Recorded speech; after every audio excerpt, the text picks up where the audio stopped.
Hey, it's Toby, and I wanted to let you know that I've put together 5 hours worth of recovery inspiration of men of all ages who are suffering from chronic fatigue syndrome get their life back. And so literally put it together so you can just sit back and learn from all these incredible men who have recovered from chronic fatigue syndrome and gotten their life back. Sit back, relax, and enjoy this video. Hello and welcome to the CFS Health Recovery Podcast. I am your host, Toby Morrison. And in today's interview, we are so lucky to have Jop on the other end who has recovered from chronic fatigue syndrome. And he's been so kind enough to come on and share his amazing journey with us. So Jop, welcome to the show. Thanks. I'm thrilled to be here. You did the program, that was great, and then you kind of departed and we hadn't really spoken since, and you're in our free information group too. And I was scrolling through there not too long ago and I see a comment from Jop Fennell and I was just like, what's he up to? And you were replying to someone who's really struggling at the moment and you were just saying, don't give up. I've been where you've been. Now I'm fit and healthy. I think you said I walk 20,000 steps a day. I'm living again and don't give up. And I just thought, wow. And I reached out to you and I was like, let's chat. I think you need to speak to the world needs to hear your story. So thanks for coming on. Yeah, really appreciate it. Happy to share it. Yeah, super pumped. Yeah, for sure. So, if you can take us back 7-8 years ago when you first became ill, you said, you suffered for around almost 7 years. What was your life looking like? Before I got sick? Yeah.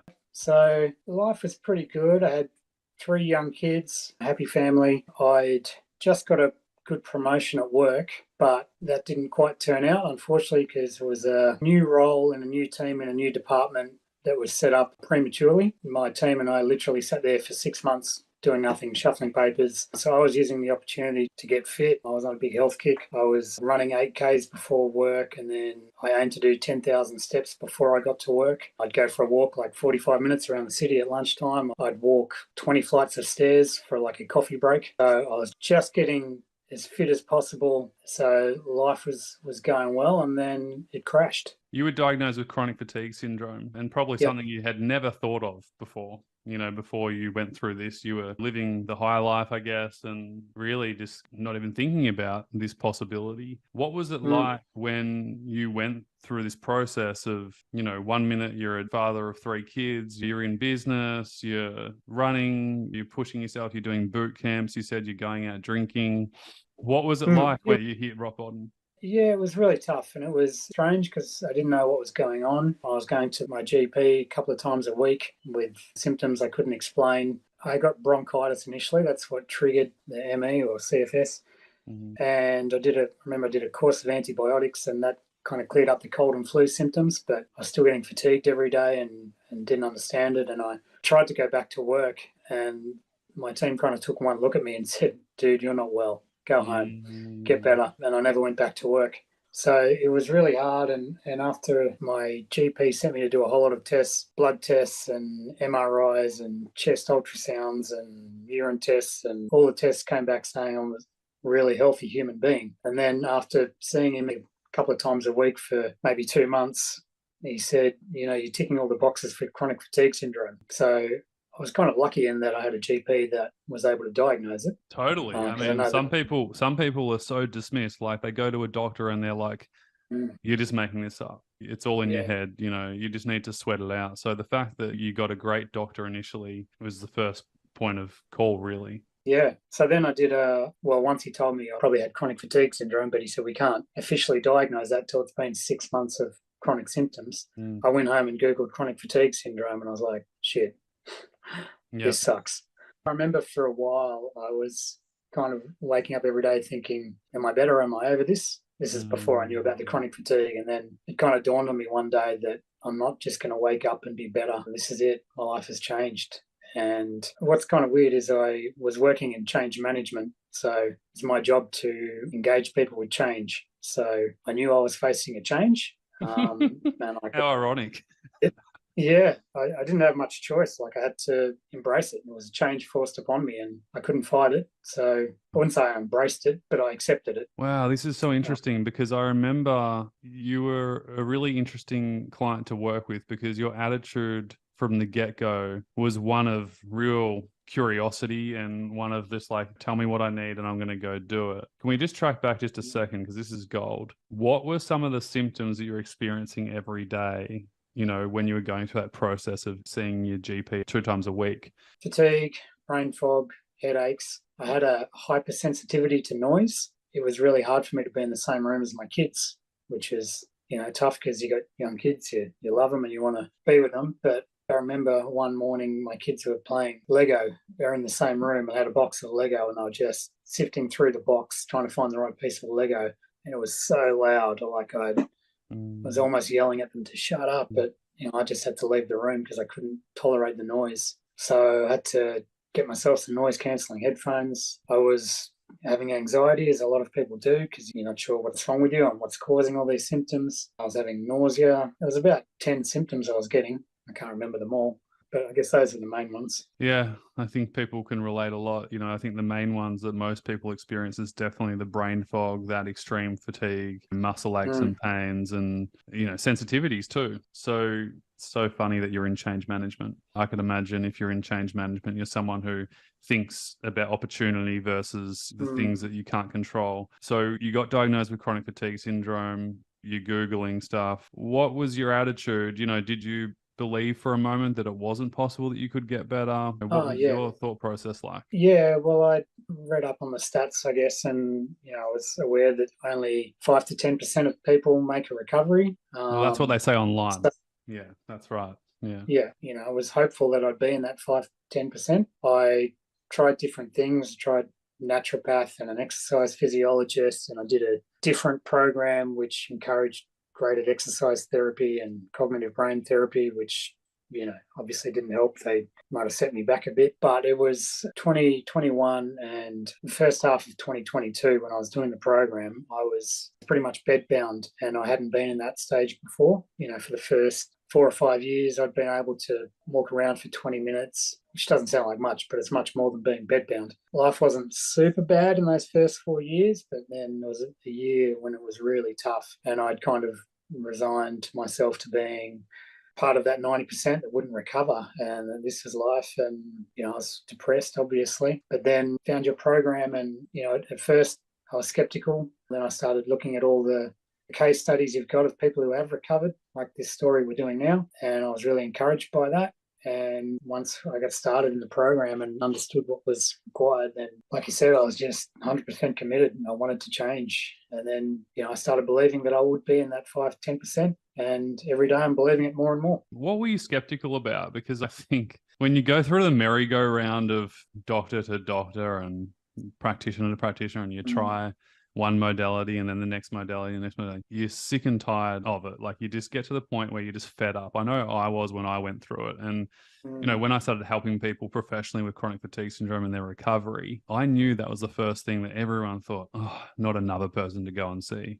And it was always different when once they came in and they realized, oh, this guy's not a doctor and he's not just going to give me false hope. He's going to give me a proper plan. Like what were you initially skeptical about? Well, I mean, I have to say I was lucky that I had a good GP who gave me a diagnosis. So I didn't see a lot of GPs. I saw a naturopath who didn't help me at all, just sold me a whole lot of vitamins that I didn't need. But my skepticism was, I guess, I didn't know that you could recover. I guess I was holding on to that cure versus recovery.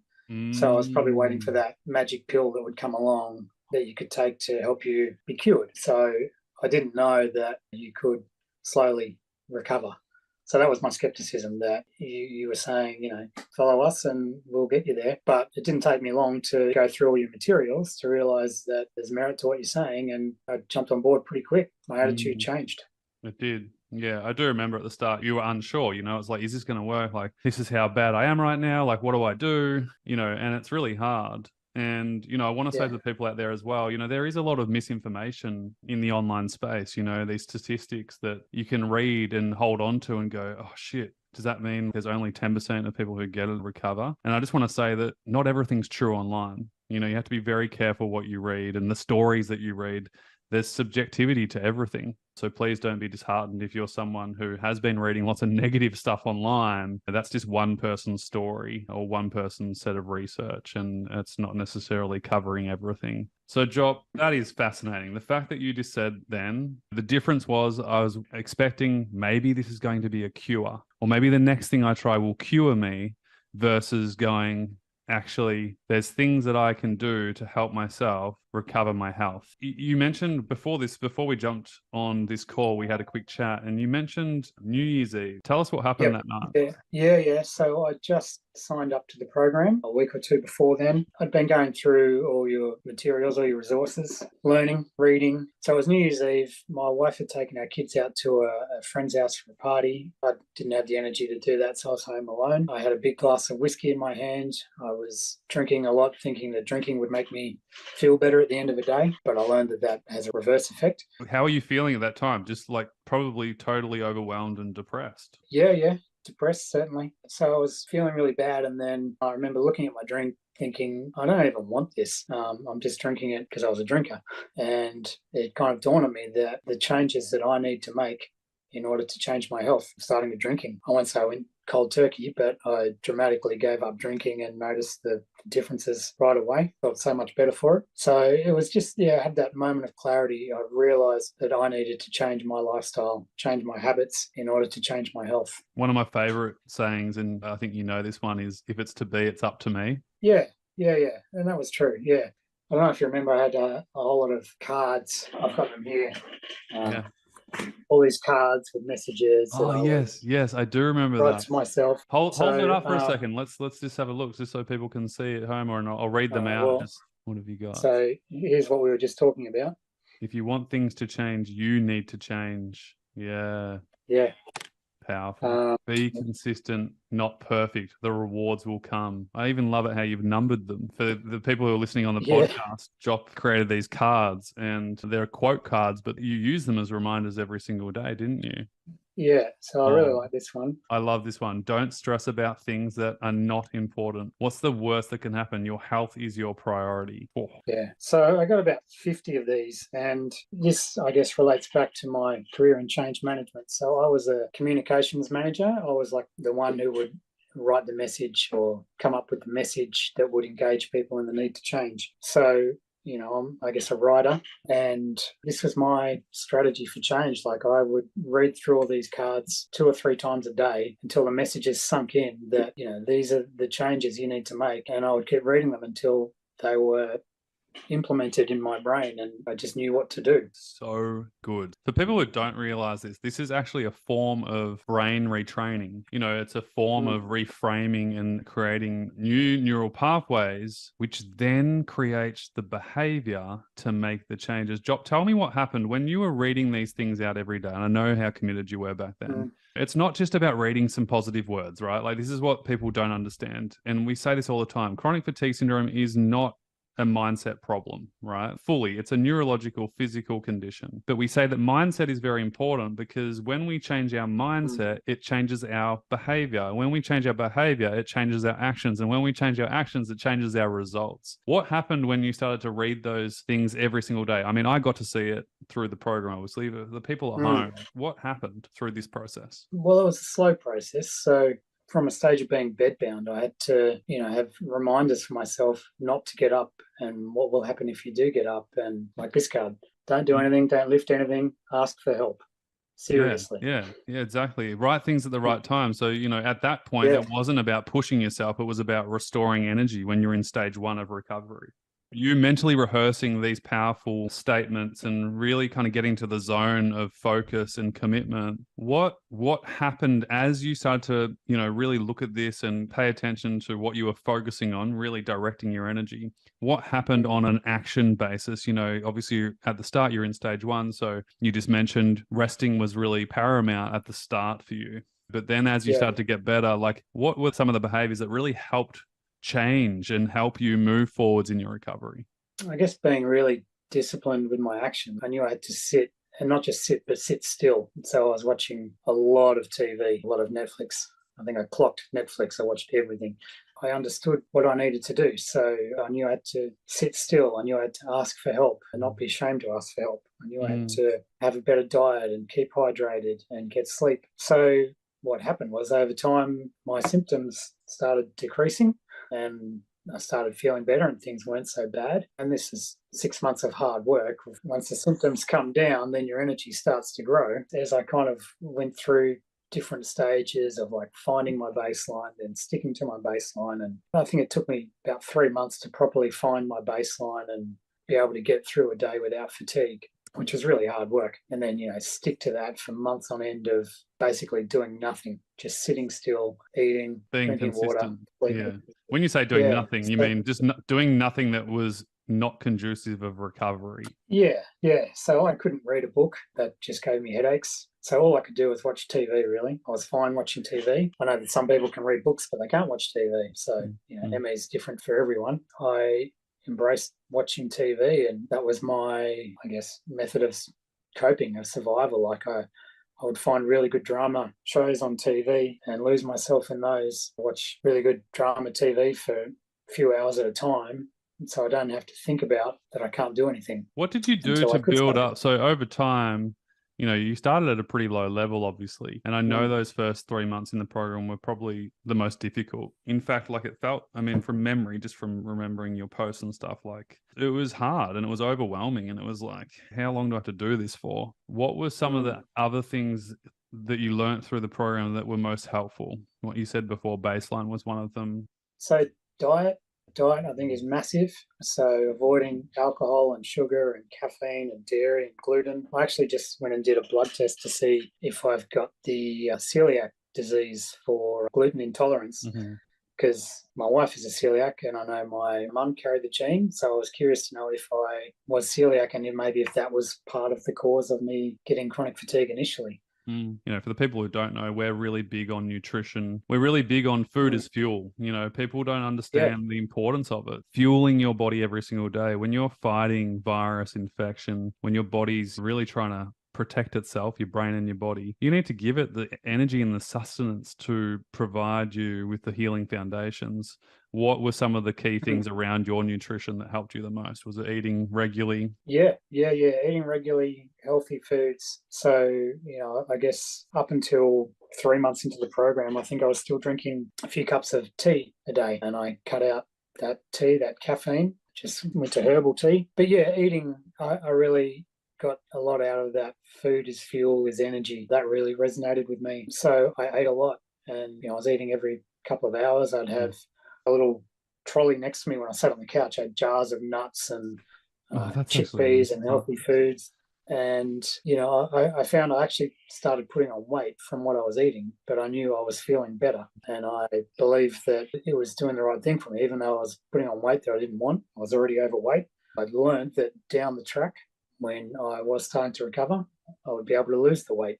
The first 6 months of doing the program, I probably put on another 6 kilos just from eating more nutritious food. But since then, I peaked at 87 and now I'm down to 77. So I've been 77 kilos for our American friends, not pounds. Yeah. That's right. We're on the metric system. Yeah. So I'm losing weight and I'm thrilled about that. So diet has been massive.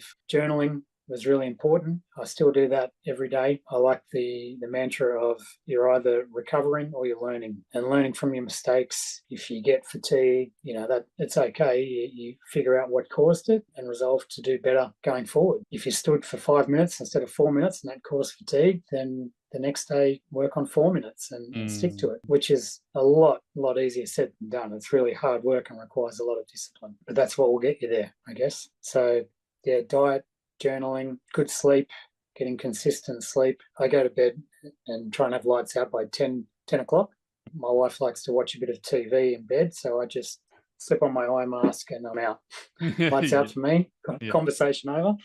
So I'm really consistent with that. I know what you looked like when you first joined the program, and you look like Superman now. When we jumped on Zoom this morning, I was like, you look like Clark Kent. Like the hair and the skin, like look how, yeah, exactly. He's got the glasses on now. Yeah, they're perfect. But, you're a picture of health now. It's unbelievable. And that's the hard thing, to paint that picture of like how bad you were when you first joined the program. There's a transition Yeah. period, Jock, from stage one in recovery where you're really suffering and the symptoms are really prevalent. They're there all the time. It's very hard to find pockets of joy and energy. Hmm. There's a transition period, though, where you switch from focusing on symptoms and doing less to actually expanding your baseline and increasing your capacity over time. Can you speak to that for a second? Because, many people think that they just Yeah. need to do less is more all the time, and that actually can hold them back if they stay there for too long. And I know you went through that change. Yeah, yeah. So I remember there was another great little message from you, which I know I've got on one of my cards somewhere, but what got you through stage one won't get you through stage two. What got you here won't And get you there. Exactly. yeah, yeah. So I got used to my routine of what got me through, finding my baseline and sticking my baseline until symptoms came down. And it actually took a bit of courage to start expanding my activity and doing a bit more. I had some apprehension about it because you don't want to crash again, obviously. That's everyone's worst fear in this program, but it wasn't so bad. So when you do things like having a good diet and getting good sleep and keeping hydrated and avoiding stress and sticking to your baseline, then your symptoms come right down. And if I did get fatigued, it would be maybe I'd feel sick for an hour or so, and that was it. And then I started thinking, well, that's not so bad. I can handle that. I Yeah. can still go to work if I had Energy to. dips. Exactly. They're not Yeah. crashes. They're just energy dips. Exactly. Yeah. So then, I went through the little by little becomes a lot. So I think it was from June last year, every fortnight, every second Thursday, I increased what I do by 10%. So that started out from being able to stand for maybe 2 minutes to, now I can stand for an hour or an hour 20. So I still have my limits. I'm not fully recovered. I still need to sit down. I can stand for like an hour in the morning, a little bit longer in the afternoon and evening, but I need to sit for half an hour to recharge in between that. But in that time I'm sitting, I can do some reading or writing. So I really hated missing a day, losing a day of when you can improve yourself and be productive. That was really one of the hard things for me with this illness because I'm an active person. I like to get stuff done. One of the other messages was don't focus on your symptoms, focus on your recovery, and don't focus on what you can't do, focus on what you can do, which is, again, easier said than done because what you can do is really small. I kept really positive and took that as wins. Like every fortnight, I can do a little bit more, a little bit more, a little bit more. From going from having to not just sit, but sit still and hardly move to now, like every morning, I'm doing 3 sets of 30 squats or lunges, and I'm doing 3 sets of 30 push-ups every second day. And yeah, my aim is to walk 20,000 steps a day, and I'm doing that probably 4 or 5 times a week. So, little by little, it's becoming a lot. And I know I've still got a long way to go. Yes and no. I mean, that's pretty wild, man, to go from bedbound, a year ago, in a pretty desperate state, to be honest. And now you're going out for 20,000 step walks and you're training like a normal person would, if even more than a normal person does sometimes, Yeah. Well, 20,000 steps in a day, not per walk. 20,000 steps walk is a long way. I'm not doing that. My goal for each day is to get through the day. I'm kind of like reverse roles with my wife now. She's working and I'm doing a lot of the cooking and cleaning and getting kids to school. Full-time dad. Yeah.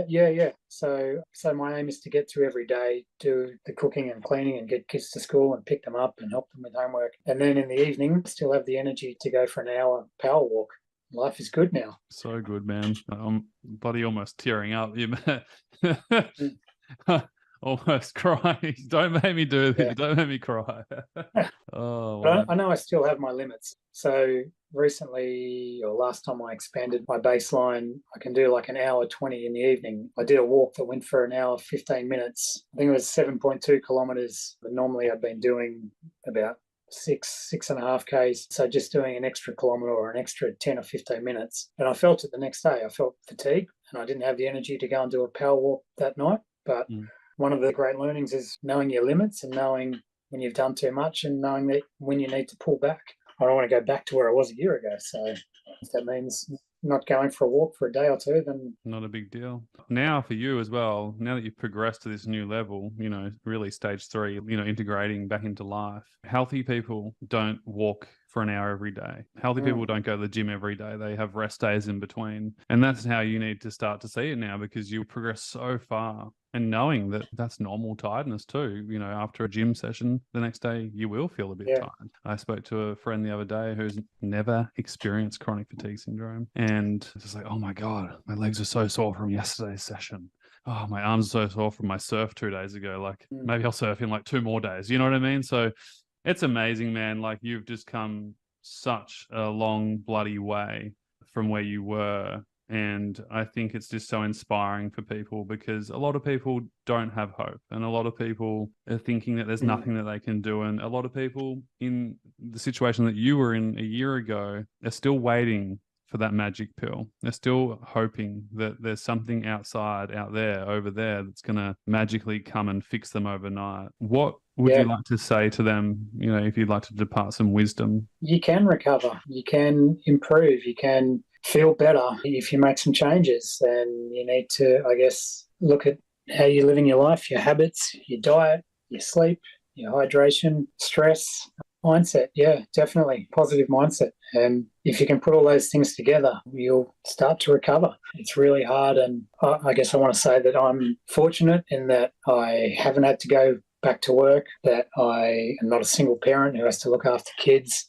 I'm fortunate and very thankful that I've got a really supportive family who've looked after me and helped me to recover. And I know not everyone has that, and that's hard. And I can't imagine how hard it would be for people in that situation. But if you can make some changes, you can feel better. What's your advice for people who are just having a bad day? You know what I mean? Like they're working on their recovery. There might be even people in our program who have been going good for a couple of weeks, and then, a couple of bad days happen. What's your advice to them to get through this bad day? Just take it one day at a time. I'm sure I've got that written on one of my cards somewhere. One day at a time, one step at a time. You have a bad day, that's okay. Just resolve to do better the next day. And, if you've had a bad day, what caused your bad day? How can you avoid that going forward? If it's stress at work, hopefully there's a way you can avoid being so stressed. You can get more sleep, you can drink more water, you can rest more. Have your own little methods of staying calm and positive, whether it's your breathing exercises or a little bit of exercise or reading a book or watching a TV show. Do something that will help you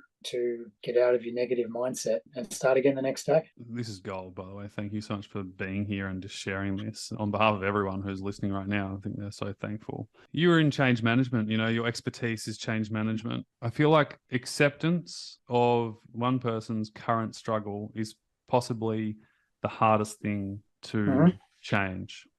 You got to the point where you were able to accept where you're at in a pretty bad state. And that was really the pivotal moment for you to go to the lowest bottom and kind of work your way back up. Have you got any advice for people who are just so struggling to accept where they're at? Like they're just not accepting where they're at. They're beating themselves up all the time and they're pushing themselves too hard, or they're in self-denial. You said to me before the call, I just got to the point, Toby, where I was just sick and tired of being sick and tired. Have you got any advice for people to accept where they're at? I guess my question would be, how bad do you want to change? If your life is really shit, if you're feeling like shit every day, if you want to change that, then you need to change. You need to look at yourself and figure out what you can change to make your health better, to avoid stress, to live a better life. How can you improve yourself? I'm just saying, you got to actually do it. And for me, it was my cards. It was giving myself a message, not one message, but 50 messages every day to embrace the change, talk myself through how I will get through the change and be the change. Because I know change is hard for a lot of people. People are very resistant to change, but sometimes change is forced upon you. Like when you got sick, nobody wanted that change, but you can't really fight it. If you fight it, you end up worse. So change. You need to look at yourself and change. And also have the courage to ask for help. If you've got family and friends, there's always people that are offering help, but we're always too stubborn to say, yes, I need help. People just say, no, I'm fine. I can get through it. But if people are offering to help you cook a meal or pick your kids up after school, then just say, yes, thank you. Bloody hell, that would be awesome. Be grateful that people are helping you and take it. Take the help. Almost like taking the guilt away from everything. Yeah, I guess. Yeah. Don't feel guilty about being sick. No one's made you be sick. It's not your fault. There's something that's triggered it and it's not your fault. You don't have to feel guilty about it, but you do have to work to recover, to get better. It's not just going to happen. You can't just wait for a silver bullet to cure the chronic fatigue. There's no magic pill. You've got to do some work. You've got to be the change. These two cards are on my. I've got a big pile of cards for people who can't see the video, but I've got a big pile of cards, 60 quote cards that our members get when they're inside our program. But two that came up on the top of the list. One, invest in yourself. You quit the things that weren't helping. You invested in all the things that did help, and you invested in yourself every single day. I saw your commitment. I watched it, and I still see it now. You know what I mean? Like, you're just committed to a healthy lifestyle, and that's just amazing. Yeah. And then the other one is focus on what you want. I think that's kind of what you're speaking to here, is really just focusing on what you want and not focusing on what you don't want. And people always go, I just need to focus on getting rid of this symptom, and then I need to focus on this symptom. And I say, no, you don't need to focus on the symptoms. You need to focus on getting healthy.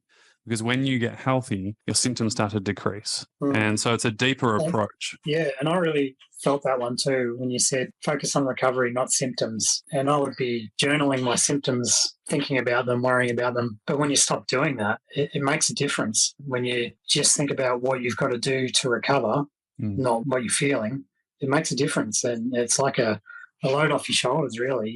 You can kind of take a big step forward after you accept that. And just going back to that previous question, I think people need to put their health as their number one priority. I did that, and I guess I was fortunate to be in a position to do that financially and with support of family. People have to work, but if you can make your health your number one priority, focus on that, not focus on work and whether you're being present to friends or not. Focus on yourself, not stuff that's going to make you feel worse. Yeah, and even if you have to work or you don't have the flexibility all the time, just find the moments where you can put yourself first. It doesn't have to be all or nothing. And, just focus on what you can control. At the end of the day, that's all you can do. There's a lot of people out here who are listening to this, watching this, and, they're wondering if the program is going to work for them. Like, can they trust it? Is it the right thing? Some people are even skeptical. What would you say to those people who are in the program right now or are thinking about joining the program? I would say the program works. Listen to the learnings, take it all on board, do the work, you can recover. Be committed to yourself. It can happen. And I was skeptical a year ago, or a little bit more than a year ago, but do the work and it will happen. Dude, we're going to leave it there. Nothing more powerful could be said right there. Do the work and make it happen. I love it.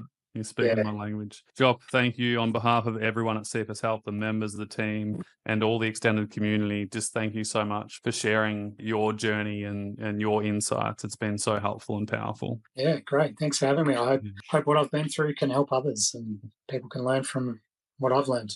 Yeah, absolutely. 100%. Thanks heaps, man. We'll stay in touch. Speak to you soon. Okay. Thanks, Dave. Dude. Thanks heaps.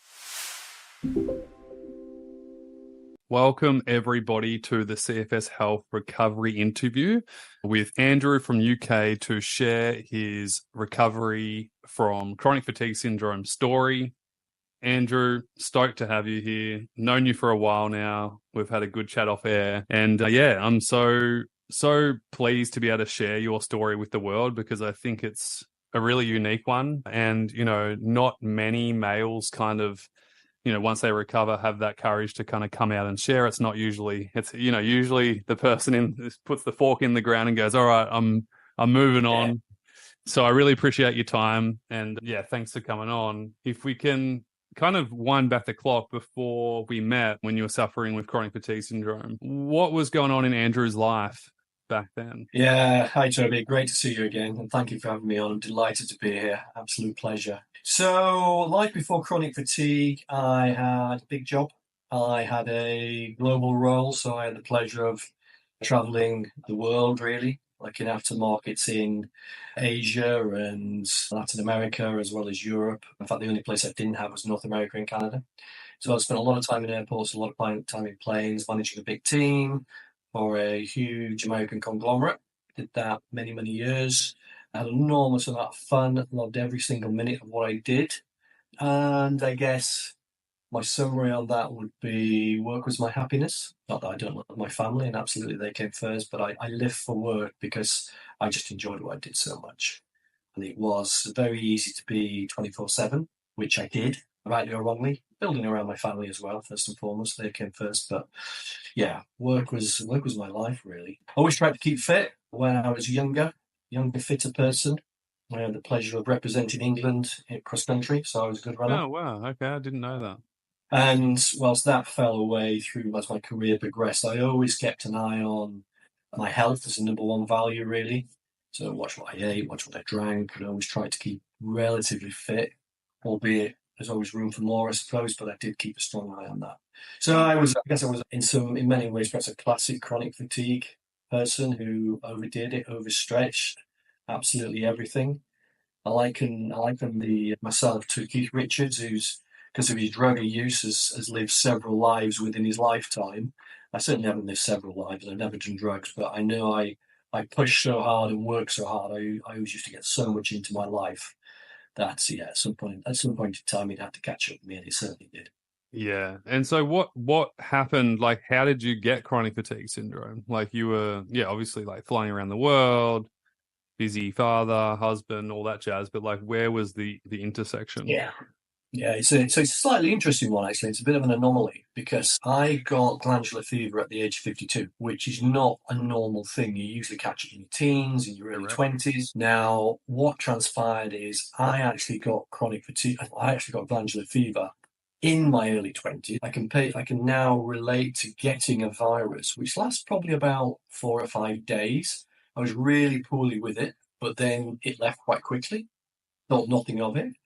But every 12 to 18 months, I would come down with a really bad virus and it put me in my bed for a week or something like that. So what I actually had at the age of 52 was secondary glandular fever, having caught it when I was young and in my 20s, and it reoccurred in a small way throughout my life. But it came back big time when I was 52. So that's a little bit strange for somebody of that age to get it. And the doctor did say, you're going to struggle with this because you're 52, and usually you get this awful illness when you're a younger man or a younger person or a young lady. So it's going to take some time to recover, which was what was confusing initially before they diagnosed post-viral fatigue, because they thought it was just that I was taking time to recover because of my age. The good news about all that, having been diagnosed secondary glandular fever, or mono as it's called in a certain part of the world, they now acknowledge that the virus, Epstein-Barr virus, is in my body. So I'm on medication now to prevent it ever from coming back. If this had happened years ago, I'd have been free of the virus, which used to hit me every 12 to 18 months and, let's say, put me in my bed for a week. So, you know what? I think it was Gemma, wasn't it, who taught us primary pain, secondary gain. So the primary pain was getting secondary glandular fever.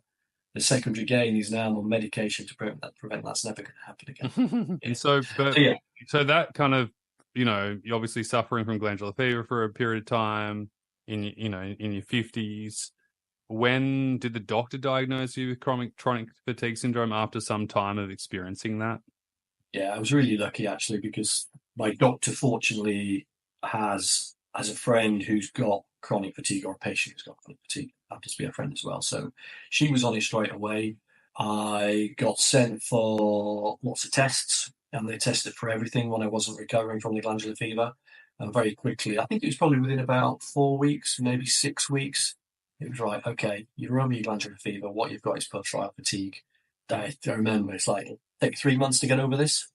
And that was pretty much it. So I was, I guess, again, very fortunate that early on I knew what the problem was, even though nobody really understood it and nobody really explained.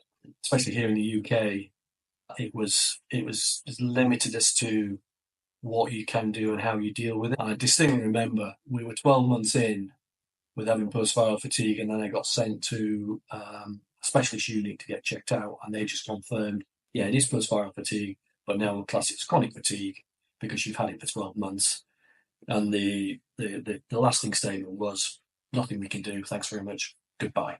That was it then, and that's when I and my family started to investigate, okay, how do I deal with this? How did you find that? Like, that just makes me so angry when I hear things like that. Yeah. I'm like, what? Yeah. I mean, my wife had to take me at the time, and she was furious. So we'd spent a long time in the hospital and everything, having done all the tests, and she knew how poorly I was. So she was like, what do you mean that's it? You just can't kick us out. And that was it. And I was still, I'm a very glass half full person. So Yeah. I just believe that, all right, I'll find a way out of this. There's a way, there's a solution, right? I'll just work hard at sleeping more and focusing on being as healthy as possible, and I'll find a solution for it. So it probably took me another 12 months before it finally hit me that, hang on a minute, my plan was to make a full recovery to live the life I love. That's the line I had in my head whilst I was, effectively in bed for 24 months. Wow. It then hit me 2 years in that, actually, hang on a minute, this actually may be as good as it gets, and I may have to live with this for the rest of my life. Wow. So that's when I started to be a little bit more, okay, let's look into other things I should be doing, could be doing, which might help. And that's the backstory, really. Yeah, that's where it all. Yeah, I had no idea that, that's how bad it got as well. And I didn't know, I think someone like you're such a go-getter. So it makes sense to me that you were optimistic for yourself, but still, yeah, I can just imagine how infuriating that would have been, especially in the country that you live in. You'd think that there would be some practical help, which I know there isn't, because we help people in 60 countries, and there's a reason for that. Yeah. Whole reason why I started this thing in the first place. Just before we move forwards, what were some of the symptoms you experienced at the start? Like, were you, when you said you're in bed, pretty much for 24 months straight, like what physical symptoms, what you're experiencing, brain fog? Do you know what's really interesting? Yeah. The brain's very clever, isn't it? So it starts to forget or eliminate all the things in your life which are bad. So when I have to think about when I had chronic fatigue, what were my symptoms, I really have to think about it. Yeah. Whereas once upon a time, I could just reel them off because I had them every single day. Exactly. Whereas now it's like, oh, come, yeah, exactly. I was bedbound. I couldn't get out of bed. I could just about manage to get to the loo, and I couldn't shower. I had to use a flannel to clean myself. Really bad brain fog. That was just unbelievable. My tinnitus was unbearable. I couldn't stand noise. I couldn't stand smells. I couldn't stand light. I literally, standing was impossible. I had such a range of eclectic headaches. I remember I'd be popping ibuprofen and paracetamol every 2 hours just to keep the headache away, to allow me to rest. Slept so much. I guess I was one of the fortunate ones, as in I had sleep disruption, but not bad. I know when I was on the course, you tell people's experience where they. It sounds like you were in a heavy stage 1 acute stage of suffering where you're just so lethargic and exhausted, like your body. Oh, absolutely. Heaven was just laying down, doing nothing, not being able to move. Yeah. And it's a strange feeling when you get up and you do something and then you lay back down again. The feeling of your body says, "Oh, thanks for doing that." It was just incredible. That's all I wanted to do was lay there. Yeah. So the first 2 years were pretty grim, pretty grim. But as I say, I was pretty much okay. Once or twice, it was a bit, this is a bit, what's going on here? But as I say, when I hit that 2 year period, I sort of created a metaphoric line. There was the right-hand side of the line, which is the right place to be, and the left-hand side of the place was the wrong place to be. And occasionally I'd drift over to the left-hand side and have some pretty dark thoughts. But I knew when that was happening, I had to perhaps let it happen to a little bit and then snap myself out of it and get myself back into the right-hand side by distracting myself or doing something. And what was what did the right-hand side look like? Was there any particular thing? Because you hadn't joined the program at this stage, I'm assuming. Is that right? Yeah. So you're still suffering on your own. You got no practical help. You're just obviously very switched on kind of guy. So yeah, tell me like the left side, because this is brilliant. I love this. The right-hand side was just the positive me. Yeah. And dreaming of the future. So I had my vision of success, and okay, I'm corporately trained. Okay, so objective, vision, strategy, how are you going to get there? So at this point in time, yeah, I had certain pictures in my head. One was me having the motivation of motivating myself to get well by picturing being on the top of the mountain with my family to be able to ski down again. Or it was me being fit enough and getting well enough to be able to do a triathlon again. Spring trial, not a long one. Okay, I'm giving that up years ago. It was me walking back into my offices, be it in LA, Brazil, Mexico, anywhere around the world, Europe, and greeting all the people who I knew and worked with for many years. Those were the visions I had to keep myself motivated, and that worked pretty well. The hard thing was, things that come round, and I remember when I was on the course, we learned the joy of missing out rather than Yeah. FOMO. And it was the fear of missing out which used to take me on the wrong side, because I'd happily send my family off to events and things and I could never go. And I knew they felt bad leaving me, but there's no point in them staying at home with me because I'm just in bed doing nothing. So why spoil their lives? You had to go. So there's one or two occasions when it's like, this is hard. This is really hard. Christmas, New Year, things like that. Those were the reasons what caused it. But as I say, I could always go, right, okay, where's my vision? Let's look at my vision. Let's focus on, what it's going to be like one day.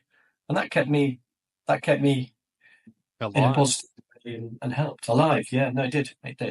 I never got to the point where anything really dark crept in. Yeah. I may have had those thoughts once or twice, but I'm just not brave enough to go there. And I've got children, so it's never going to happen from that point of view. No. I mean, you're a strong kind of guy, obviously, as well.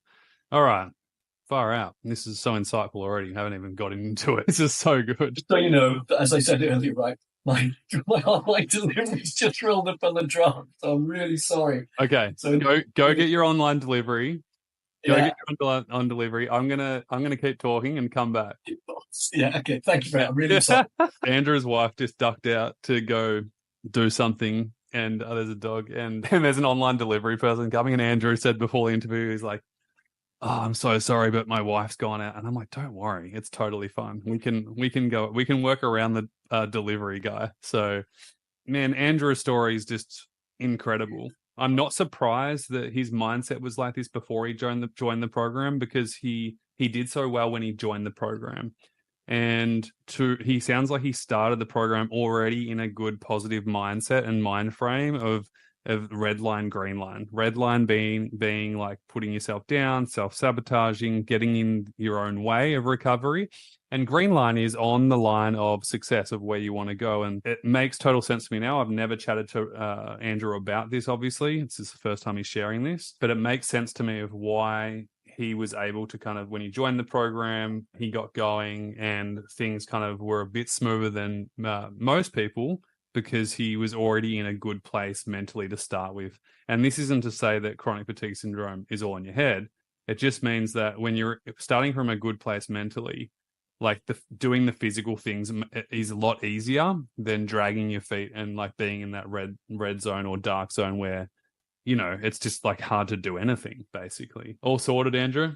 Awesome. Good, thank you. Apologies. All good. So, okay.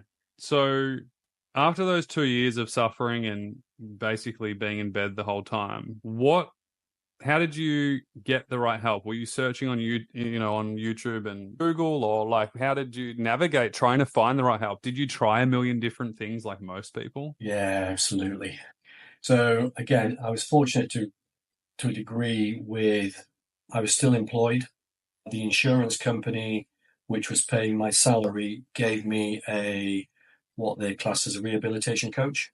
And the idea was get me better as soon as possible, so they have to stop paying my salary and I get back to work.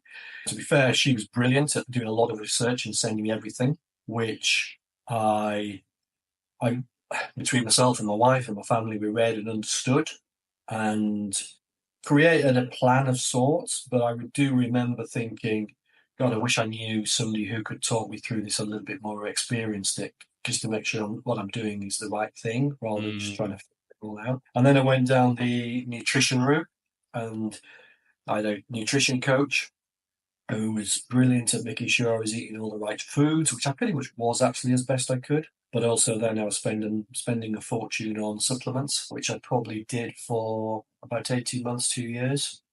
And that achieved nothing other than a huge dent in my bank account. It didn't help. But having said that, I was doing so many things as well. So there was something called the lightning process, which I don't know whether you've heard about or not, which I tried. Again, it cost a lot of money. didn't really help other than it's based on NLP, neuro-linguistic programming, which I knew from my business world. Mhm. And that's pretty much what I was doing anyway to a degree. So that perhaps helped a little bit because it reaffirmed the positivity of affirmation. But it didn't help in other ways because that was all about believing you can do it, picturing being successful and pushing and pushing and pushing, which obviously caused a crash. So, I was also started seeing a lady who was a holistic practitioner. So she helped with the meditation, a bit of yoga, because at that point, because I'd been laying down so much, I was in so much pain back and things. Oh, So I yeah. started to piece all these things together, which helped and was moving me in a direction, which was slowly getting better.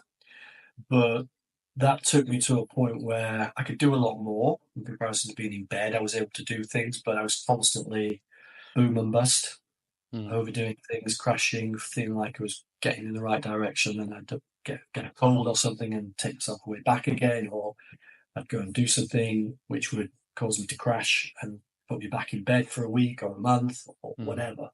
So I was in that zone of. I think also I got to a point where I really didn't care anymore. I knew that I could get myself to a certain level of wellness, and then I think, right, I'm going to do some life, and by going and doing life, then Right, I see. Yeah, careless, kind of reckless. yeah, exactly, reckless is exactly what it was. Yeah, from frustration, probably, really. Yeah, it is what it is. I didn't really know any more than what I know, other than we'd gotten to something, we'd discovered things which were helping, and therefore getting me to a certain place. But that's where I was in a bit of a merry-go-round. And I guess that's where I stayed until I joined you guys, CFS Health. And I remember we'd been away on holiday and we're in the UK. It was just after the pandemic. We went away with my children. One child had just had his second COVID injection and he was really struggling with that. He was quite poorly whilst we were away. My other child at the same time got mumps. So she was pretty ill. So they wanted to do nothing other than sit on the beach all day. Yeah. And we were fortunate that we were down in Cornwall, beautiful beach right by the house where we were staying. So all we did every day was literally get up, sit on the beach, enjoy the sun, go home. And as we were traveling back, my wife said, you've cooked really well this week. And I thought, yeah, you're right, I have. And the reason why I've cooked really well this week is because actually all I've done is sit on the beach all day and be with my family. And yeah, I've done some walking and things, but nothing major. So that's when the penny dropped. My baseline is wrong, and I'm not being disciplined with myself enough, and that's when I met you guys. How did you find CFS Health? Where did you find it? Was it searching or? Yeah, you popped up actually on something. So there's somebody in the UK called Dr. Sarah Mayhill. Yeah. Who's a chronic fatigue specialist, and she's written a book which somebody had bought me. Cracky blind me, it's 500 pages of really detailed stuff. Heavy. She's funny. I like that. She's good. She's very passionate. I couldn't deal with that. But she also had an online site. So as I signed up for an online site, there must have been some sort of clever link which brought me into CFS Health. Wow. And I found you, which I think took me through to YouTube, and I saw some of the videos you posted there. And that was it. That was absolutely it then. And for the first time, I thought, this may be somebody who allows me to understand it better and just give me some direction as to all the things I'm trying to do. Are they right? Are they wrong? Yeah. So that was the start point. Were you skeptical before you joined the program, even though, obviously the penny dropped and you were like, oh, this makes total sense. But were you like, no, is this just another thing to try, or was it different? Yeah, it's a good point, actually. I was probably getting to that stage where I was running out of things to try. I like to have a menu of all the things I could look to do, and I'd exhausted anything. I think the only thing there was two things I hadn't done, which were still on my list. One was acupuncture, and the other one was cranial osteopathy. But this came along, so I joined up. Yeah, no, I was very optimistic because I think I really liked the video I saw of you talking. I think from memory, I think you might have been in France and you were by a pool and you were just giving an update on something. You must have been on vacation or something. Yeah, I was working with a client over there. Yeah. Yeah, something just clicked. And I thought, you know what? I'll give this a try. Why not? There's so many other things I've tried. It's just another thing. I always, even there was a cost against it, everything there was a cost against it I was doing, I just saw it as an investment. It was an investment in my health and trying to get better. So yeah, no, I think with what I was perhaps fortunate that what I discovered just really clicked with me, so I was excited about it. Yeah, that's cool. Did Yeah, a 2 week program, I think, is it the baseline 2 week? I was just thinking, like I think the reason why you transitioned into the program really well is because like your mindset was so good before you even joined, which I didn't know, obviously. Like I didn't have a full transparent understanding of like what you'd been through, the optimism that you had, the visions that you're already seeing and thinking and feeling about. It was just that you didn't have the right plan, Yeah. And so when you got the plan, it just all made sense and you were able to do it. Now, that doesn't mean it happened overnight. That doesn't mean there weren't ups and downs. Like, I think how long were you in the program for? Can't even 12 remember. months. 12 months. Yeah. So, Yeah. it's the right amount of time to get really good physical change, provided you're consistent and doing the work.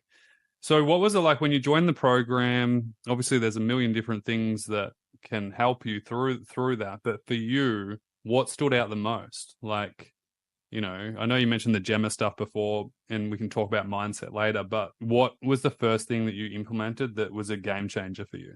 So first thing I implemented was Where's this smile very coming first, from? yeah, no, it was brilliant. It's very first call, and we touched very briefly on baseline, and I sat up thinking, great, okay, here we go, this is what I want to know. And you simply said, whatever you're doing, just half it. And I thought, really? Is that it? Is that it? You're like, So, what? What am I paying for? so I did, right? I just halved everything I was doing. And that was, at the time, we recently got a dog to help me, and I could take the dog for a walk because that was what I was able to do. So I just simply halved the amount of time I took the dog out. I halved everything I did around the house. I suppose hand in hand with that was the learning to ask for more help, just asking for more help, reducing the general activity. So literally within certainly 7 days, if not 2 weeks, I remember thinking, crikey, I felt so good that if I can improve this much again in just 2 weeks, really onto something here. Mm. And I think then I got to a point where the difference was so great. I thought, even if this is the level I'm at, it's so good now versus where it was. Wow. I'd be happy with this. Yeah. So I think I remember that yeah. actually. Yeah, I remember you thinking that, and I'm always like, no, don't settle. Like, don't get too comfortable because there's always more to improve. But yeah, that's cool. And like, just for reference of people at home, you might be thinking, like, what? How does that work? Why would you halve everything? So we have a rule of thumb, especially the initial framework of baseline, is just to stop the push and crash cycle. Like, we've just got to stop that first before we even think about progress. But what Andrew did perfectly was basically reduce the daily load he was placing on his body. But that didn't mean you stopped doing everything. It was about being consistent with what you could do every single day, not just like once a week. And so that's where you were able to feel good because you were able to do everything that you wanted to do at the reduced rate that was appropriate for you, which made you feel good because you could do it and it wasn't bad for you. It wasn't having a negative deficit in your energy levels or your health. And just for reference for everybody, this is just an initial protocol. It's not forever. Like, you can't, how do you progress if you stay like that doing that forever? You can't. And so just FYI, because I see it on the internet, so many people are like, but I'm doing what Toby's telling me and it's not working. It's like, no, you're not doing, you can't just get one bit of context and make that your life. Like, it doesn't work like that. And so it's just an initial protocol to stop these crazy ups and downs so then we can make progress. So, I mean, it's so cool though, like the fact that you saw that initial change pretty fast. Yeah, definitely. Was there a mindset shift? Because that's, I think one of the hardest things for most people is like, they're like, I can't do less. You know what I mean? It's like hurts the ego, or I can't not go to the gym. I can't not go push myself. Like, was there a bit of a challenge there for you, or were you able to accept that pretty quick? Fortunately, I was able to accept that pretty quick, but I think it was because prior to joining CFS Health, I'd been in that zone for so long where I wouldn't have been ready for making it. And my wife quite often points out to me that things work because I was ready for them to work, be that either physically or mentally. So I literally took everything literally and did what I was told to do, right? Literally. And yeah, so I'm not saying there weren't days when I was like, oh, Yeah, of course. Yeah, you're human. just got to get out. Four wall syndrome. I just, especially in the winter when it's dark and wet and you're stuck in the house. Yeah. But no, pretty much I was an excellent student. You were an excellent student.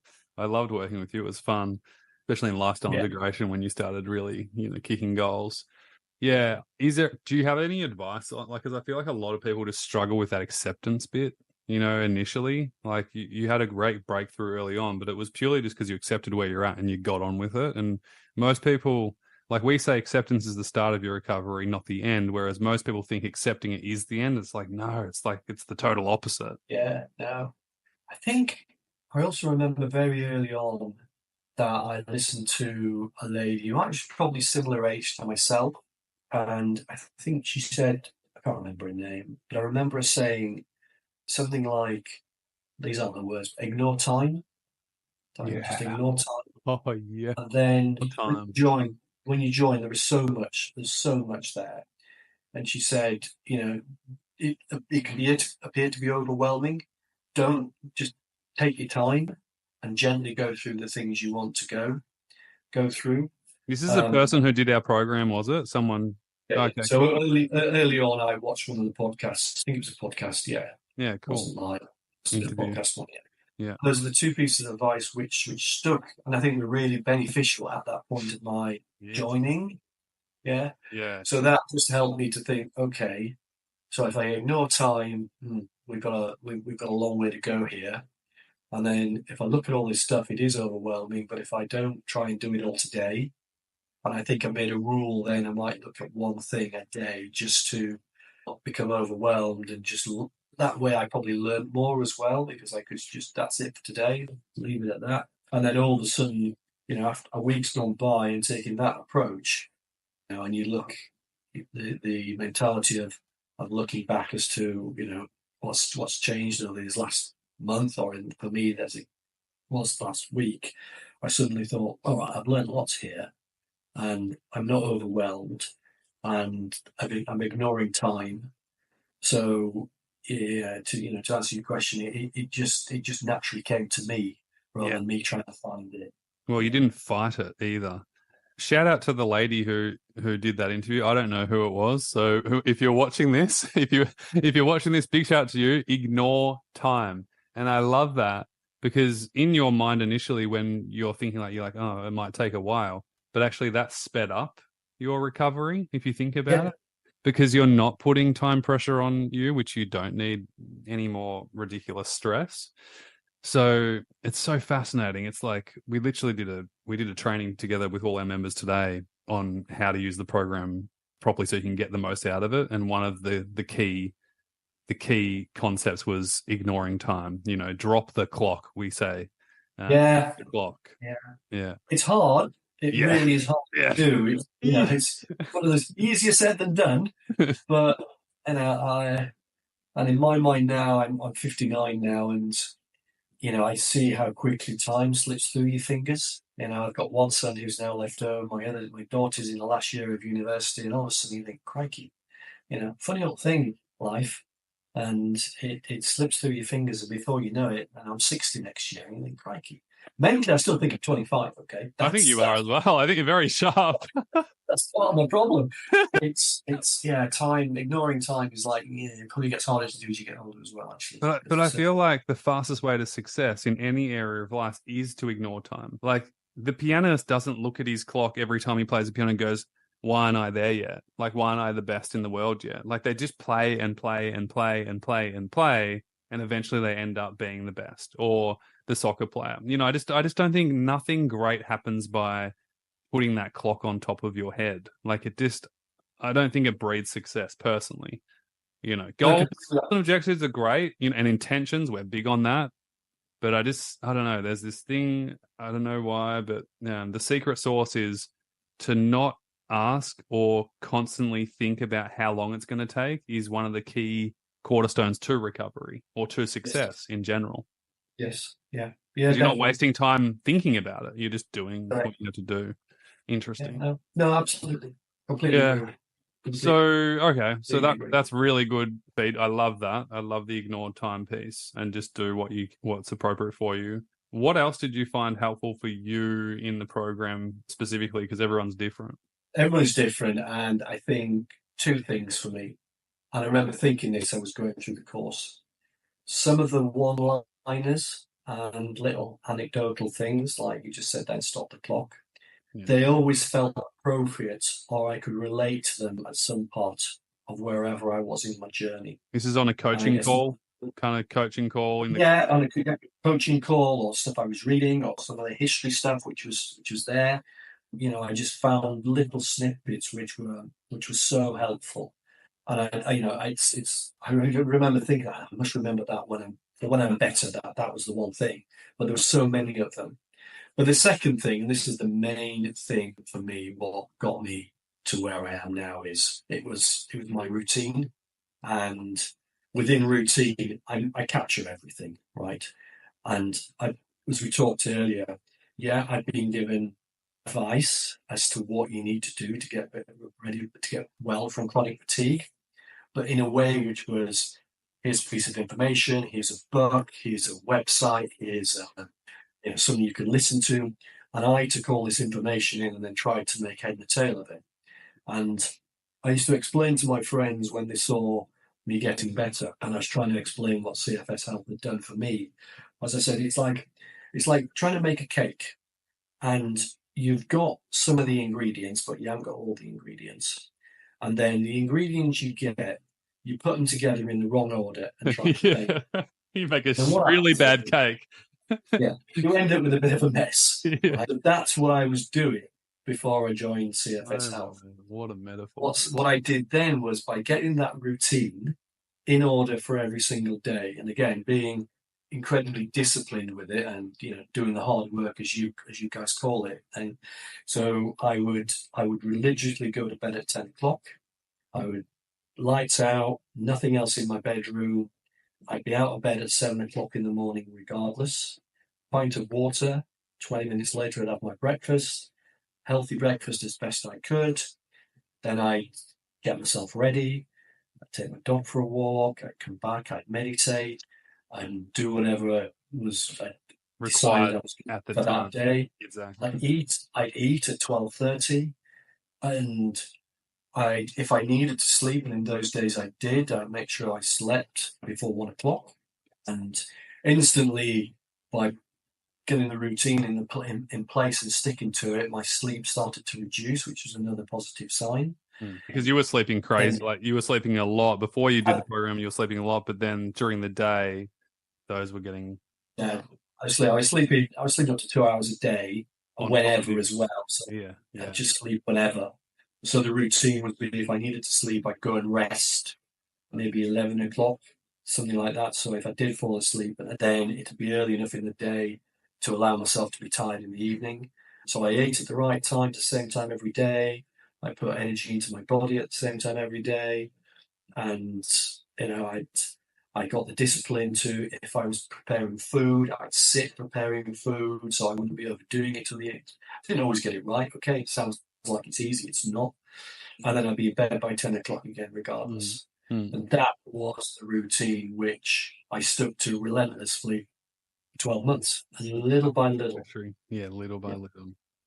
little by little. And you don't notice it. It's only then when you do the month call, you go, right, look back, what have you done? And you jot down and you think, oh, crikey, blimey, there's some good stuff there. And Yeah.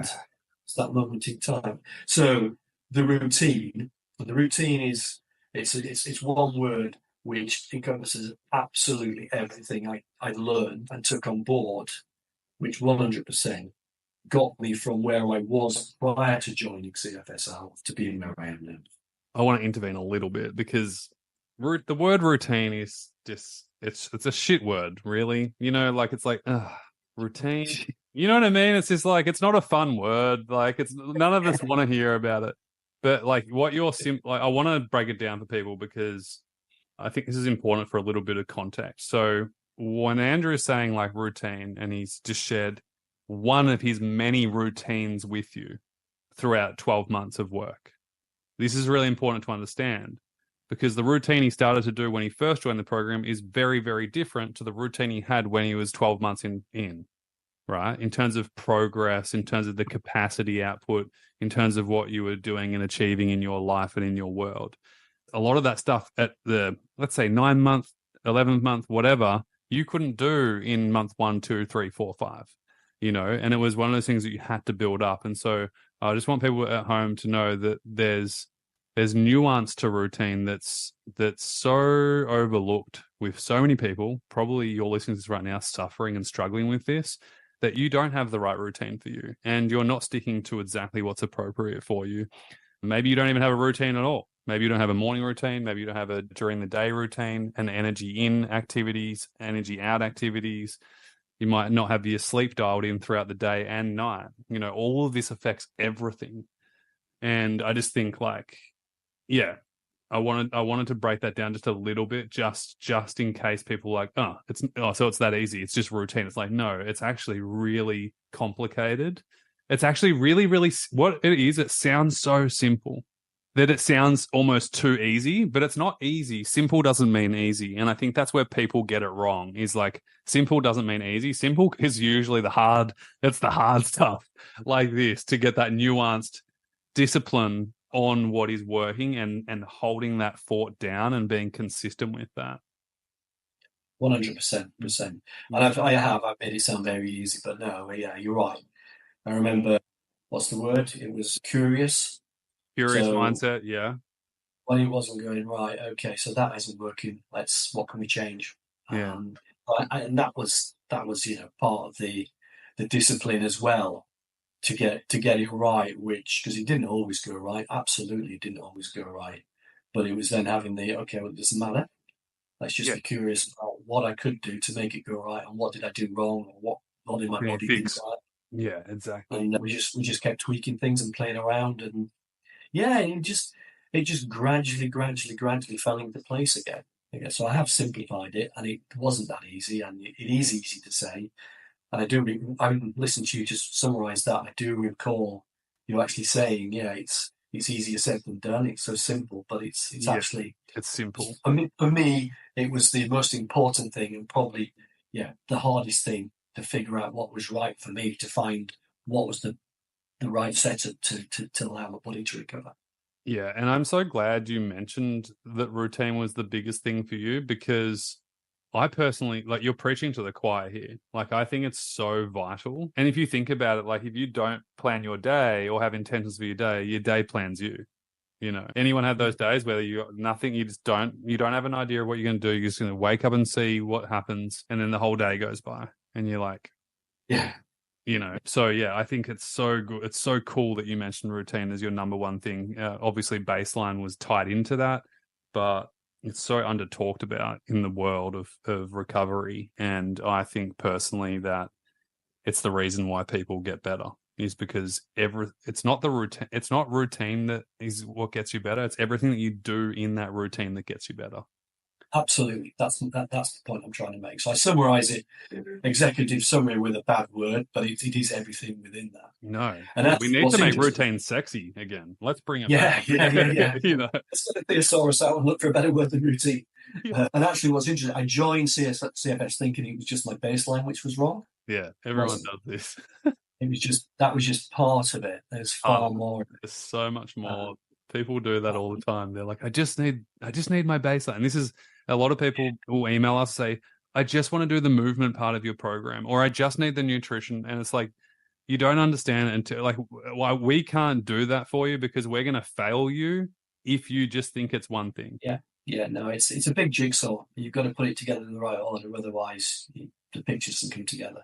What was it like? I was, with those, so every month we would do a win the month planning call, and you were very dedicated to them. I know we did a bunch together. And so we'd jump on a call with a bunch of other members, and we'd talk about what worked, what didn't work, and you get to mastermind with other members who are on the recovery journey, so you could share wisdom and insights and all that. And I got two questions. One, what was that, process like for you? Did that help you with your recovery? Obviously, it's super unique, and not a lot of people ever experience anything like that. But Did that help? You said you looked back, we would look back every month to see your progress and kind of keep you accountable that way.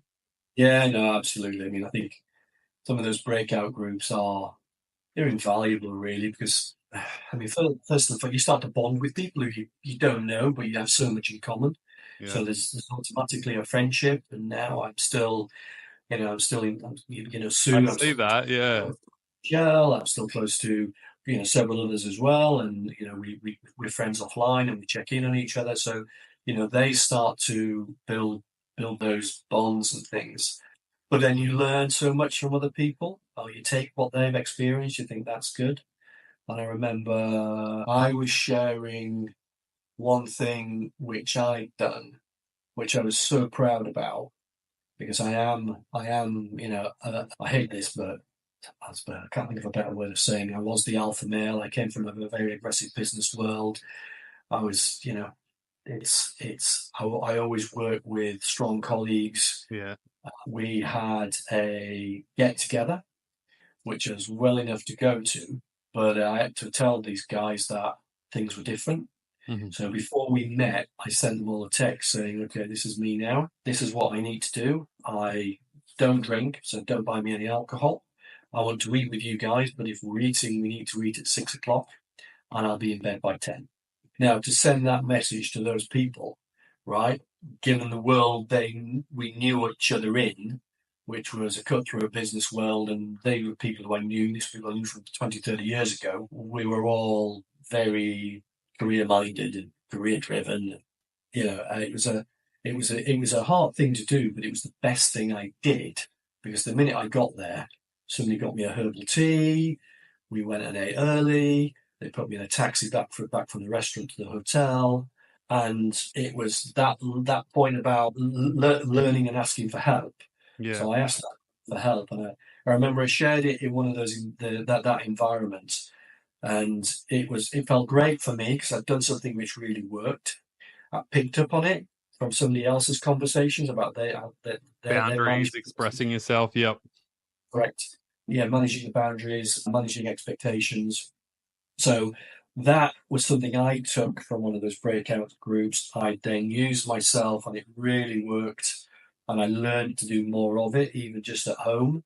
If I was just, for example, trying to cook something, I'd say, guys, I can't do it tonight. Can somebody else do it? Or I am going to do this, but you need to pass me a stool because I need to sit while I'm doing it. And just asking for help a little bit more. So they were great. They were invaluable. So, yeah, that's just one example of what I remember, and the friendships which came from it as well. That's still there today. So, So good. yeah, no, they're good. They're good. Yeah, so I love them. I do remember that call actually. You've done lots of shares over over that time. What was it like? So as you progressed physically, mentally, all that jazz. What was it like, kind of in the later months? Month 9, month 10, as you were integrating back into life. You joined our up level program, lifestyle integration, where we help you kind of navigating life. But yeah, what was it like coming from like struggle street to like getting to that level of like just more life and ease and thinking about jobs and all that jazz? Yeah, and I think what was interesting thing about that point is I started to get so many ideas, and Yes, that's right. I remember that. well, you take the lid off a can of worm, lid on there, everything comes screaming out like it's Pandora's box, and you have the opportunity. It's like, crikey, blimey, what am I going to do now? So I just tried to sit in a different way. Pull the muscle in my hamstrings, and he's got cramp. And something got me with that. So yeah, it was just fascinating, absolutely fascinating, and I think I'm still in an interesting place there, actually. And I guess just to summarise, I'm no longer now employed. I've accepted a settlement from the insurance company, which means I'm done work-wise. I'm effectively retired at the age of 59, which is I'm still figuring out. Yeah. That's You're I mean, I remember just talking to you when we were in lifestyle integration on a coaching call. You had all these business ideas, maybe I want to do this, maybe I want to do that. Maybe I can just retire for a little bit and I can work later if I want to. I've got, you've got a million different contacts in your world. So the world's kind of your oyster, but I love that struggle of the Pandora's. Like, once you started getting better, it was like, oh my God, there's so many opportunities. So me, you sound like a really methodical type of person who thinks things through, and I love that about you. I think it's such a good trait to have. Yeah, I remember I came up with 3 goals actually. The first was to get fit, and where I am on that is that's excellent work in progress now. Yeah. So I'm in the gym 3 or 4 times a week. You're about to go to your first spin class today. You said off Yeah, air. yeah, I know.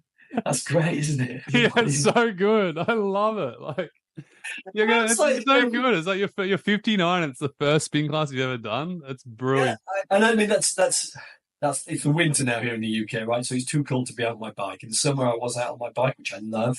Yeah. Gyms, I'm not a big fan of. I never have been, but hey, it's the winter now, so I'd rather be in the gym than out on my bike. Stay warm. And so yeah, the fitness thing is just amazing. And I guess there's 2 sides to that. You're right, I am very methodical, and there's 2 reasons for doing the gym. First of all, very briefly, completely out of the blue, I had a heart attack in May, which has everybody scratching their heads. So I've not got cardiac history in my family. I've never done drugs. I've never smoked. Social drinker, relatively fit, BMI great, cardiac okay. What's it called? Cholesterol okay. So it's just an anomaly. But as part of that, the big part of recovery there is fitness and whatever, which is me to a T. Love it. So all that's sorted now, but it also does quite nicely into that number 1 objective of getting fit, because not only am I getting fit after my chronic fatigue, I'm getting fit after having 2 stents fitted in my heart, which just allows me to go from strength to strength. And I realise how much strength I've lost from having 2 years in bed and being very limited to what I could do. Yeah. Ticking a big box of increasing my core strength, if you like, which I class as, recovery from chronic fatigue, recovering from a heart attack, but also it's preparations for the future years. If I am approaching 60 now, it means that my health is going to be better than what it ever would have been if I'd been still in the corporate world, because I'm physically so much stronger. Yeah. So I think I summarised by saying, okay, I want to get fit. I want to be able to run 5K. I've had to park the running because at my age, my knees don't like it, my ankles don't like it. It's not a problem from a heart point of view or a chronic fatigue point of view. I can run, but it's my body saying running's not the right thing. Yeah, Hence high the reason impact. why High impact. I'm going cycling tonight. So that was the first objective which we came up with. The second one was to release myself from the corporate world, and I said I gained agreement with my employer back in January this year. So I'm now in a situation where financially we're okay. Not as well as we would have been, okay, if I'd been in the corporate world still and what I was earning and everything, but that's okay. I don't care about that anymore. We're still in a good place. Mm-hmm. That allows me then to do whatever I want, and that's the piece I'm still figuring out. I did plan to do voluntary work in the autumn, but because I'm so wrapped up in getting my fitness to where I want to be, I've parked that until the new year and the spring, because then I'll be 6 months into what will be an active physical program. And in my mind, I want to be as strong as I was when I was 18. Not necessarily as fit, because when you're 18, you can actually get very fit. Yeah. But my core body strength, I want to be the same as what it was when I was 18.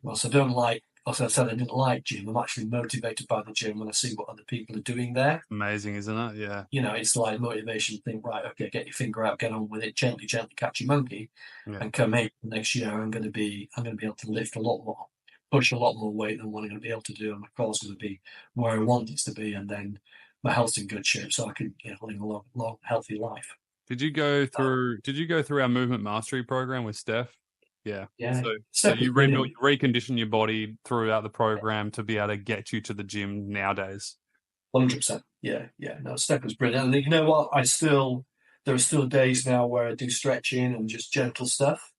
And I've forgotten about that actually. Yeah, that was the key way of getting energy into my body.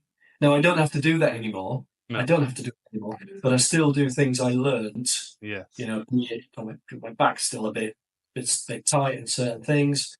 So I do things. Actually, one thing I do want to say, and this is my message to the world actually around the heart attack. I completely misunderstood the symptoms I was getting, which was just mild discomfort in my chest. Now, I knew something was wrong, but I did nothing about it. I Wow. sort of self-diagnosed and thought, is it a chest cold? I've got something going on. Doesn't feel quite right. The thing I should have done, and the UK we have something called a triage number. You call, if I called 111 and said, right, I've got this feeling in my chest. It doesn't quite feel like anything. I can't really put my finger on it. They instantly would have said, get to hospital, Wow. and that prevented having a heart attack. So I'm cross with myself because as a semi-educated human being, Stubborn. I ignored it. I was stubborn. I thought I'd be fine and go away. It's cold. It was wrong, and it didn't feel like a cold. I knew it was wrong, but I didn't listen to my body, and I was stupid. But I can understand why, because you expect to get certain symptoms, and they were just different for me. And the same way chronic fatigue is different for everybody. What I had was angina, but my angina was personal to me, which was different from other people as well. So if you ever get any chest feeling in your chest which you're not quite sure about, just call. Interesting. Maybe that's maybe that's your calling. Maybe there's things happen, to in the years to come. Who knows? Yeah, no, I think you're right, and this is where I still need to figure out what it is. But it comes the spring next year when I've got more time again. Then I think it's how do I give back from a health point of view? Yeah, totally. I can see that. I've had the experience of being there myself now, so yeah, that would make, hopefully that would make a difference to, if it makes a difference to one person, then dude, it will for sure. Amazing. Man, you got your life back. You're going to your first spin class. You're gymming. You're pushing these young bucks out of the way. These 18-year-old kids, get out of the way.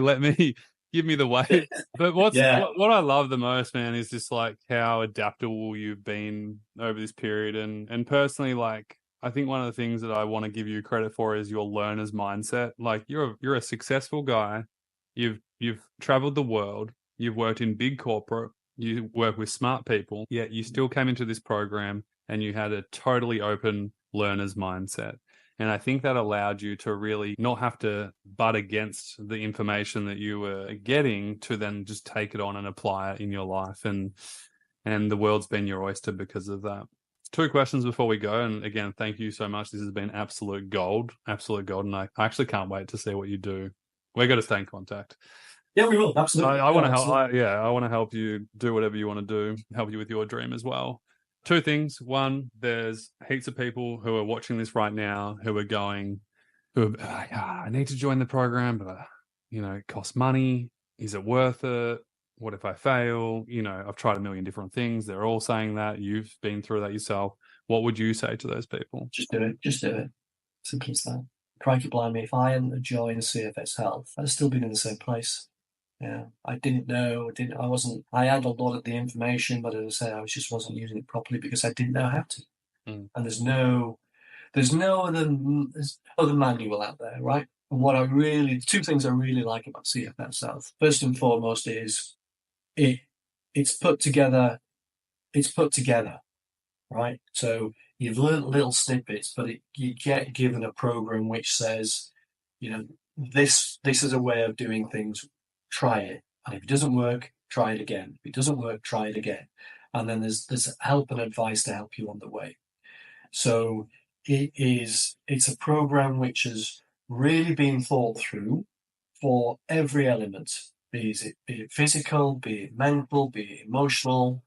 There's another one as well, usually. Spiritual. Yeah. Thank you. It's all there, and some of the emotional stuff, I came to it a little bit too late, but God, I wish I had it when I was 2 years in to have Gemma's knowledge and wisdom and things like that. It would have been a massive help for me, but at the time, I joined too late from that point of view. But it's the only thing I've come across as to which really encapsulates everything about this bloody horrible illness. So without a shadow of a doubt, you're leading the way worldwide with everything which I've looked to do and my family looked to do to try and make it happen. And the second thing is it's how you do it. So I can tell from my commercial world that you all spend a lot of time making sure that you coach.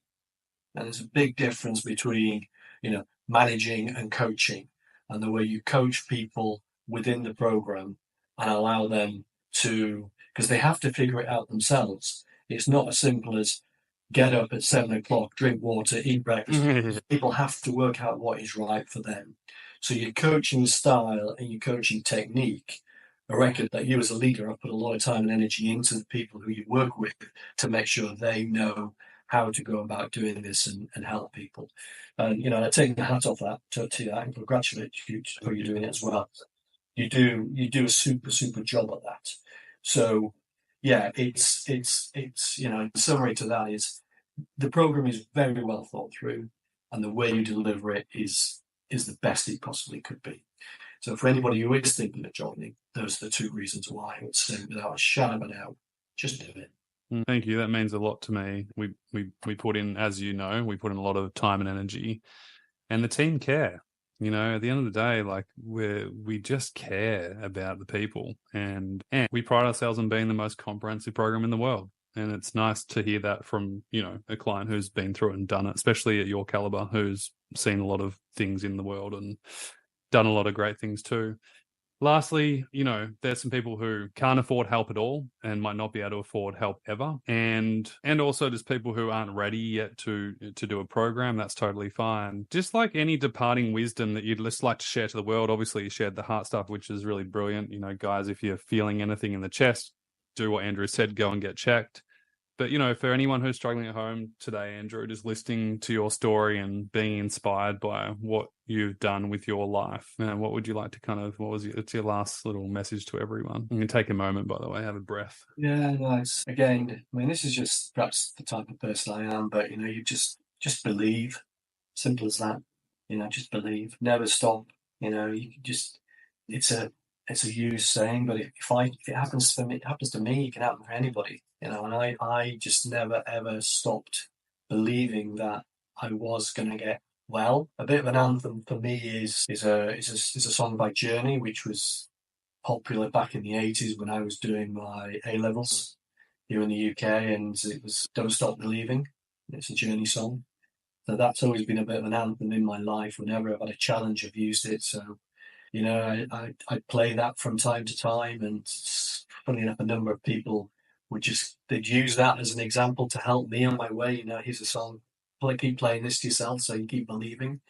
So yeah, just never stop believing that you can't get well, because you can. You absolutely can. So yeah, I guess I think to answer your question, just your self-belief system, just simply beautiful. You are a breath of fresh air. Seriously. I know you want to be as strong as you are 18, but you're as youthful as 18 as well. Honestly, it's been so refreshing to talk to you tonight. Thank you so much from the bottom of my heart, from everyone at CFS Health, and also around the world, people who are watching this and touched by your story. Appreciate you, Andrew. Well, thank you to you, Aaron, Steph, Gemma. You're a big, considering it's all online, you've become a big part of my life, and I still think every day about things which came up and things I learned and what have you. And it isn't over, actually. I don't think it is, because there's still a little bit about what's next for me. Yeah, lifestyle integration wise, for sure. Yeah, I'm excited for it. I'm gonna get through the. We head off to the US in a week's time. My son's working out in Miami, so we head off to him in December. So December's pretty much gone. But come the new year and my fitness is good, I think I need to join the integration program again, because again, there's too many thoughts. I keep do this, do that. Dude, I'd love to help you with your dream. I mean, so we spoke about that almost 6 months ago, but when the time's right, I think you clearly, and I think everyone would agree with me here, like you've clearly got something to give. So let's chat. Let's chat in. Yeah, no, definitely. I need help. So, as I say, the coaching again, it's that's coaching me to where it is whatever I want to get to. This is the fun part though. You get to choose what you want to do. You know what I mean? Whereas like the not so fun coaching is when you don't have a choice and you got to get out of it. So yeah, this is the fun stuff now. So yeah, go and enjoy your spin class. Great to chat. I'll speak to you soon. See you, legend. Thanks, Toby. Thanks, man. Take care. All the best. Bye. Goodbye. Hey everyone, it's Toby Morrison here, and on the other end of the screen is Harrison Overall. Yep, the name says it all. like literally overalls. Welcome, Harrison. Thanks for having me. Man, thank you so much for coming on. In today's conversation, we're really talking about recovery from chronic fatigue syndrome, which is kind of like a serious topic, but we're going to have fun with it today because your story is really incredible. Let's rewind the clock. Before you joined the program, just to give the viewers an understanding of what you were doing, where you're at, at your lowest point, what was going on in Harrison's life? I first got sick with COVID-19, like the 1st of January, I tested positive 2022. And then all my mates, because we went to a festival and all my mates tested positive. And, you kind of think, it's just a cold, get over it. And then all my mates started getting better. And then I just kind of plateaued. I didn't really feel, I woke up every day, I describe it as feeling really kind of hungover and just so fatigued and exhausted. And I just felt so wiped out. Walking up the stairs, I'd just be puffed and just really bad physically like that. And then a couple months went past and I just wasn't improving. And I kind of still was in that mentality of, it will just get better. We'll just get better. And then it didn't. So I went for a few blood tests and I had antibodies of glandular fever, Epstein-Barr virus in my system. So I would have gotten it probably around January, February 2022. And so that was really good to kind of get an answer, kind of like, okay, well, there's a reason why I'm feeling so shit. But then all the doctors, a common theme that you guys speak about in this program is you go to kind of traditional doctors and some are really good and some they're quite dismissive and they'll be like, just rest 3 weeks, you'll be fine. And that's kind of the constant dialogue you get from the doctors. And I was believing that up until 3 or 4 weeks had passed and I was just plateauing. I wasn't getting better. It kind of got to June, July when I found you guys, when I was just like, I'd lost a lot of hope in terms of improving because I was like, well, if I haven't improved, it's been 4 or 5 months. And around that time as well, I started to discover what chronic fatigue was because I'm a bit of a hypochondriac. So if I have any symptoms of anything, I'm straight on Google. Not good. Dr. Google. Yeah, exactly. And in this circumstance, it actually did help because I was like, okay, I reckon it's post-viral fatigue or chronic fatigue and they're very similar. But then I found you guys and I watched a recovery video that you did with a guy called Blake. Shout out to Blake. He's a legend. He's pretty similar to you, actually. Your stories are very similar. Yeah. Yeah, well, that's why it really resonated with me. The fact that he had kind of grown up in Melbourne like I have. And, he had played sport. He played footy like I had. And everything he was saying was just so, I was like, holy shit, you are like, I'm you when you were really bad. Like I just felt exactly how you're feeling right now. And it was just a real light bulb moment. And straight away, I just tried to get into your program. And lucky enough, about a week or 2 later, I was in. And fast forward a few months, it definitely got harder before it got easier. I think a lot of people who are experiencing chronic fatigue can kind of resonate with that. It's definitely not a linear progression. It's very up and down. And you also speak a lot about the type A personalities being quite prevalent in the program.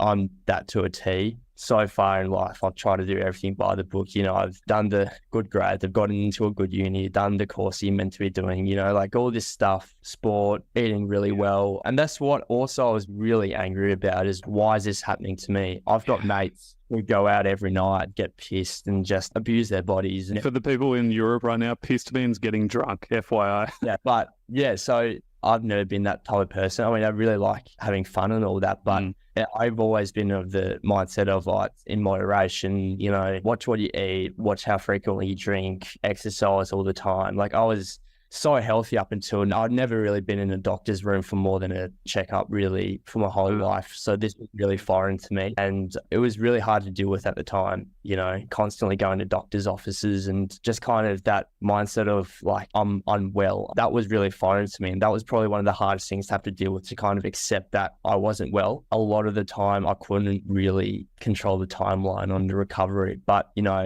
that being said, I definitely still stuck to everything that the program taught me. And I learned a lot just about chronic fatigue in general, which I found really interesting. Yeah. And I think going back, there's been a bit of a tangent, but going back to what you were saying, the lowest point I think was my parents were great during this whole time. They were super supportive. It allowed me to kind of not work. So my job essentially was basically as healthy as possible. So I was really fortunate to have parents that allowed me to do that. But there was one time where my parents they were like, why aren't you better? And hearing that from your parents who's seen you in this journey was like, fuck, no one can relate to me. Like I felt so alone. And it's a very lonely thing to go through because you don't really know a lot of people who have been through this. Chronic fatigue was kind of a taboo topic. It's a lot better now with, the prevalence of long COVID and things like that. But, not many people spoke about it. And I really had to dive deep to find people who I could chat to about it. But yeah, that was probably the last point. That feeling of loneliness was really hard.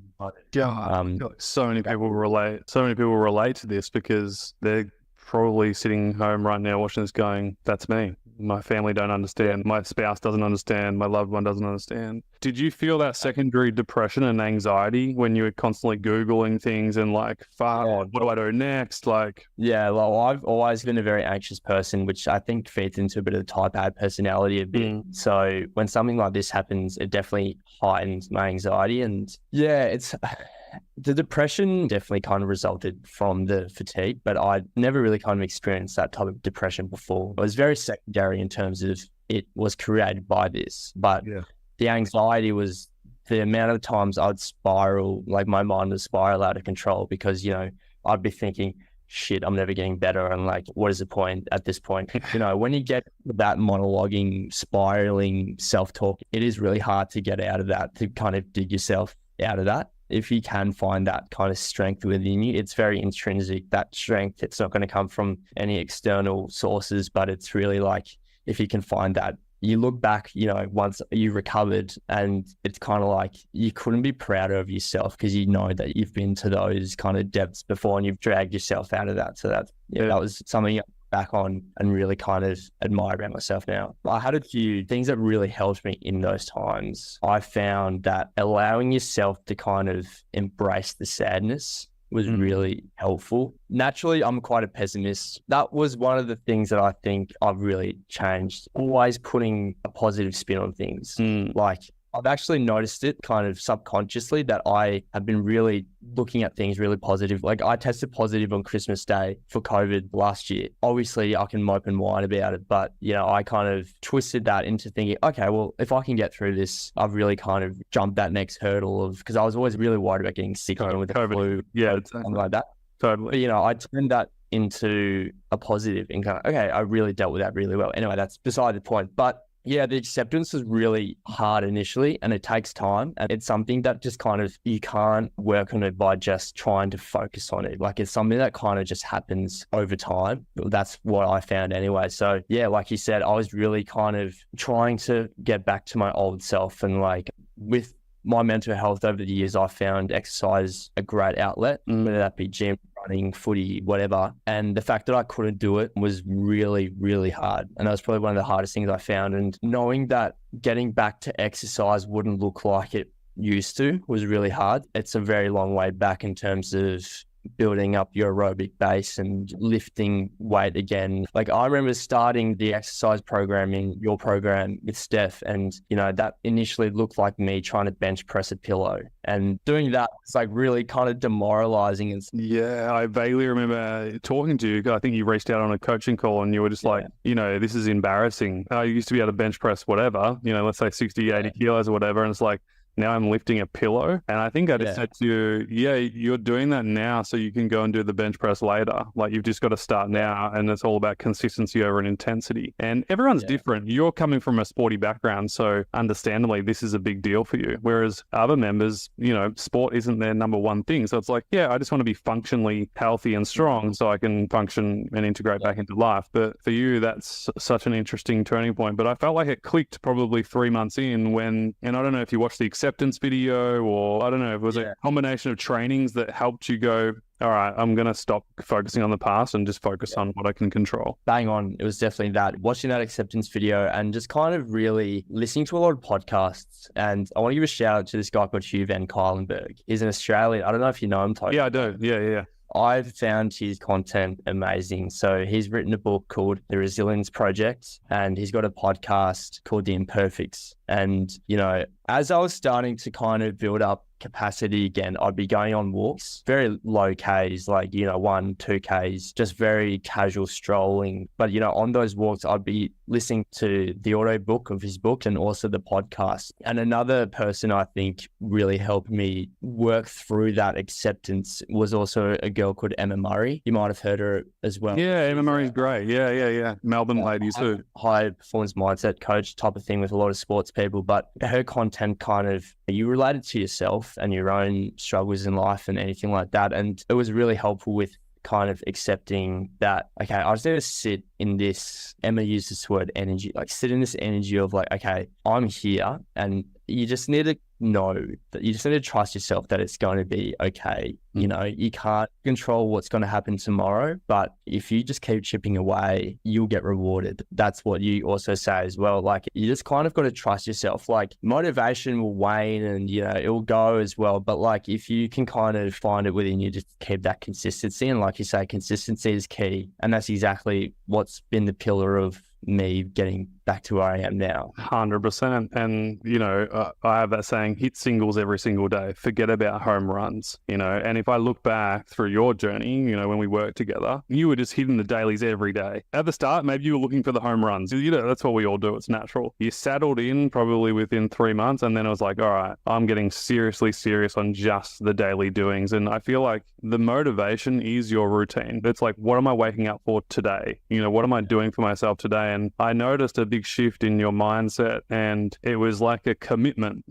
I wouldn't say it's motivation because, like you said, it comes and goes, but there was this undeniable commitment to yourself and the program. That's all that mattered. And it was almost like this single mind focus that it was so strong. And correct me if I'm wrong, but this is just what I observed from you. There was no distraction. Like, you got what you needed from the coaching calls. You jumped into trainings when you needed it. But most of the time, you were out there implementing the work. You weren't trying to consume more content to learn more. You were like, all right, I need to learn this. I'm going to go do it. Toby or Gemma or Steph, what do I do next? Because I'm here now. And you just kind of kept building the blocks, and consistency over intensity, man. Like, you did it. Yeah. And I think that's definitely, like, I was so driven just to do those basics every day because, all the basics that I was doing were all healthy and they were all part of healthy lifestyle. So it's like, I'm not really doing myself a disservice in any way. It may not look like it's not working, but regardless of if it's working or not, it's still a good thing to do. A big thing that really helped for some random reason was ocean bathing. Well, any body of water really that's kind of cold. Like, I was able to go to the beach and go there every morning, and you get a couple of seconds of just like, whoa, like a bit of a rush of adrenaline, and that kind of kept me going through the day a bit. Another thing that really helped click was I'd have a lot of brain fog, but it seemed to be a massive difference with eating regularly, like in terms of not eating like 3 meals a day, but eating like 5 meals every 2 hours. I learned that from you guys, and that was awesome. That really helped. Also, I think as well, just being able to like kind of not stray from those key things you do during the day to get through the day, because I'm sure everyone who's listening to this would be able to understand, like, when you have chronic fatigue, days feel so long. They can if you don't have a plan, right? Exactly. That's exactly also why I tried to fill the day with things that weren't going to drain me, but were also going to kind of help me. So, it's one thing to just try to distract yourself for the whole day, but that's usually going to be active activities, and that will usually end up in you pushing and crashing.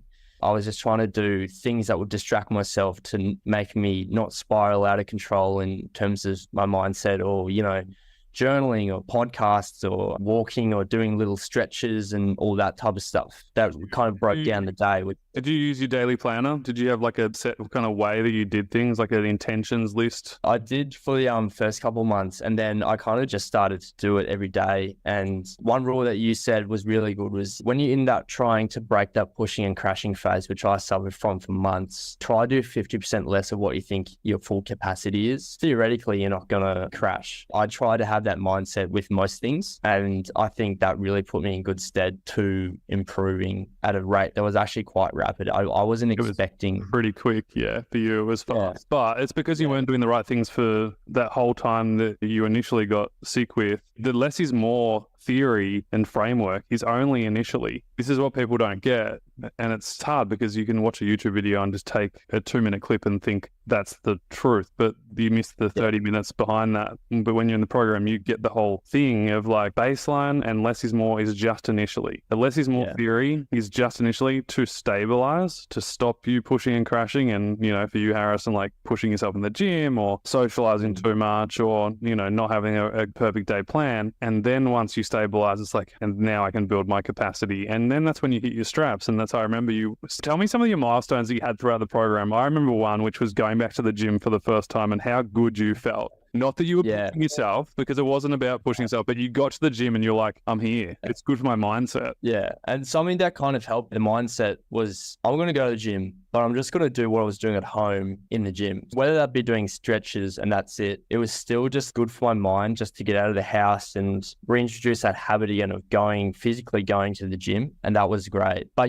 obviously it wasn't smooth sailing. I reckon I had 3 setbacks in the time in the program. And, each time was quite similar. I'd honestly just do more than where I was at. So, like I remember one time I posted something because I just kind of reintroduced jogging. And when I mean jogging, I mean walking for a minute, jogging for 30 seconds, walking for another minute, not, running a marathon, but, I still kind of thought, that's nothing, because I still had a bit of that, before then I was just going for runs all the time. Comparing, exactly. Yeah. And I still do that a bit occasionally, but I had a setback after that. And, all the setbacks are really disheartening. Like they are really disheartening, and it makes you sometimes question, like, what has this been doing? What is all this hard work? When is it going to pay off? But you just got to dust yourself off. It is hard to do that, but you just got to dust yourself off.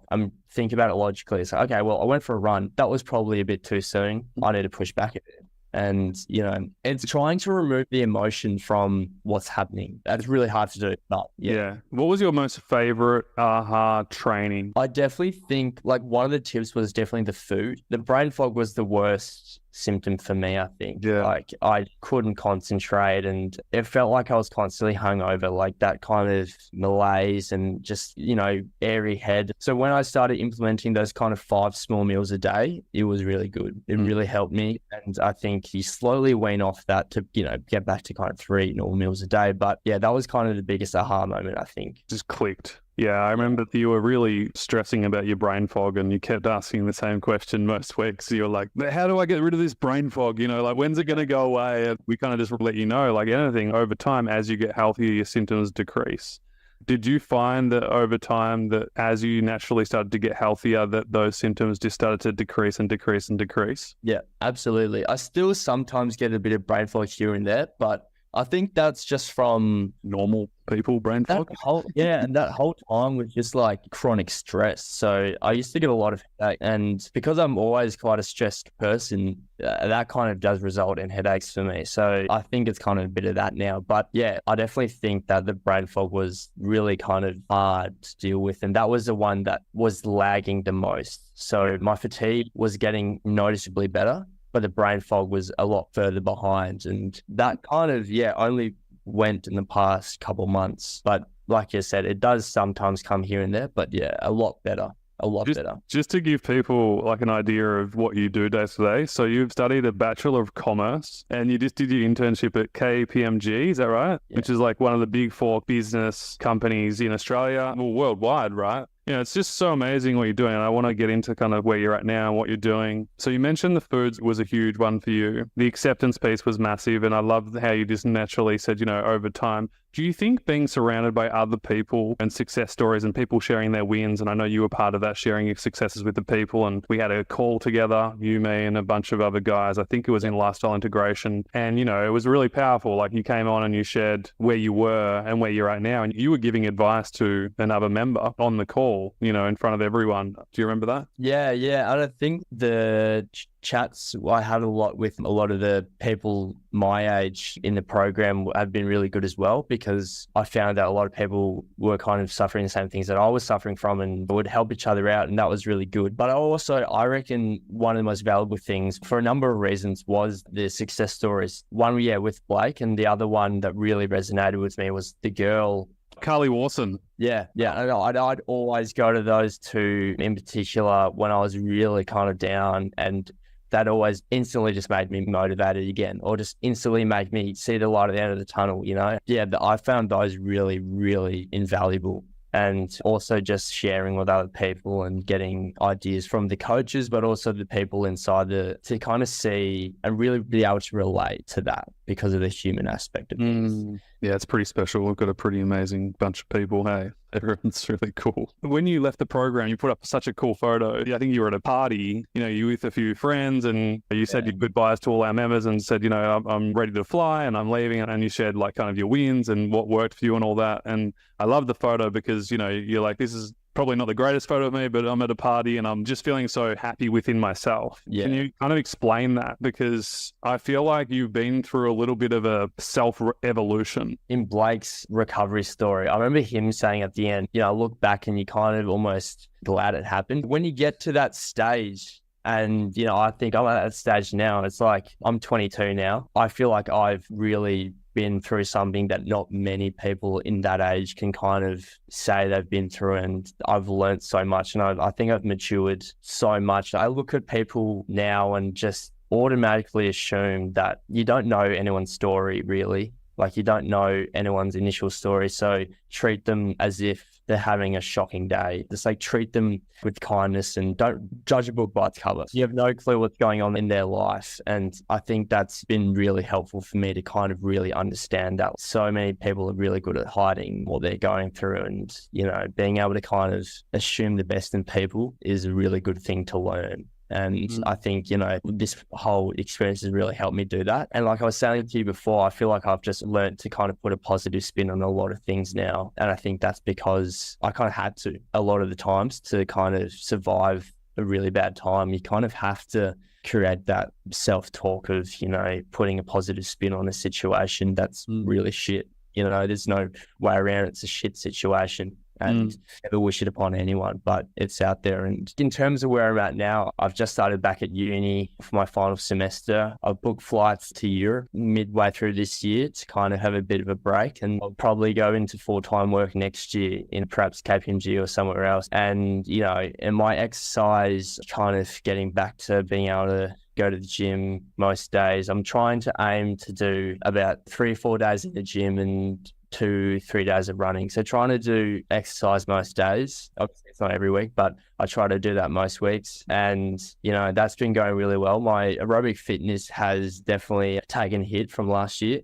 So I'm slowly building that up. That's something, you know, I've still kind of got those lessons ingrained in me of hit singles. Don't try run a 5K, 6K. Try just really start slow and slowly implement those build up. And like, that's been really good. I like to think I was really kind of healthy, had healthy habits before I got sick, but I mean, you can always improve. And now I'm kind of aiming to try not cut back on social life, but in terms of drinking, I'm trying to lessen my drinking now. And I think there's a really big shift in especially people my age this year of like kind of embracing not drinking. I'm really enjoying that. I kind of like that trend. So cooking was another really good way of coping because it's kind of mindless activities that kind of preoccupies you. And, you know, at the same time, you're doing yourself a service by cooking good food. So I've continued that. And this year, I'm really just focusing on building up my capacity in my fitness and trying to just live a healthy lifestyle. And, you know, like you said, once you kind of get over a certain period, you can add certain layers. So, you know, add in business, you add in relationships, you add in all those types of things. So I'm slowly trying to just, you know, add in those layers. So yeah, that's kind of what I'm hoping this year will pan out to be like. It's amazing, dude. Your parents must be so proud. Yeah, no, they are. They were the ones that saw me at my worst. My friends would see me at my best because I preserve all my energy to see them. But my parents saw me at my absolute worst, and them and me can only kind of comprehend the transformation. And so, yeah, they're very proud, and I'm very proud of myself as well. And I think anyone who's kind of been through this and going through this and who is trying to get better would be proud of themselves as well. Just want to touch on a point you just mentioned. Only your friends saw you at your best, but they didn't see the hard times. Yeah, I wanted to talk about that as well. That was really hard. They want to see you at your old self because, you know, they love your old self. And, you know, obviously last year was so uncharacteristic of me in terms of I was just not in a good headspace and it was really hard. And my social anxiety was through the roof a lot of the time. And, you know, it was really easy to kind of get peer pressured into staying out later or drinking. I tried really hard. I think for most of the year, I didn't drink. So I'd go to these parties, stay at them for maybe 2 hours and not drink, but it was really hard. You'd hear kind of comments like, as if you're not better yet, or oh, are you still not drinking and stuff like that. It was one of the hardest things to kind of stomach was your friends not seeing your improvements. And that was really disheartening and not being able to act like your old self because before that, I was always, trying to make everyone happy and laugh. And I was always a silly guy and happy-go-lucky guy. And you try to say that, I'm getting better. And then a lot of the times I'd say, I'm better. But you know deep down that you're not. And it's really hard to kind of get them to come to terms with where you're at. As you got better, and correct me if I'm wrong, but I feel like you changed as a person, You're still the same guy, but you've got wisdom now. You've got an inner compass that you didn't potentially have before. And I don't feel like you need to be the old Harrison. You are who you are. You're a bit of that, you're a bit of this, and you kind of just have a bit of fun. But is that true that now you almost own who you are and it doesn't matter what people think almost? Yeah. And I've always kind of liked to believe that I've been very open about mental health. And I like to think that I create an environment where, a lot of people can come speak to me and open up to me. But I think I've just kind of gone to a new level with that. I'm a real advocate for mental health. And like I said before, kind of assuming people aren't always having a good time. So I like to always check in with my mates now and just, text them once every 2 weeks or 3 weeks, like, hey, how are you going? Because I would have loved that. And I did have mates who did check up on me, being like, hey, mate, how you going?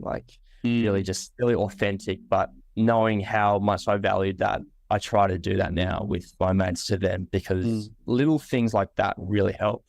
So good, dude. A couple of questions before we wrap up today. How significant has the change been for you in your life since joining the program? It's hard to kind of put into words. I do feel like a different person. I still act the same as I did when I was healthy. And that's something I really wanted to kind of keep is my personality, which I have. But, in terms of the way I think about things, like I said, putting a positive spin on things, having that pushing and crashing stuff, that really was ingrained in me of you don't have to achieve everything in one day. And being okay with just relaxing is something I had to force myself to do. And I'm not good at relaxing. I hate sleeping in past 10 o'clock, but sometimes you need that, and being able to kind of schedule those times where we can just do nothing, I think will help keep this at bay. I think I learned most of those things from the program. So yeah, it's things like that, like lifestyle changes. Yeah. So good. And 2 more questions. So I want to finish with your thoughts on what you'd like to say to everyone. But for people who are humming and ahhing if the program's for them and they're questioning everything, what would you say to them? Everything you learn in the program is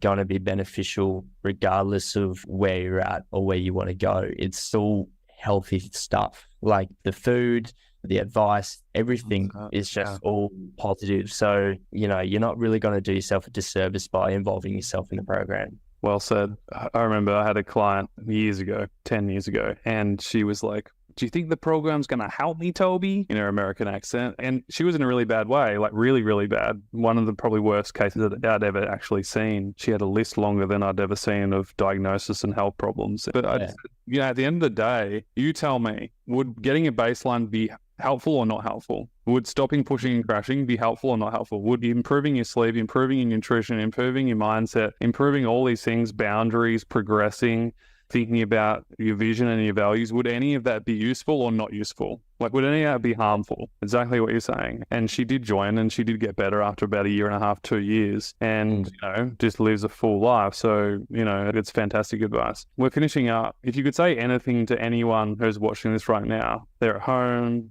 they're feeling kind of like you felt at the start, Googling everything and feeling like they're the only person on the planet experiencing this, what would you like to say to them? It's okay to not be okay. It's very cliche to say that, but I think one of the big things I had to grapple with is okay to be unwell. You're not going to be 100% all the time, and it's kind of inevitable that you're going to have bad days. So I guess, kind of firstly accepting that, but also knowing that it's really up to you. And like you used to say, Toby, I think it was if it's meant to be, it's up to me. It's really kind of what you do and your willpower to kind of keep showing up. And that if you keep showing up, you're only just going to help yourself no matter what situation it is. And consistency is what's going to win this game. And like I said before, being able to indulge in feeling shit. Like, I feel like that's different from feeling sorry for yourself. I watched this TV show called Afterlife when I was at my worst, and I don't know, a lot of people have seen it, but it's such a good TV show, and it kind of allows you to explore those feelings of the why me attitude.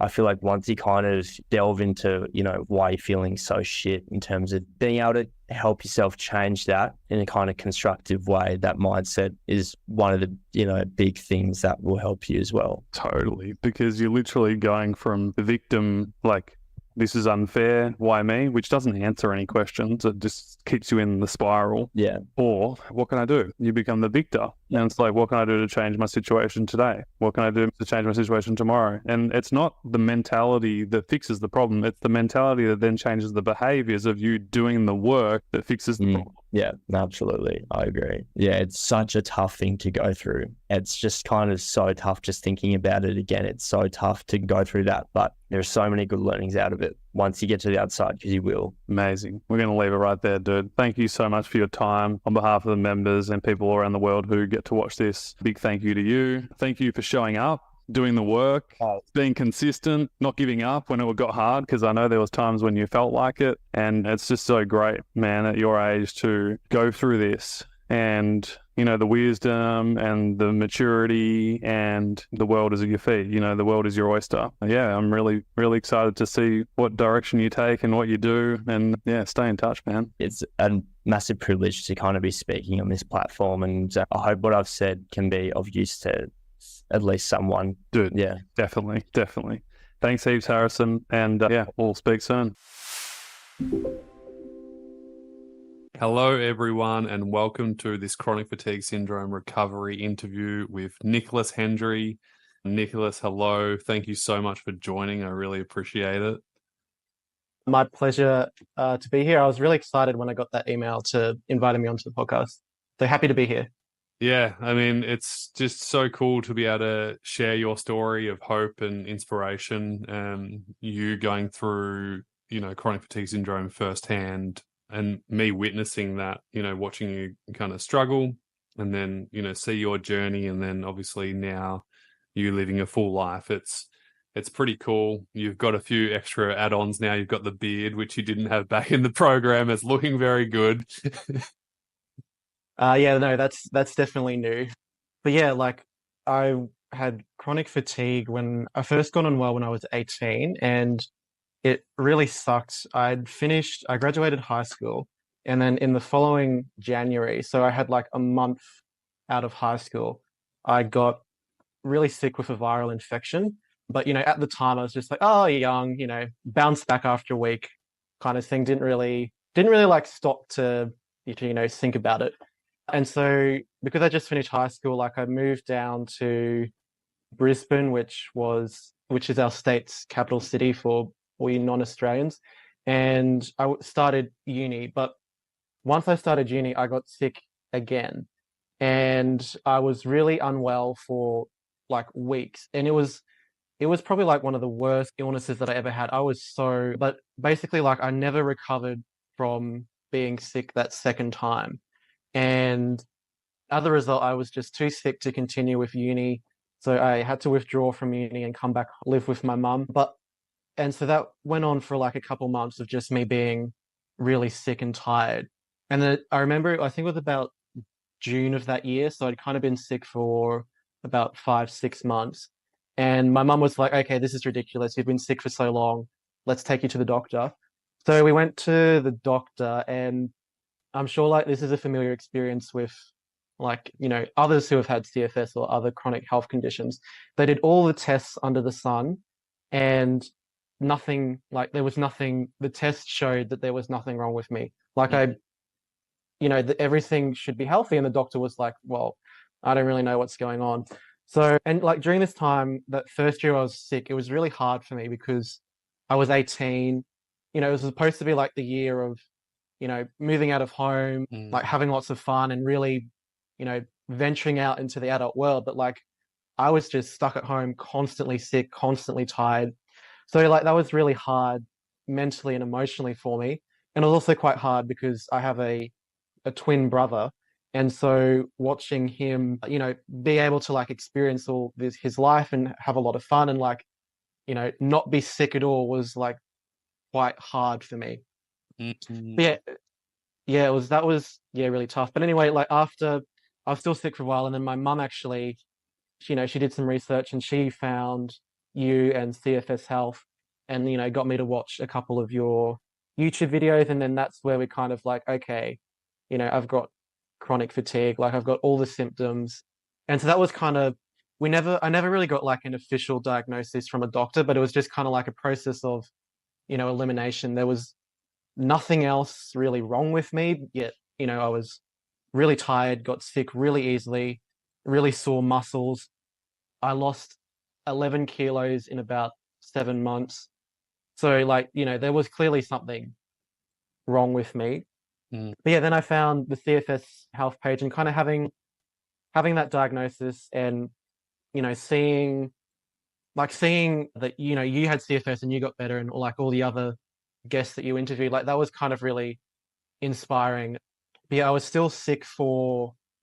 really sick for probably 3 years. And yeah, I was just the worst of it, like I couldn't get out of bed. I kind of tell people, like, at the worst of it, this is kind of the example I use, but like I would spend all day either in bed or on the couch. Like moving to the couch was seen as like a good day because I was able to actually get out of bed, walk to the couch, and then just lie there all day and then go have a shower at the end of the day. But I remember at the worst of it, like just I would get out of the shower and just be so tired from like having to, wash myself and be in the shower, that I would sit on the edge of the bath until I had enough energy to like dry myself and take myself to bed. And I remember one time, I think I sat there for about 50 minutes on the end of the bath just because I just couldn't get up. I was too, the process of just having a shower was so exhausting for me that like I had to sit there for 50 minutes just to get the energy to dry myself off and take myself to bed.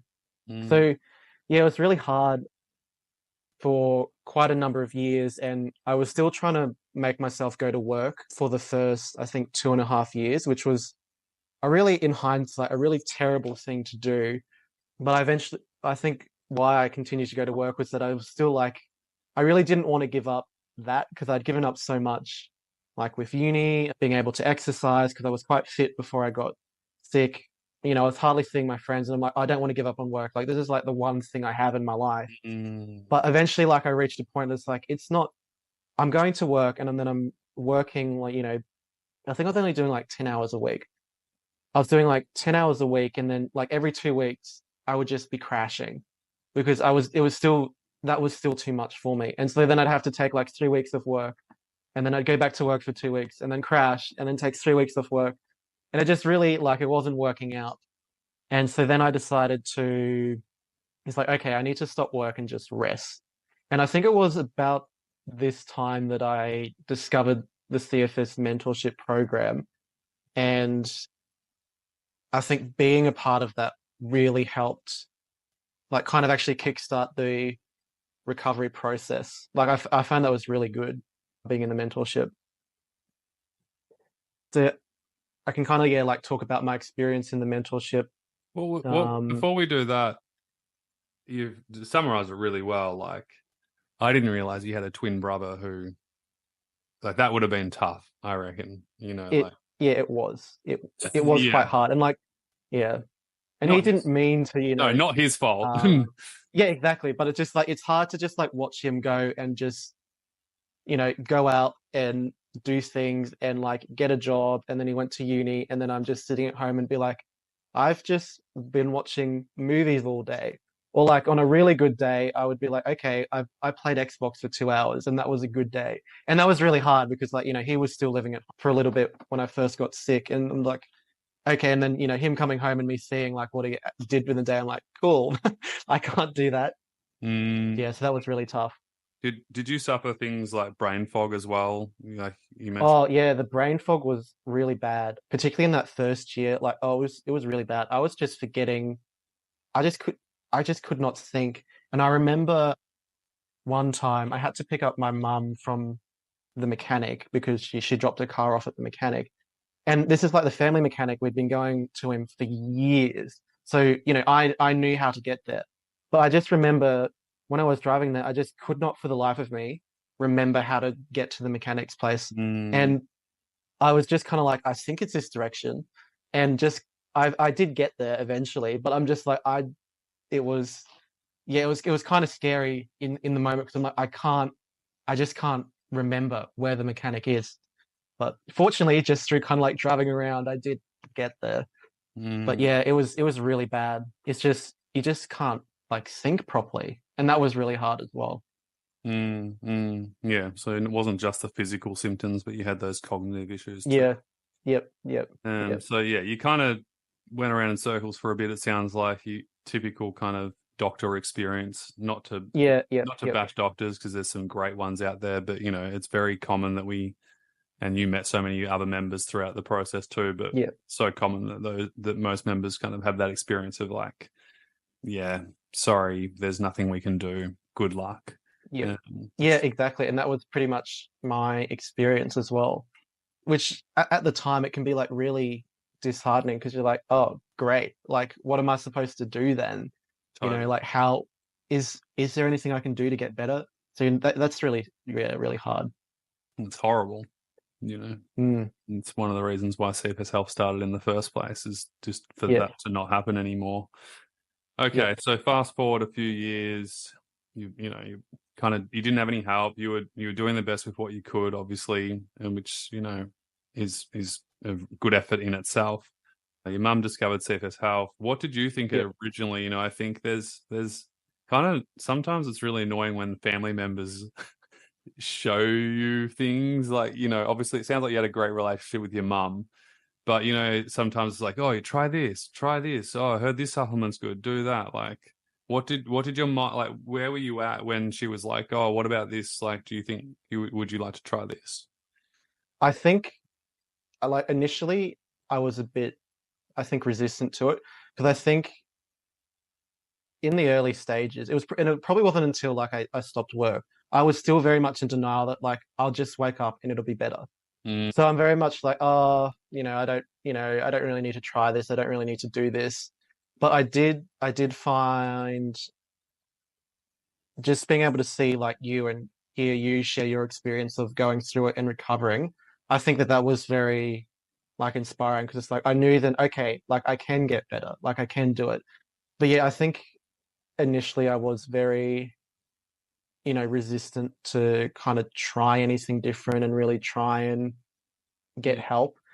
And again, I think it's just part of, I was 18 when I first got sick and, trying to be like independent, be like, I don't need help. But yeah, eventually, as I said, after I think it was about 2.5 years of being sick, I kind of realized like, okay, I need to actually do something about this. Yeah, because I was going to say, I feel like when you joined, you were ready. Your attitude, your attitude was just so brilliant. It's been years since we've caught up, it's been years since you did the program. But I just even remember back then when you joined, like, I just remember you introducing yourself and just like, you were always so present and active and always asking questions to the members and to the coaches. And you were just always curious. And it was just really impressive to see like a young guy like yourself do that, because but like, so I guess you answered that question really of like, you just got to the point where I was like, all right, something needs to change and I need to be part of that change. Yeah, exactly. And I think actually Gemma, who is she still the mindset? Coach? Resident anyway, one of our head coaches. Oh, Gemma, wonderful. Yeah. I think she said something. It's like I can't remember like the exact saying, but it's like people only change when they have they've suffered enough and they want to change. And I think that was kind of where I was at. Like I had really stubbornly for like 2.5 years refused to kind of admit that I needed help and kind of refused to accept that things needed to change. But as I said, like it eventually got to the point where I was like taking so much time off work that it really wasn't doing me any favors being there. And I just like that was kind of like the last thing that I was hanging on to for like a normal life. And I think once that was gone, I kind of just like realized like, okay, I don't want to be like this anymore. Like I've suffered enough. I've kind of lost everything pretty much. And then I was like, okay, like I'm ready. but it took a lot of work to get to that stage. And I think, and I'm sure like a lot of other people who have had chronic fatigue and other health issues can kind of relate to this, but particularly in the first year, I was very depressed about the situation. And I think in that state, like I was not kind of ready to receive help. But yeah, I think once I kind of like suffered enough and kind of worked through some of the mental stuff that was going on, I was like, okay, I need to get help. I want to get help. I'm ready. I'm ready to do, whatever it takes to get better. So I think, yeah, I was definitely, really in the right mindset when the mentorship came along. Yeah. I think it definitely, yeah, it came at the right time for sure. I agree. You were just ready to make changes, but it sounds like it was a lead up until that point to get there. All right, cool. So you joined the mentorship program, you're kind of ready, you've been through hell and back basically, and the isolation and loneliness.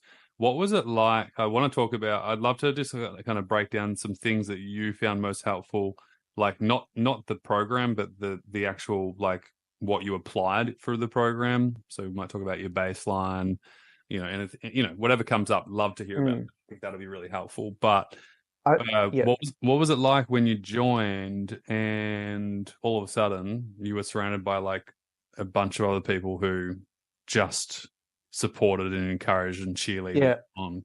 Yeah. I think that was really great. I think like that alone is worth like joining the mentorship, because having chronic fatigue and having other, chronic illnesses, it is very isolating. And I found that I was living with my mum. She was very supportive and she did a lot for me, but shout out to mum. Yeah, exactly. Shout out to mum. But she wasn't living through it, and she hadn't had any serious health problems before. So she could never really understand like the struggle and how hard it is. And being in that mentorship where people was like, I've had the same experience, like I've struggled with, anxiety, I've struggled with baselines, I've struggled with whatever it is. Like that was really, really good. It just made me feel less alone. And I knew that what I was struggling with, what I was going through, everyone else there had experienced the same thing. And it was really good to not really have to like explain yourself too much, to just know that everyone understood what you were going through. Like that was really great. And a lot of I think we did coaching calls twice a week.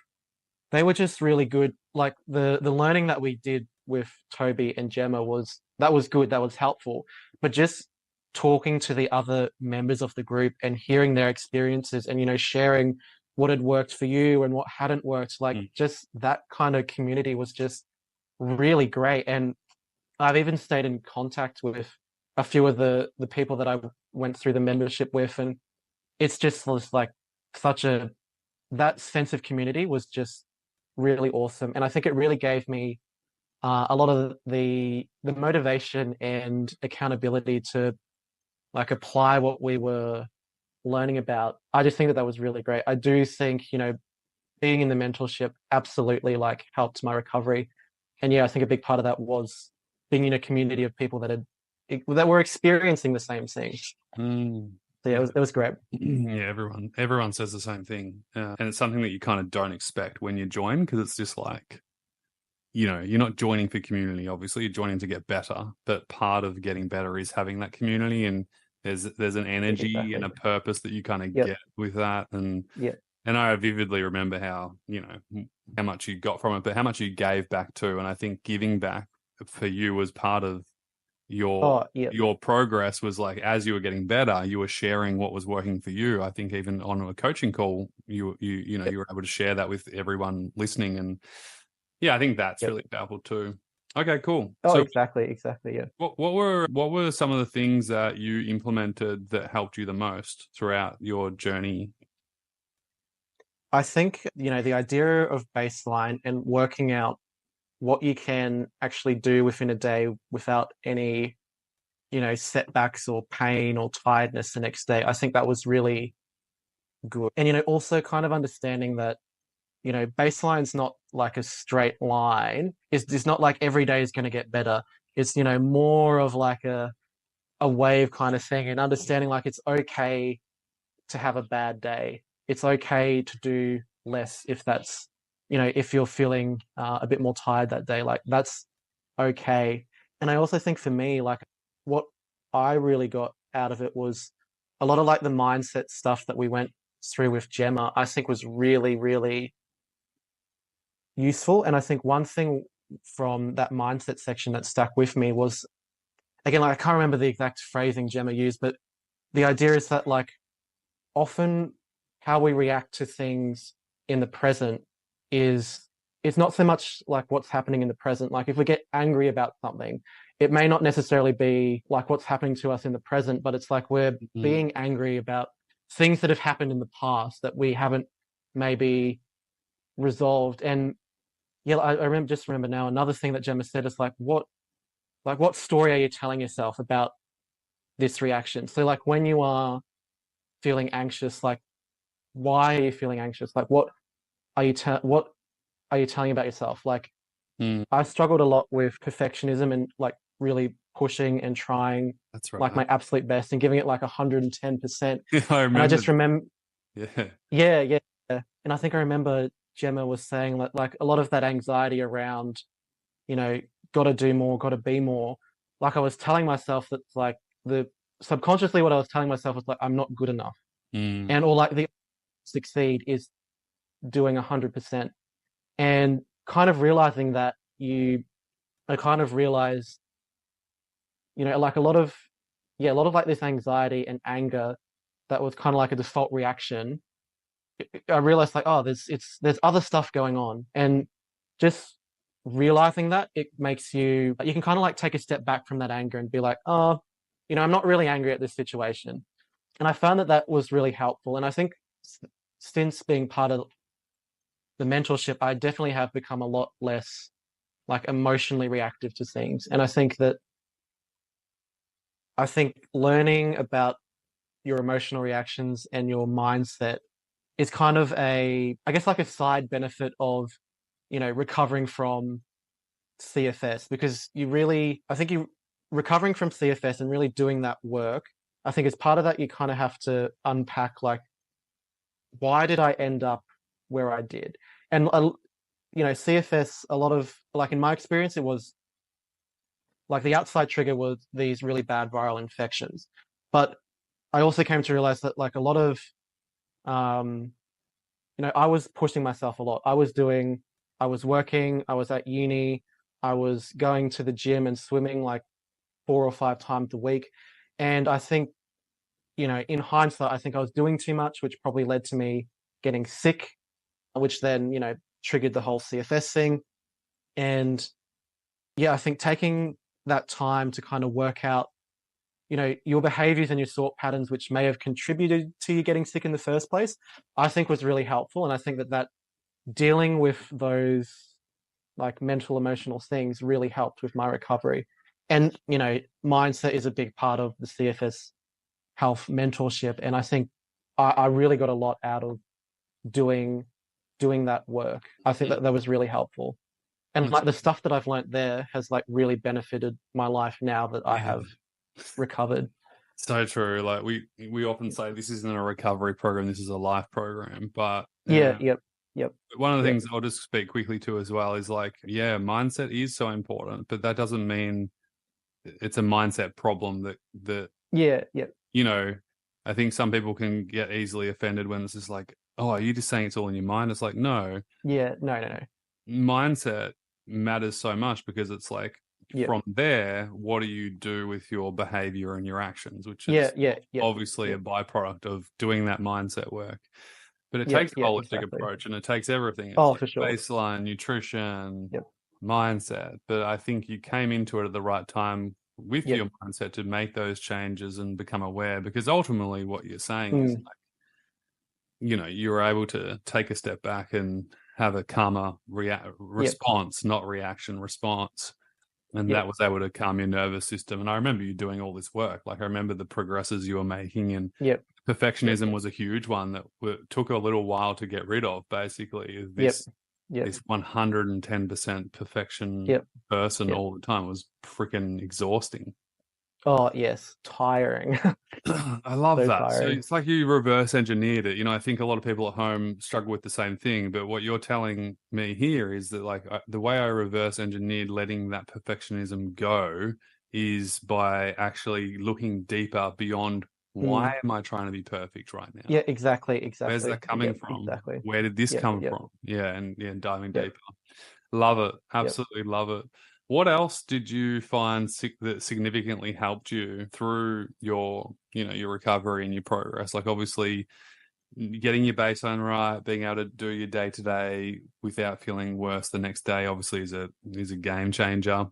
Maintaining that and progressing that is what you did. The mindset stuff. Was there any nutrition and movement stuff that you implemented throughout your journey? Yeah, I do remember I was eating pretty healthy most of the time, but I think that, the nutrition, it's reminded me of another good point. I was also about a few years into when I was being sick, I don't know why, I just had a blood test done and I realized that I was iron deficient. And I think when I then fixed that, which took a little while, I had to take some iron supplements and then, introduce a bit more red meat into my diet. But once I fixed that, I did notice a bit of a improve. And I think like if there's one kind of advice that I can give to people who do have CFS and are struggling with health conditions is just go and make sure that like everything else is good. Like, cover your bases. 100%. Like, are you, like for me, iron deficient, like that was an easy fix. Fixing your sleep if you've got a bad sleep routine is good. Making sure you're getting daily exercise and movement, even if that's really gentle, I think is really important. And so, make sure all your basics and like everything else is good. And, you'll probably find that that's going to make a huge difference. But I think the one other thing, and this was more so, I think, after I had recovered a bit and had more energy to do things, is, well, going in and doing things. And like the only way I think that I got better was, to slowly introduce more into my daily routine. But, in saying that, you do have to be careful. And it's like you need to be constantly assessing, like, okay, did I do too much this time? And then, dial it back. Because another thing that I struggled with when I kind of left the mentorship and was slowly getting back into life, when I went back to work, I found that really mentally I was so anxious about that. And I went through like a lot of, meditation and mental exercises to help with that.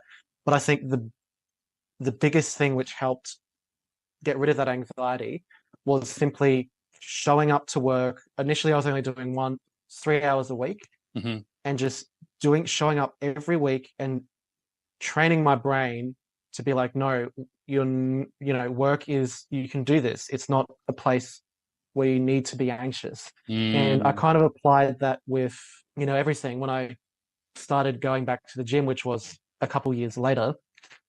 And initially, again, that was quite, anxiety inducing, because in the past when I was sick, doing exercise was always like a disaster. And so I was quite anxious about doing that. But by slowly and consistently, going to the gym, I think I was doing once or twice a week is how I started.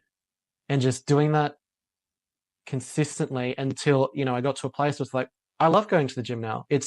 There's no anxiety around that at all. So I think because you're healthy as well. Like the other thing is like you're healthy as you're progressing, you're getting healthier and stronger anyway. So you're building up your capacity, which appropriately meant that you could go to the gym. It's just that, like you said, you just have to pattern interrupt that old thought process. Exactly. And build a new one, which is so good. Yep.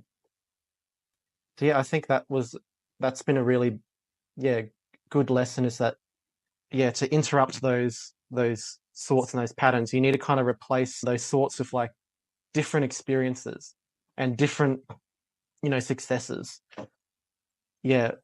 there was so much that I learned from being in the mentorship. Like I could talk about it for hours and hours. It Well, really, really did help a lot.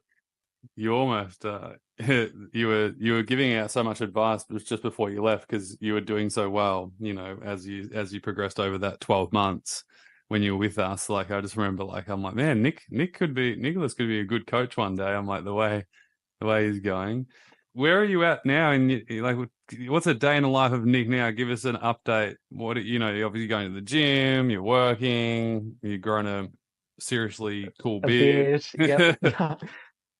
Yeah, so last year I returned to uni after Oh I wow, think like cool. 8 years or something. Congrats. Oh, thank you. And I'm halfway through. I'm doing a Bachelor of Secondary Education Brilliant.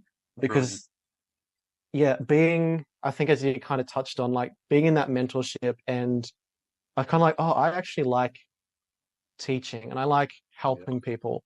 you're good And at it. I'm just like, oh, okay, because let's be a teacher. And I would never have thought that I would have been a teacher, when I first left school. So, and I think that kind of speaks to how transformative, CFS can be in changing Mm. your outlook and your values.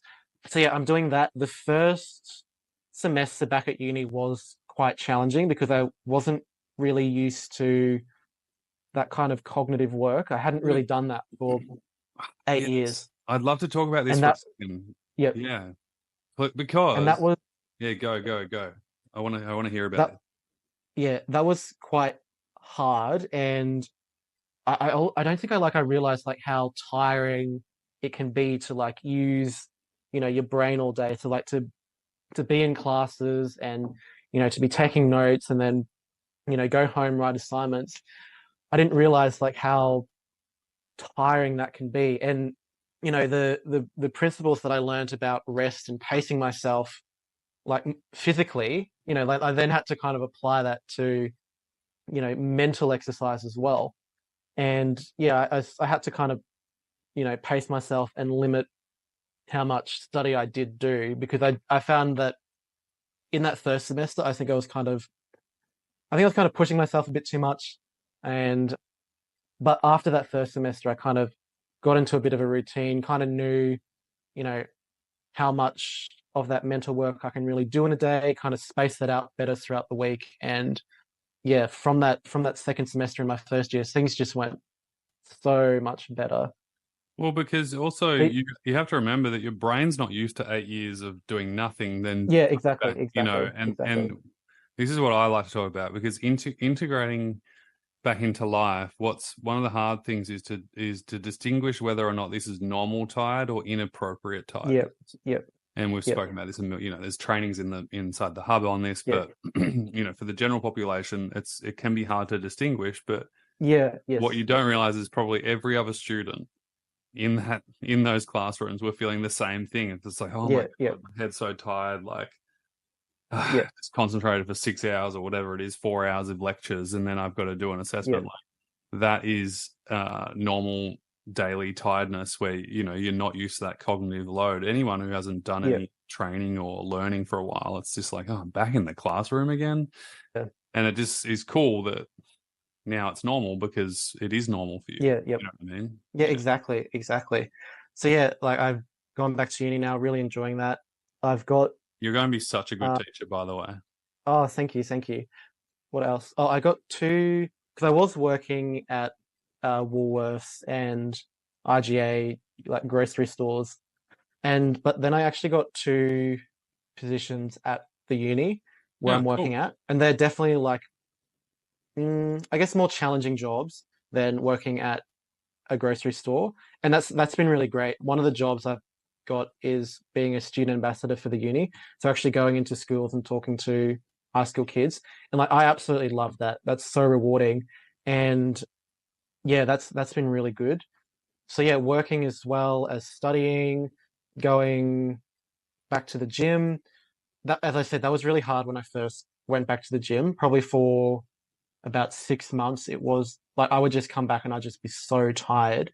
But after that period, I actually began to notice like, hang on, I'm not getting as tired. I'm not getting as puffed at the end of this. I'm not coming home feeling exhausted. And that's been absolutely great because I was really fit before I got sick, and I missed exercise. I miss running around. I miss going to the gym. I miss swimming. And now being able to do that a couple times a week is just really great. And there was even a point I was actually riding my bike to uni for a while as well, which was really awesome. And like again, when I was unwell, it's like I could never imagine, riding my bike half an hour. Like that'd just be impossible, you know?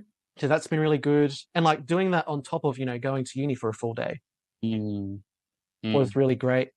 And then I think the other big thing, this year, start of this year, I went to Japan for 3 weeks to visit my brother who was overseas studying. And this was the first like really big holiday that I had in like 8 or 9 years. First time overseas for like 12 years or something.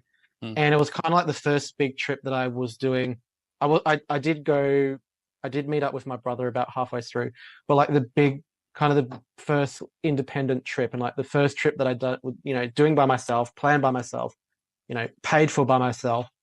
And like that was really exciting and it was so good. Like I did so much in Japan, like, spending all day going out, traveling, seeing the attractions. My brother and I went to the snow for a week. We did a whole heap of things in the snow, like tobogganing. We did dog sledding. Oh my God, that sounds so Like, fun. Wait, so what? Yeah, it was. Dogs are on it the was front of great. the toboggan? Yeah, yep. And No. we had to steer it. It was kind of like No a way. skateboard or a surfboard. You just lean around the corners. Oh And my that was serious. God. Yeah, I think that was the best thing we did in Japan. It was so much fun. Oh my God, I'm definitely doing that. That sounds so fun. Yeah. Oh, I would definitely recommend it. It's just, yeah, a lot of fun. And the dogs, they just go. There is a brake on the sled, and if you want to stop, you really have to like stand on it. You can't like be half on the brake. Like you got to be fully on the brake. Where did you do that? They're Just in pulling. case other people want to go do this, and I certainly do. Where is this? It was on the Northern Island of Japan, Hokkaido. I can't remember the exact name of the town. I think I'll get it off you later. That's so good. Yeah. I can find that out later. Yeah, cool. Yeah, it was so much fun. Such a good experience. I did get sick like on the third day I was there, but I think it was just kind of like a travel flu. But after about 2 or 3 days where I did take a little bit easier, I did get over that and could then, enjoy the rest of the holiday. But again, like if you told me like 5 or 6 years ago that I would have, gone to Japan for 3 weeks and did all that I did, I just would not believe you. Like, I'd be like, no way. So that was really great. And at the moment, because the uni semester's over, I'm basically working full time in my other role at the uni, working in student services and like student support. And like I do 4 or 5, like 8 or 9 hour shifts a week. And again, like if you had told myself that I would be able to do that, 5 or 6 years ago, like there'd be no way. 5 or 6 years ago, I was struggling to do 3 hours at Woolworths.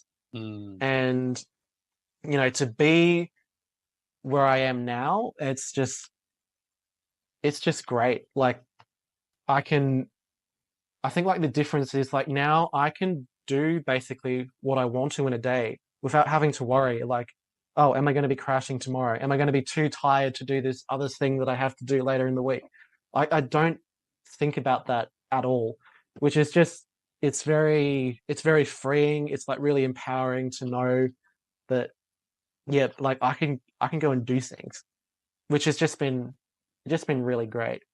So yeah, from like being, in chronic pain, sleeping for like 14, 16 hours a day, barely being able to get out of bed, sitting on the edge of the bath for 50 minutes after I had a shower, to, working full time. I actually am also doing a exchange program with the uni to Canada for a couple of weeks in January, which is really awesome. I'm really looking forward to that. get to go play around in the snow for a few weeks. And to just do all that with like no fear, no anxiety about, my health is just like the best thing ever, and like a complete, turnaround from where I was 6 or 8 years ago. And I think it was funny. I think I mentioned in the email that I replied to when you invited me to do this podcast, I think I said when like what I really wanted my life when I was sick, I wanted to go back to uni. I wanted to be able to work. I wanted to do travel. Oh, and the other thing as well, since I've been better now, I've been able to actually, you know, go on dates and meet people. And I've met my current partner now.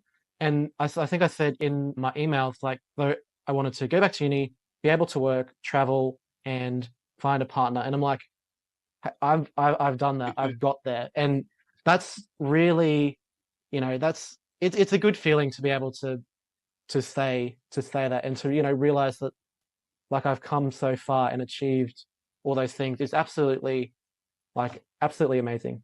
You have, and you deserve it. It's not like this was a walk in the park. You've worked. Oh God, no.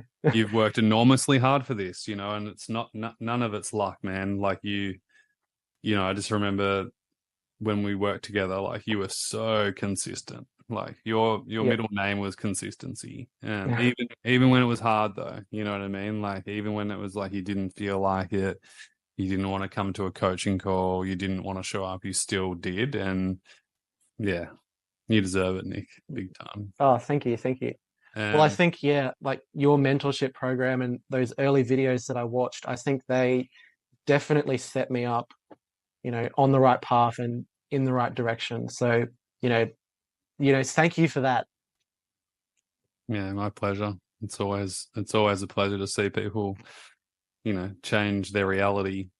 2 questions before we wrap this up, and thank you again for coming on. Like this is just pure gold. I think so many people are gonna are resonating with this.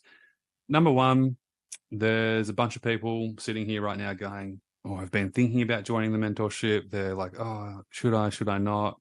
Or maybe they just joined, but they're still a bit like worried. Is it going to work? What would your advice be to those people?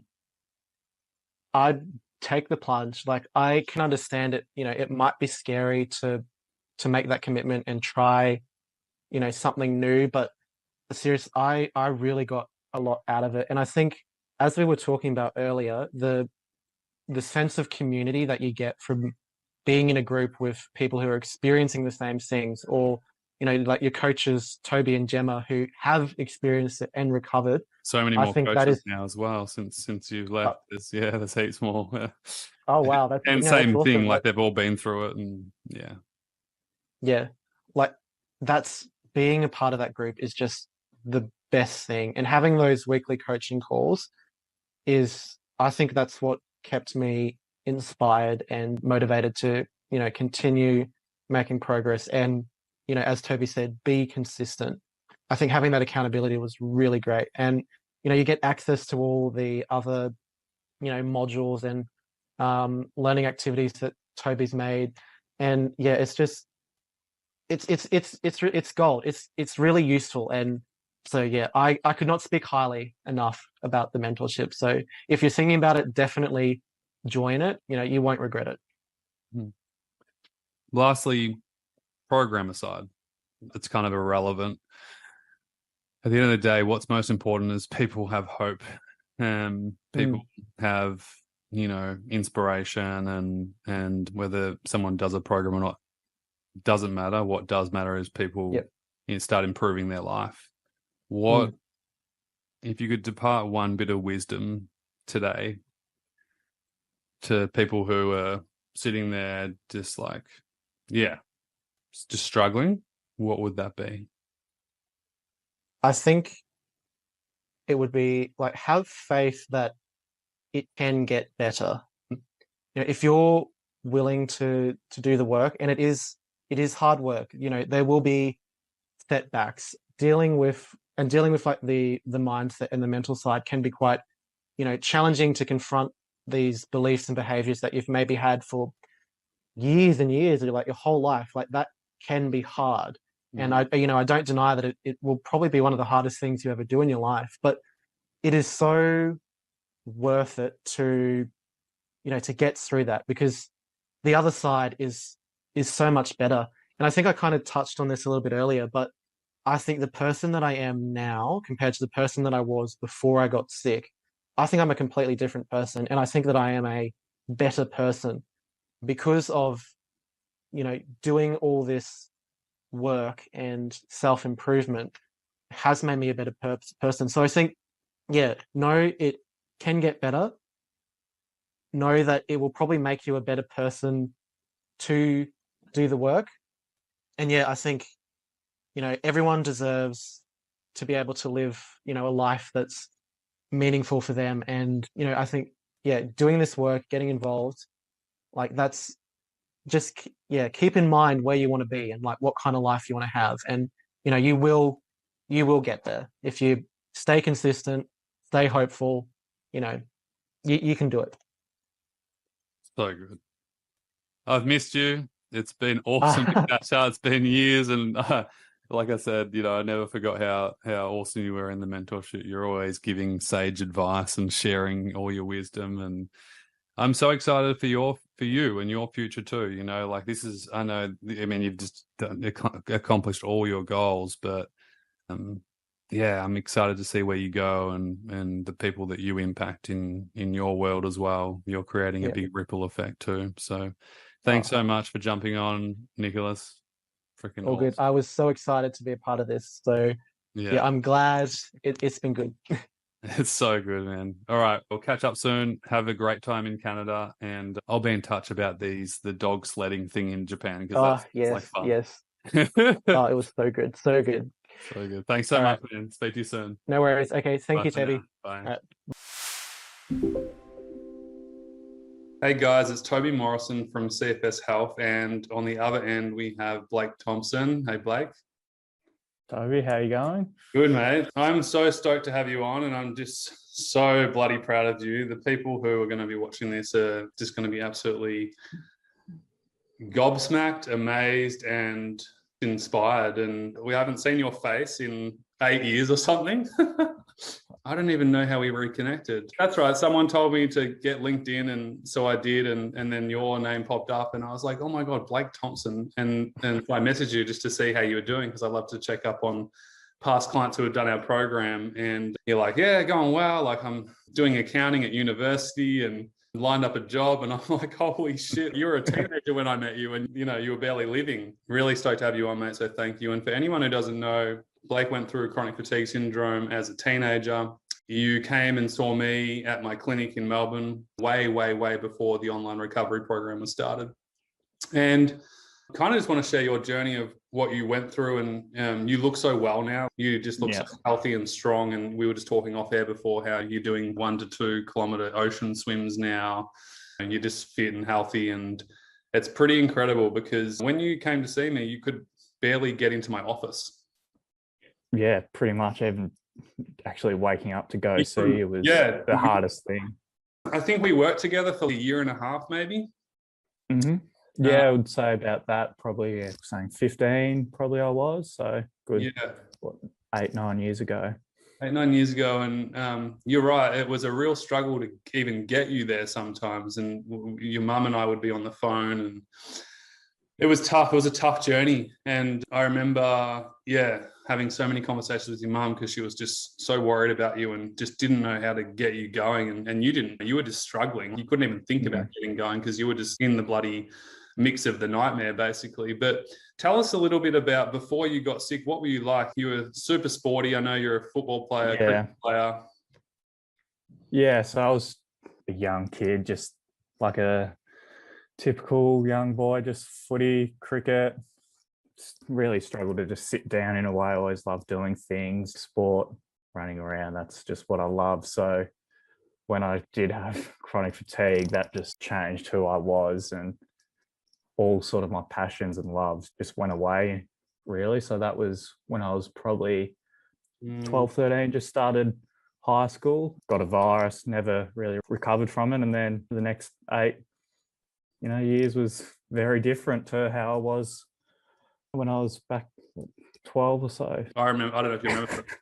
I went and watched you play. Do you remember that? Yeah. Yeah. That was like the first, second game back. We had a whole plan to actually get me back playing footy. That was like one of the goals. And it was just playing little 5 minutes on and off for a quarter or something, and slowly built up. Yeah, I remember that. Back then, when it was more local, I'd love going to watch my clients achieve their goals. And yeah, I remember going to that football game, and it was a big deal. It was something that we were working towards for a long time, and you were able to do it. I actually think you kicked a couple of goals from memory, but you're an athlete. Like, you're a naturally skilled athlete. And when everything was easy for you, naturally, you're a good football player, good cricket player, sport was your life. And then to not have that would have been such a hard thing to deal with emotionally and mentally. And I think as a teenager as well, you're probably just sitting there with all this emotion. You don't know how to deal with it. Yeah. And then the thing with sport, like what comes with the social side of things. So that completely went. And then my schooling, that was just non-existent, really. So I was living this ideal life, loved going to school and all that. And then all that was taken away, and you're sort of just in your own bubble world. I wasn't really living life, just life was living around me. It was just a different world that I don't really know how I coped with it. But yeah. You came and saw me. I remember you were going through a real hard time, and you were young, and coming to see me was basically your life in a way. You're doing our program and coming every week and getting the right support and figuring out all the stuff that you're going through, and doing the right things at the right time was a really big process. What was this journey like getting diagnosed? It was pretty hard back in Melbourne. It's hard for everyone in every country. People email us every week saying, either my doctor doesn't believe in me, or my doctor's just diagnosed me, but he or she can't help me. What was it like for you? Was it a similar experience? Go to like doctors and all that. They either say you're just tired, or you need to do this and that. They give you all these medicines, and you pretty much just go see anyone that you would have hope that would help you. But my sister, she had chronic fatigue as well, but then it was beyond the point where it's taking all these drugs every day, silly amount, then you just wouldn't feel better. And then you'd go see anyone that would help. Like, you do some weird stuff, like the Chinese medicines and all this, anything that will help. But it's hard to actually go see someone who, they're very smart people, the doctors, but they don't actually know how you're feeling.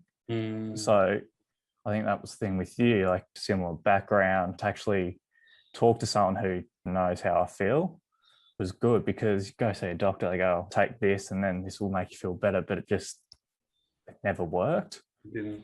No. And I remember seeing your sister too. This is a whole nother story, but basically I was seeing both of you at the same time for a little while too, and helping Emma get back on track. And she's doing really well these days as well. You said that she's accounting as well, and still with her boyfriend who used to come in when we used to work together, which is amazing, 8 years ago. Yeah. That's crazy. But yeah, it was a journey for your whole family. And I just remember it was so painful for your mum to go through. Like, she was just your biggest support and cheerleader and basically helper. And it was a journey for her too, which we can talk about. You got diagnosed, you tried all the wacky things like most people do, you tried all the drugs. Yeah. What were the biggest symptoms that you struggled with? Yeah, so my sleep was terrible. It was more my body clock. So I was getting to sleep at probably 7 o'clock in the morning, and then I would wake up probably 5 o'clock at night. So there'll be days where I just wouldn't see the sun. Sleep was just all over the place. So that was a key one that I really struggled with. And then just felt like a zombie, just no energy, lethargic. My head just fuzzed, and I struggled with that. But sleeping was really tough for me. Went through a lot of things to actually try get my sleeping back on track. Taking sleeping pills, they weren't working. So it was just a mess. I know, you were a big mess. You're a big damn mess. I was like your mum's guider, and I was basically trying to help you, but because you were so young and you also didn't really know what was going on, I was just like, all right, basically we need to reverse everything that chronic fatigue syndrome is doing to this boy. That's the framework for everyone. Chronic fatigue syndrome screws with your sleep, the quality of your sleep, your circadian rhythm. Your gut health was really poor, I remember. Screws with your mindset, the emotional well-being, because you can't live the life that you used to live. It's a devastating feeling to go from 14 years of just non-stop sport to then literally not being able to leave your bedroom. For a young guy, or for any age, it doesn't really matter. It's all relative.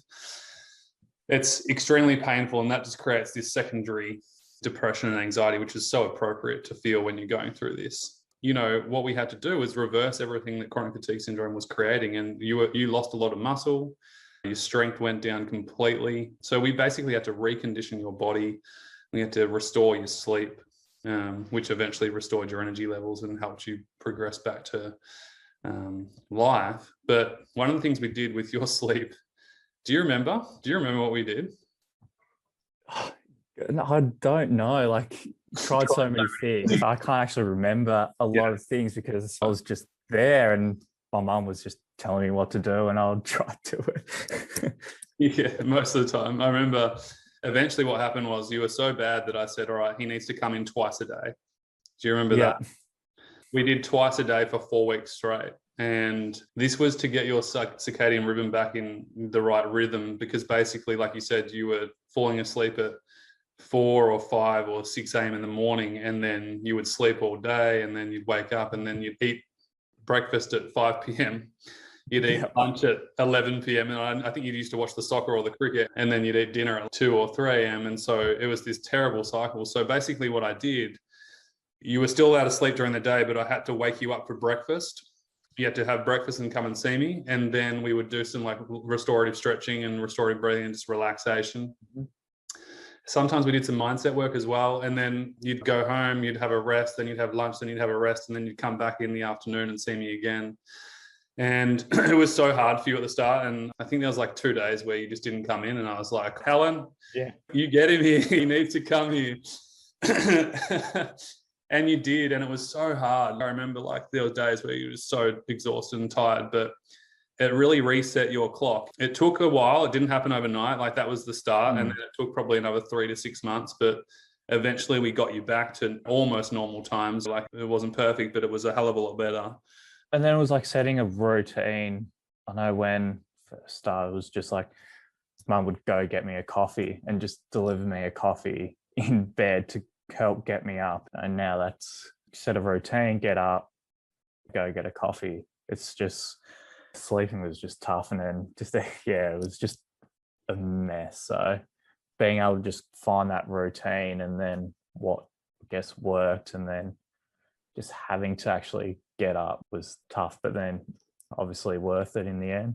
Yeah, just a little bit. Exactly. Yeah, and you don't see it at the time, and I think that's the problem. You don't see the results straight away. Like you said, we worked together for a good year, and it wasn't until the later end of that when you were back playing football and going back to school. And what we did basically is we created a baseline, which is your routine and structure that's appropriate for you in the moment, which was very little at the start, and which was fun, and we built it up. And it's just incredible, man. Like 15 months later, you were back at school, you were playing footy, you were seeing your mates, like you were just living your life again. But to see you catch up 8 years later and see you're a man now and you're going to pursue a career in accounting, and I know you're going to do so well at that too. It's just really cool to see, because there's so many kids out there who are young, who are 12, 13, 14, 15, 16, 17, teenagers, and the mums. It's just so overwhelming and stressful to watch your kid go through this. And I know my parents did too. And I think that's where we related on, where I really connected with your mum a lot. We built a great relationship, and it's so inspiring and gives so much hope to people out there who are going through this, that it can get better and that it does get better. But you have to do the work, and the work sometimes doesn't give you the rewards and the chocolates straight away. No, it's not. It's never going to be an overnight thing. You need to, play the long game, and then you slowly build up these routines and actually understand what your body needs. That's a key one nowadays. I know when my body just needs to relax, or if I might be overdoing things, just go, okay, it's okay just to take it easy, and saying no to things as well. It's being able to look after yourself, something I've definitely learned. Also with the young people, it's like with schooling as well. So I think the key thing with me is just I barely went to school. Like when I did go to school, it was either for lunchtime, just catch up with my mate. That's what I meant you to do. Yeah, because Yeah. you weren't going at all, and you were so Uh-uh. sick. And I said, look, we need to get him into a routine structure. And I said, Blake, what's the favorite part of school? You said, just seeing my mates. And I said, that's what we're doing. I remember writing a letter to your head coordinator and being like, hey, this is where Blake's at. This is what he's going to do. We're going to eventually get him back into classes and stuff. But to start with, it's 30 minutes at lunchtime. Yeah.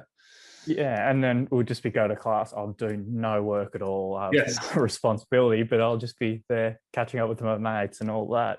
And then I look back of where I am now, being able to get to uni. So I've done the right thing. But yeah, it's just there is actually a way to try find a career, and there is upside, even though back then it did seem like that there was no pathway. I even felt probably like that 4 years ago, that I don't have any qualification, year 12 qualifications, or was how I'm actually going to do what I want to do. So to be able to see that pathway has been pretty amazing.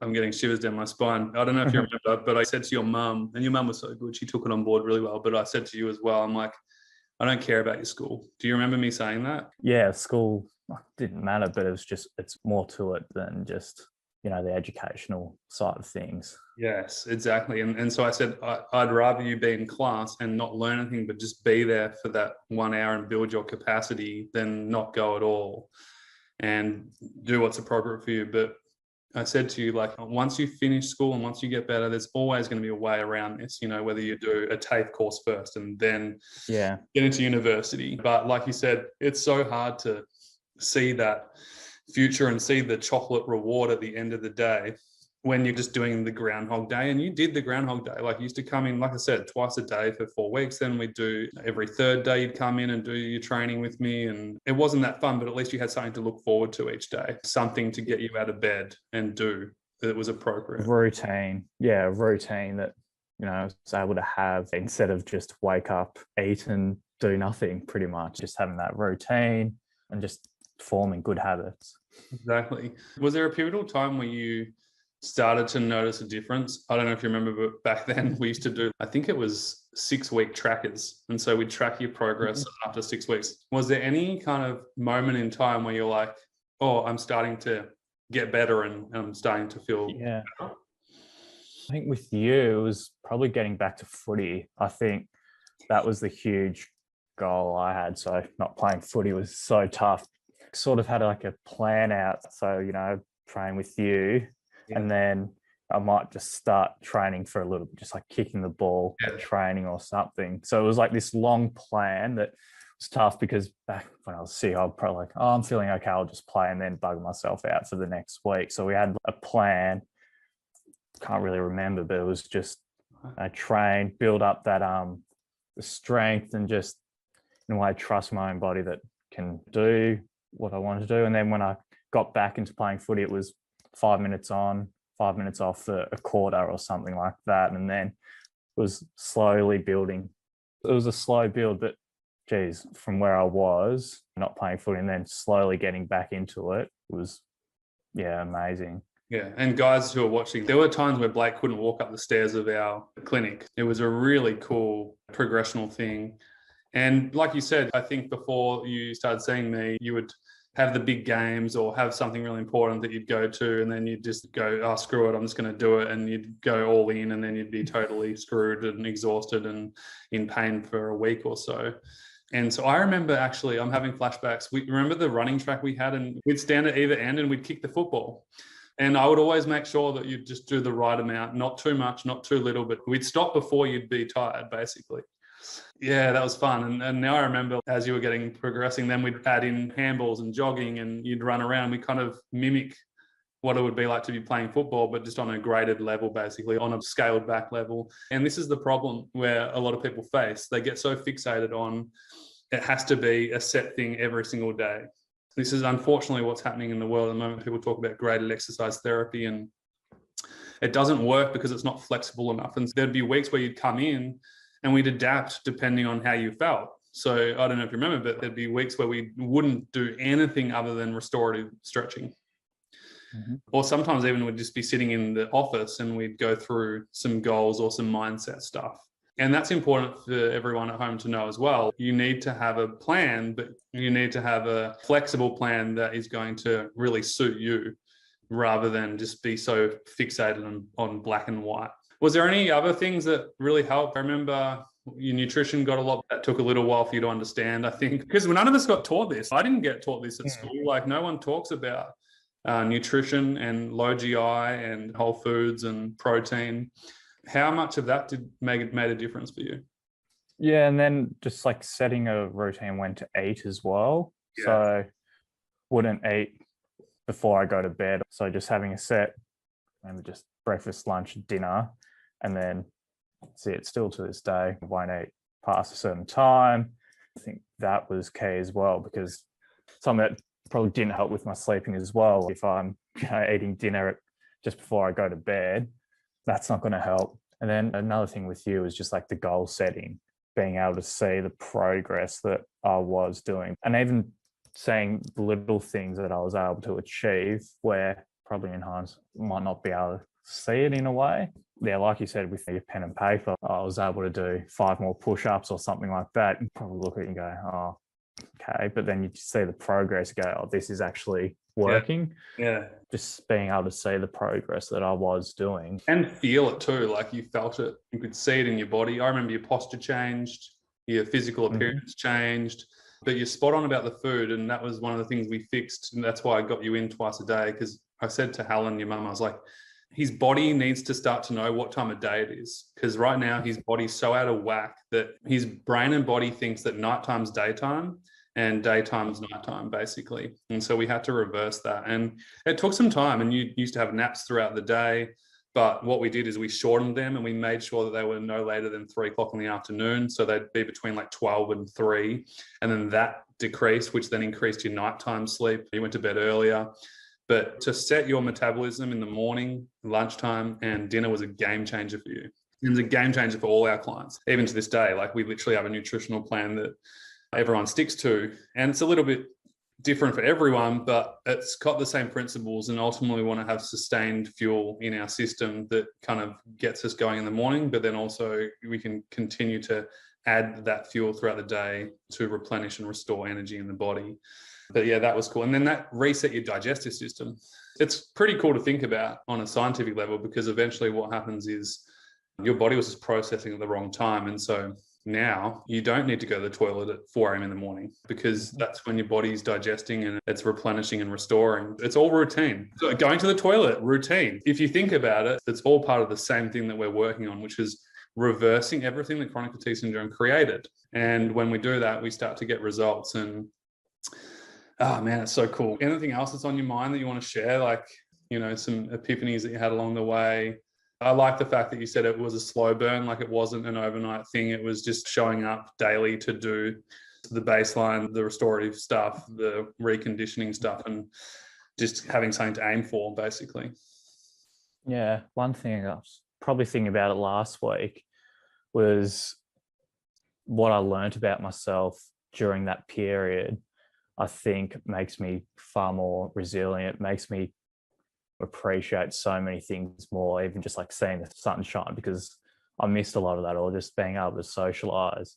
You say you have a lot of young people that are going through this. In the end, all that hard work it's worth it. And yeah, with then my education, there's hope in a way. It might not look like it as you look at it and go, this is never ending. It won't get better, but it will. And in a way, I didn't go to school pretty much at all, didn't get a qualification at high school, had to go a long way around to get into uni. But then in the end, when I went for the job internship, they didn't ask about why is my schooling all messed up and around. So it doesn't define who you are, I guess.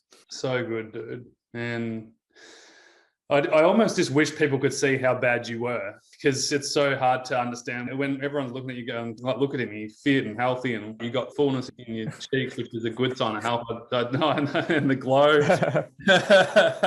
But man, you were grey when I saw you. You were scrawny little kid and you were so weak, your immune system was so low and shot, and you used to get sick all the time with viruses and flus. And yeah, I just wasn't living life really. I was just, when I'd have to go see you, there was times where, you know, you'd start to struggle up to walk up the stairs just because I was forced. My mum would drive me there, and I look back, can't remember a lot of things because I was just in that state where I was a mess. You were a real hard project in a good way though. Like I was just like, there's a lot of angles that we're going to go from here and help you. And especially when you're feeling so low and flat, it's just so hard to want to do anything. And like you said, it was a bit of a forced effort to start with by your mum to help get you started. And it was probably 4 months of that effort of just like, I don't want to be here. I've got a headache. Your legs were so sore back then. But something clicked, you know, it was 4 months, 6 months. I don't know when, but maybe it was when Emma was coming in too, but something clicked and you started coming in for yourself. Mm-hmm. You've almost realized then, it's up to me kind of thing. But then it's not perfect. It's not always going to be perfect. But then you go back to what you know and you go, okay, this worked this time. Let's just reset. It doesn't always have to be an upward slope. It's okay to feel shit. You just have to go, okay, this is what I need to do now. And just that understanding of what your body needs was probably my biggest takeaway as well from it. Yeah, exactly. And that was the thing back then. You know, there'd be weeks where you just do this. We were just maintaining, and that was good. That's good. You know, you need to just maintain sometimes and then build and then maintain. Just 2 questions to wrap this up, mate. And this is just brilliant, like so insightful and just giving me all those memories. Yeah. I remember going to that football game. Your mum and your dad were there and your teammates were just so rapt to have you back. Yeah. You hadn't lost anything. It took you 3 minutes and you got the ball in your arm, you're running, kicking goals, and it was just really cool to see. For anyone who's struggling out there, they've tried everything. They're trying the doctors, they're trying the medication, they're trying the supplements, they're trying the 100 Chinese medicine balls that you've both taken. I did that as well. What would you say to someone who's looking at getting help through our program? They're a bit unsure, they're skeptical because they think it's another thing they've just got to try. What's the difference between the program and doing all the other stuff that you tried, the outside things? What would you say to that? I think the key one for me was I was talking to someone who actually has experienced what I was going through.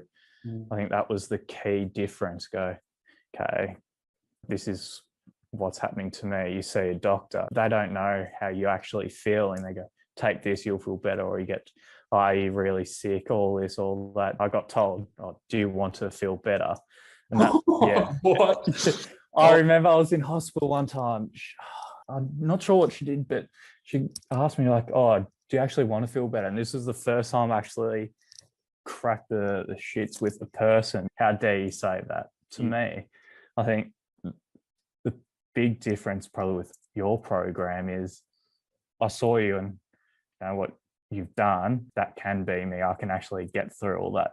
I think that's the key thing. Like for people going out there with chronic fatigue, is it works in a way. The slow progress, and then if you stick with it, hopefully you get there. Yeah. And yeah, look what you're doing now, which is just incredible. When we were talking on LinkedIn the other week, I was like, dude, do you want to do an interview? And I was just like, man, I need to get you on. So inspiring. And God, yeah, you just want to slap those people in the face when they say things like that to you. This is the problem, I think. And I went through the same thing. I had a psychologist say it to me when I was like 15, something like, are you feeling a little bit depressed? I'm like, yeah, I'm feeling depressed. I had my life back there. That's what I'm upset about. It's just so insensitive. And I think everyone wants to get better. It's just, but how do I get better is basically the thing. When you're getting fed the different medications and supplements, and there's nothing wrong with that stuff if it helps you. But ultimately, if it's leaving you going around in circles, then if you can take anything away from this interview, it's all the stuff that you did yourself. Obviously, you got help, but it's the stuff that you're doing day to day, fixing your circadian rhythm, fixing your gut health, fixing your routine and structure. And yeah, man, it was a painful, slow journey, but look at you now. Yeah, the key thing, just setting that routine, knowing what works for you and understanding what works for you. Because if you do have a setback, just falling back onto that, might get sick or you might not feel well, but then still being able to get up and just understanding what actually works for you. Yeah, man. That's the biggest thing we teach all those years later. That's the foundations. First set of modules in our program is the foundations of understanding the framework of the baseline theory and then applying it. And that's what we worked on with you, which is just so cool. People are watching this, they're sitting at home, there's probably a dude your age or even a mum or a father watching this going, wow, this is just so cool. Any kind of last words of wisdom for them? Yeah, like it'll all work out in the end. There is light at the tunnel, even though that can be very hard to see. You can achieve your goals, and it doesn't actually define who you are, I guess. You learn from it. It makes you far more resilient than what you are. And yeah, so much grateful for what you actually have now. Yeah. That's awesome. Thanks so much for joining. Just want to give you a big hug, mate. If I saw you, Yeah. It's been so long. I'm just so proud of the person you've become and who you're becoming, and also your own personal achievements of getting through university and then getting a job lined up in accounting. And yeah, man, it's just really cool. But more importantly, you just look great and feel great. And I think the fact that you said to me at the start of the call, like you've been doing ocean swims, not even in wetsuit, you just go out in your Speedo in the winter cold water and you just absolutely love it. Yeah. And I was saying that to you, I was just like, I wish I figured that out when I was sick, because for my mental health as well, just being out there is just, unreal. Like for the body, it's great, but then for the mind, it's a nice calming place out there. So I don't know what it is about the cold water scientifically, all that, but yeah, something that I don't know. I feel like, geez, if I was sick, I would have loved to do that. We'll have to do an ocean swim next time we see each other. You'll probably be a bit ahead of me, I think. It sounds like you're going to start calling you Michael Klim. All right, mate. Well, thanks so much for doing this interview. Yeah, just on behalf of everyone who is watching this right now and who is going to watch this in the future, just, thank you. Yeah. Thank you, Tobes. Thank you. And all the work you're doing. Thank you. Yeah, no, my pleasure, mate. All right, we'll catch up soon for that swim. Yeah, well, sounds lovely to me.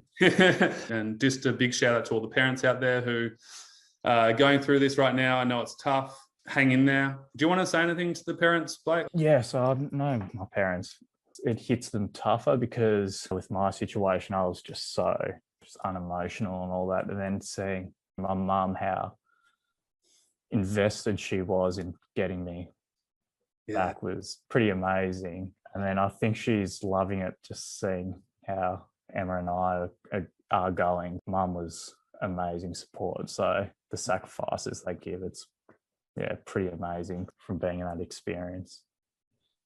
One thing I said to your mum throughout working together, there was a period of time where she was almost too invested. You know what Helen's like. And Helen, you're probably going to watch this interview. I love you, Helen. You are an amazing mother. You are an incredible person. You already know that. But I think there was a time where I said to her, I'm like, leave him alone a little bit. You don't want to pressure him too much. He's doing all right. Take the pressure off and just back off a little bit. And it feels counterintuitive. That just gives you space to step in for yourself more and take more autonomy and responsibility for yourself. And it's a fine balance. And I feel like your mum, she was so invested and she's just got so much love for you guys. And she's absolutely brilliant. So big shout out to Helen as well, just for all the love you gave Blake and Emma as well. And just a big shout out to all the parents out there who are maybe going through it pretty tough right now. Just know that, as you can see, it can get better and there has been many blessings along the way as well. Yeah, absolutely. Yeah, cool. Thanks, Blake. We'll speak to you soon. All right. Thank you, Toby. Thanks, mate. Good to see you. Bye. Hello and welcome. I am your host, Toby Morrison, the founder of CFS Health. And on the other end, we have Max Malikoff. Hello, my friend. How are you? Doing well, Toby. Thank you. Thanks for joining me. We are talking about your recovery from chronic fatigue syndrome today. And I just want to start by saying I so appreciate you jumping on and coming on to share your story. It's an incredible one. I know a lot of people are going to relate to this and super stoked to have you here. Great to catch up again since you left the program and hear what you're up to today. But I'd love to go back just for the people who are watching this. First of all, where are you from? A little bit of a backstory there. Sure. Yeah. First, also want to say thanks for having me. Toby's the man to anybody listening. Yeah, so my backstory, I'm from San Francisco, born and raised here. When I was 18, I moved to Israel for 2 years. I was there in the military. Then I came back to California from ages 20 until 24. I did my undergrad here at UC Davis, a couple hours north of San Francisco. And then I got sick, or not feeling great, let's put it like that, from ages 24 until maybe 26, 27-ish, stuck at home here, living at my parents' house in the city. And then I tried for about a year to get out and work, and we can talk about maybe later the pushing and crashing, but I tried to work for a company and I always ended up back in bed, not feeling great. One summer, I was working in Tel Aviv, back in Israel, and I filled out a form online about ME CFS stuff, and it was with Stanford, and they emailed me back saying, yeah, you're definitely like a candidate. We want to study you. And I felt like a lab rat at that point, but I was so desperate. I said, I'm coming home, you know? Wow. So I like left that job, jumped on a plane, came back here. Literally the next day I went down to Stanford and met some people there, and yeah, enrolled in their studies. After that, I was at home for about a year, and then I went back to Israel and I started school. And then that's when I found your program. That was around 2020. And I've been getting better, feel great now, and here we are today. Talking is amazing. I had no idea that you were a lab rat at Stanford. But yeah, it goes to show the desperation that you'll go to lengths to do anything. And I think it's so important to share that, because not many people have the opportunity to go and do that either, to be honest. We've had lots of clients who have gone through Stanford medical system and been diagnosed there. But at the same time, there's this desperation that comes when you are suffering with something that's unknown, especially in the modern world. And so you will put your hand up for anything that would help. Max, before you joined the program, what were you struggling with the most? Let's see. What was I struggling with? I had no energy. I don't know if it's like obvious to say that, but I'd wake up exhausted, had no energy during the day. You guys, I think, like to use the term tired and wired. I felt like my body was a little bit on edge. I get like startled easily. I remember like not necessarily heart palpitations, but if something like surprised me or spooked, I'd feel like a little bit of an adrenaline rush. So I felt like on edge, pretty anxious, and just exhausted. So that was a big one. Sleeping was pretty bad. Diet was probably pretty bad. Exercise in the beginning, like probably a lot of people listening, I'd try to sweat it out. So I'd go on like these long walks, and well, everyone knows what happens after that. I ended up back in bed for a day or two or even more. I felt like my body was broken, really. The biggest symptom I'd say is fatigue, physical fatigue, mental fatigue. You can also say brain fog, not thinking straight, sometimes having trouble finding the right word, but fatigue is the big one. Fatigue in brackets, everything else as well. You're a pretty smart guy. When I look at you, what you've studied and kind of the work that you do, you're a switched on guy. How did you feel when you went from being such a go-getter, you're traveling the world, you could do anything you wanted to really with your kind of smarts? I know you're probably like, maybe not. You know, all you high achievers, you don't give yourself enough credit. But what was it like in those darkest days for you emotionally? It was rough, really rough. I never want to end up back in those places, but you're absolutely right. I went from somebody who had all these options, and I was very athletic and very active and did well in school. Of course, at the expense of my health, we find out later, to feeling like a potato. I mean, like a total vegetable. Like I felt pretty resilient before. And then to have all of that taken away, it was like, wow, I am weak. I am fragile. I'm vulnerable. That was hard. Those were hard days, really hard. I've heard you talk about them too before. Very dark, very depressing. But in the end, there's light at the end of the tunnel. There's tons of people come on this program. I'm, I guess, just another guy here now. But yeah, those days were hard, and I'm glad they're over. Anybody listening, it's not forever, but you do need to take some accountability into your own hands. And yeah, listen to your body. I think it was a pretty big tip that it's so simple, but when you start to act on that and live by that, I think it's a great thing that will help speed up one's recovery.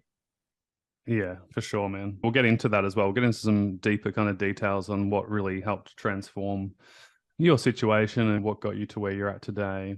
When you joined the program, what was that like? You've gone to Stanford to be basically an experiment. You've probably tried lots of different things. You've been on YouTube, you've been Googling, 2 a.m. in the morning kind of stuff when you're up in pain and symptoms. Yeah. What was it like when you initially joined the program? Was there like excitement? Was there overwhelm? Did you think this is just another thing to experiment with? I had my skepticism, I'll be honest, because you're absolutely right. I saw different specialists, like I think a lot of people do, the GP, the general doctor, neurology, infectious disease. I mean, it's sort of shopping, we can say, with all these specialists, and nobody really has a good answer. And also alternative medicine doctors. In the States, they're called DOs, doctor of osteopathy, I think. Okay, yep. They're a little bit more holistic. They look at the gut and different things like that. But when I found your program, I remember feeling skeptical because it is exhausting getting your hopes up when you think you found the cure or the perfect doctor or the doctor with a long waiting list, and you sneak in line, right? And you're like, yes, I finally got him. I did see a doctor down in LA like that. He had this long 6-month waiting period. And they called me one day saying, hey, we have a cancellation. I got on a plane the next day.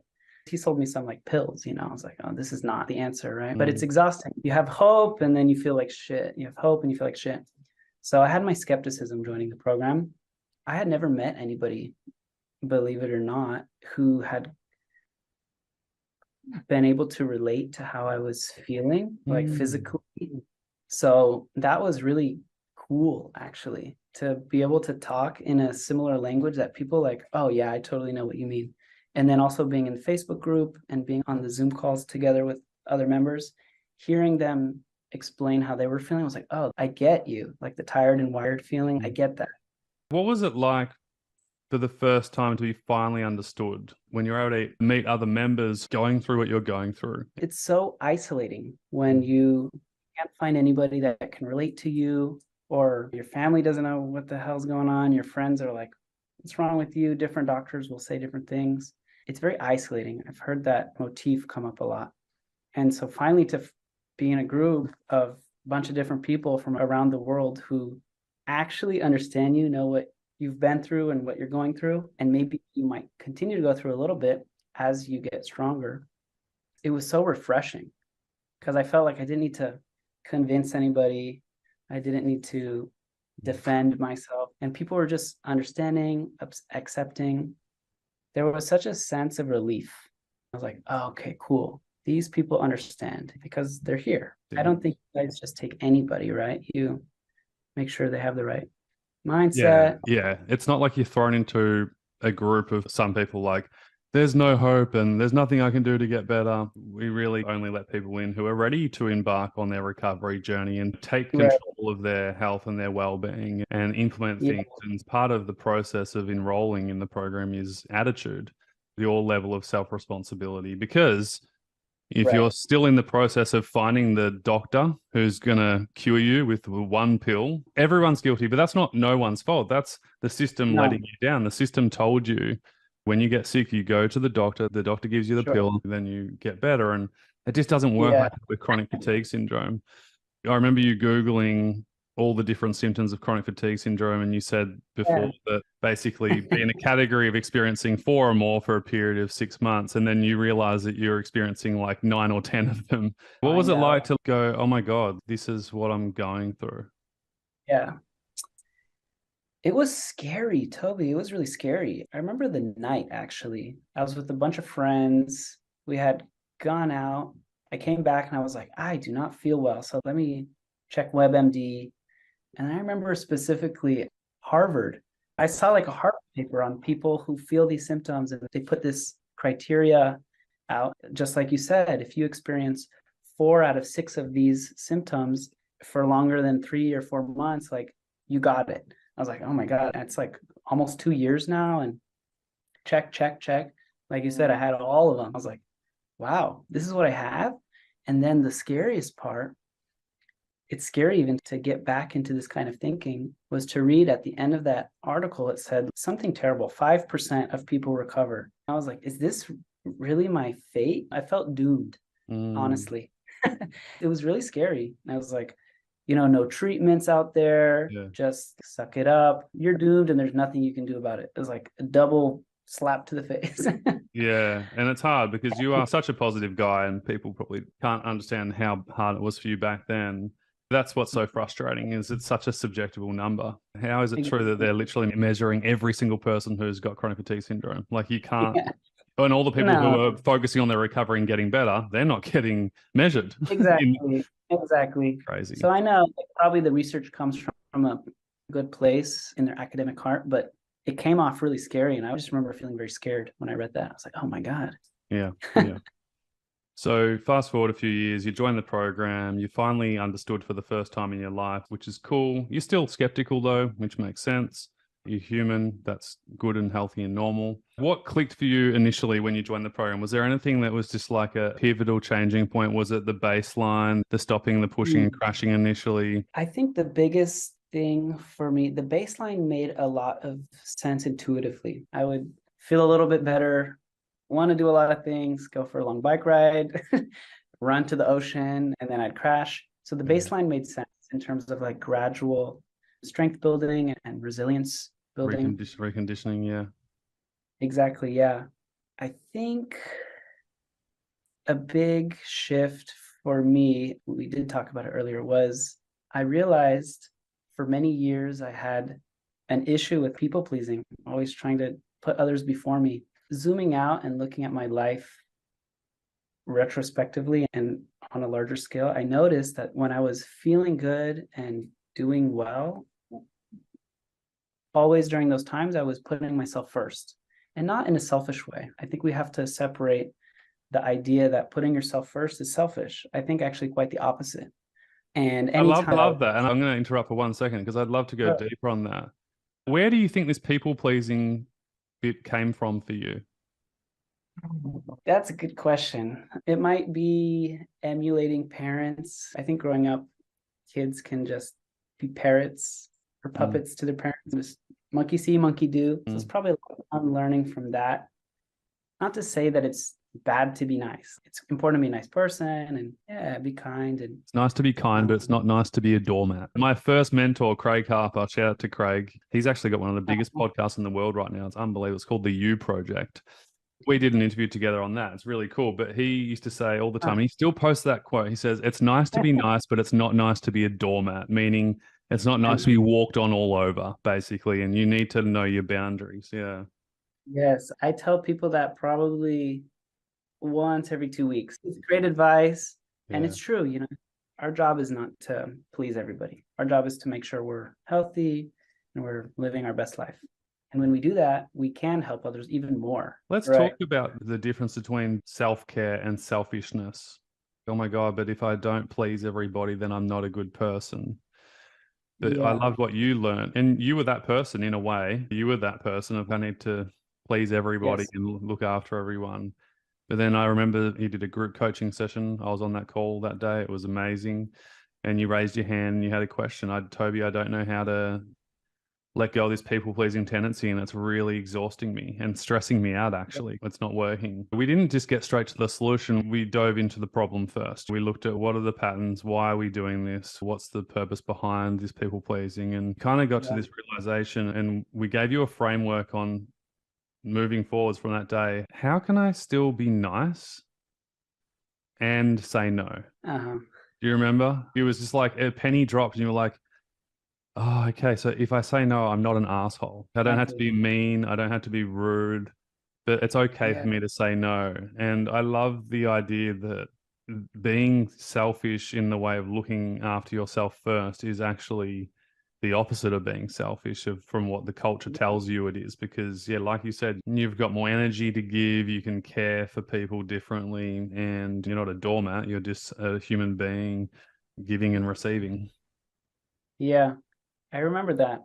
And I remember it was hard for me in the beginning to say no. I was out of practice. People used to tell me that I was a yes man, like that Jim Carrey movie. It's not sustainable. Let me just start off by saying it's not sustainable. But when you're young, or you can cut some corner, you can get away with it for a bit, but everything has a consequence, right? So this is something that catches Everything up. comes at a cost. Everything.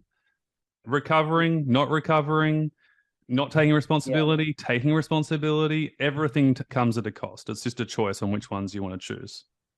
Exactly. Everything has a cost. Everything has a consequence. Saying no is Yeah. hard, especially like you Saying said, out of practice. I was like a recovering yes man. I remember practicing like with people inviting me out or, hey, do you want to come hang out? I was like, honestly, I don't feel like it. So no thanks. And also I remember there's no need always to tell people why, you know, people can just accept no's. And I can speak for myself. I felt the need to like give an explanation or to defend myself before anybody even asked why. But I found that if I just, no thanks, sometimes they'd be like, come on, it'll be fun. I was like, no, I'm not really feeling it. And then that was it. And then I felt I gained so much more energy by getting in touch with my body, getting in tune. Now, if somebody asks me to go out, it's like, yeah, let's go if I'm feeling it. Exactly. Yeah. And that's right. It's just an in-tuneness of self. We call it body awareness, body wisdom, basically. Yeah. Because that's what it's knowing what to do, when to do. The term is great and the meaning inside the term is great. And I'll tell like a small story if I can. I totally threw my body wisdom out the window when I was, I think 16 was the first time I started fighting against my body in probably an unhealthy way. I had this chemistry teacher, Dr. Song. She was awesome. Everyone loved her. Brilliant woman. And she was one of the people, it's probably like 1% of the world population that can actually get away with 5 hours of sleep. Like she was totally functional, super healthy. And I remember her telling us one day at 10 a.m. in a chemistry lecture, yeah, this morning I ran 5 miles, I had my smoothie, I made my big to-do list and I did half of it already. And I'm like still waking up, 16-year-old me, like, wow, she's superwoman. Like that sounds to me at that time, totally type A, always want to be productive. That sounds amazing. And that was when I started, I think, to throw my body wisdom out the window and cut corners, like I mentioned before, not sleeping, staying up really late, not listening to what my body wants to eat, how much sleep I need, putting stress on the back burner. And anyway, it caught up eventually. And then I had to bring it all back to square one, say, okay, let's get in touch with this body of mine. I don't want to blame her because she's awesome, but looking back at my story, that was one moment I could point back towards and say, that's when I started waking up early, going to bed late, being way too active, involved in many sports teams simultaneously, just really pushing on all fronts. Yeah, it's interesting. Like the message that was coming through for you, the learnings that had to take place in order for you to move forwards. Yep. My biggest learnings were, I think, we can't move forward until we slow down a little bit and assess where we are. And only when we have a good understanding of where we are, health-wise, energy-wise, can we pick up and do the right things that we need to do to. Yeah, exactly. Do the right things. I want to talk about you rebuilding and reconditioning your body because that was an important piece, and it is an important piece that most people don't often realize. People just think it's this mindset work. Our philosophy is it's from the bottom up, so body to brain, and then from top down, brain and body. So we cover every aspect. Just before we do that, there was a moment in the program where the type A perfectionist came out in you. Tell us what happened there when you reached out to a certain someone. I'd love for you to share that story because a lot of people go through this. So please. I remember maybe halfway through the program, a few months in, messaging Aaron, who's awesome. Yeah, Erin's one of the CFS health coaches and she's head of enrollment too. So she basically enrolls people into the program who are ready to join and she'll tell people who aren't to maybe later. Yeah. But anyway, so Max, you had a relationship with Erin. You knew who she was. She'd coached you before. She'd enrolled you into the program. So you've reached out to Erin. What did you say? What did you say to Erin? It sounds so funny to say it now, but I asked her, I said, Erin, I want to be able to have access to all of the material in this program for life. I want to be able to download it, have a whole repository organized. There's the type A. I would take notes and I wanted to have notes on every lecture and I wanted it all. But it wasn't like you wanted it. It was like, I need it. In order for me to get better, I need to have the whole everything for life. That's exactly right. I had somehow gotten this idea in my head that in order to be as healthy as everyone who's successful coming out of this program, or in order to be as healthy as Toby is now, I need to do everything. I need to do everything they talk about. I need to watch everything 2 or 3 times. Sounds exhausting. I'm exhausted already thinking about it. I know. It sounds like a whole, they should give you a degree or something after that, right? It's like, it would be a lot of work. And in that moment, when I asked her, I took a step back and I said, this is a ridiculous question, Max, to be asking. And this is probably part of the problem. You're not going to be able to watch everything twice. You're not going to be able to have access to all these videos forever, and you're not going to need them anyway. That's not the point. At that moment, I had a slight mindset shift. It's probably from something you said, Toby. Just take what you need. Start with what you need. Start with the biggest issue or whatever it is you need, and just take that. For me at the time, I think it was sleep. Just getting good sleep habit, consistent sleep, 8 hours, like most people, regular bedtime, regular wake up. This is so important to my health, sleep, like it is to everybody. This is what I should focus on. I actually have some empathy there for you at that stage and for other people who may be experiencing that right now. It's an overcompensation from desperation. It makes total sense. Like if you're really struggling and you're wanting something so bad, you're holding on so tightly, how's that going to help you? Like that's so stressful and not calming or relaxing, and certainly not going to help with your sleep and your mindset and then your body too. It's going to have a direct response to your physiology. Yeah, totally the opposite of what I needed. What most people probably need is to let go a little bit. Step back, take a minute, see what you really need. What can you focus on? 1, 2 things. Do it, like you say, do the work. It's on you. Nobody's going to do it for you, and reassess and go from there. Build up. Yeah. What would you say to people who are doing this right now, that overcompensating feeling of just, I need to know every answer. Here's a list of 10 questions I've got for you. Answer them all right now because I need them, please. And it's exhausting. And you can feel the stress from them. They're just like so stressed out. And they know it's not right. And it doesn't feel good for them either. I feel like there's this stress that comes when, doesn't matter what program you're doing, could be ours, could be anything, usually a couple of months in or even like a week in or 2 weeks in, and you just want to freaking know it all. You're believing that you need to know everything and you need to have all the answers right now. And that's actually what's stopping you from moving forwards. What's your advice to those people? First, knock it off. But let's be a little more helpful. I would say to somebody who's trying to do it all, like I was a year or 2 ago, take a minute and just focus on maybe one thing, not even 2 or 3, just one thing that you know. And I think most people do have an inner sense of what's really important for their own recovery. For me, it was the sleep. And do it.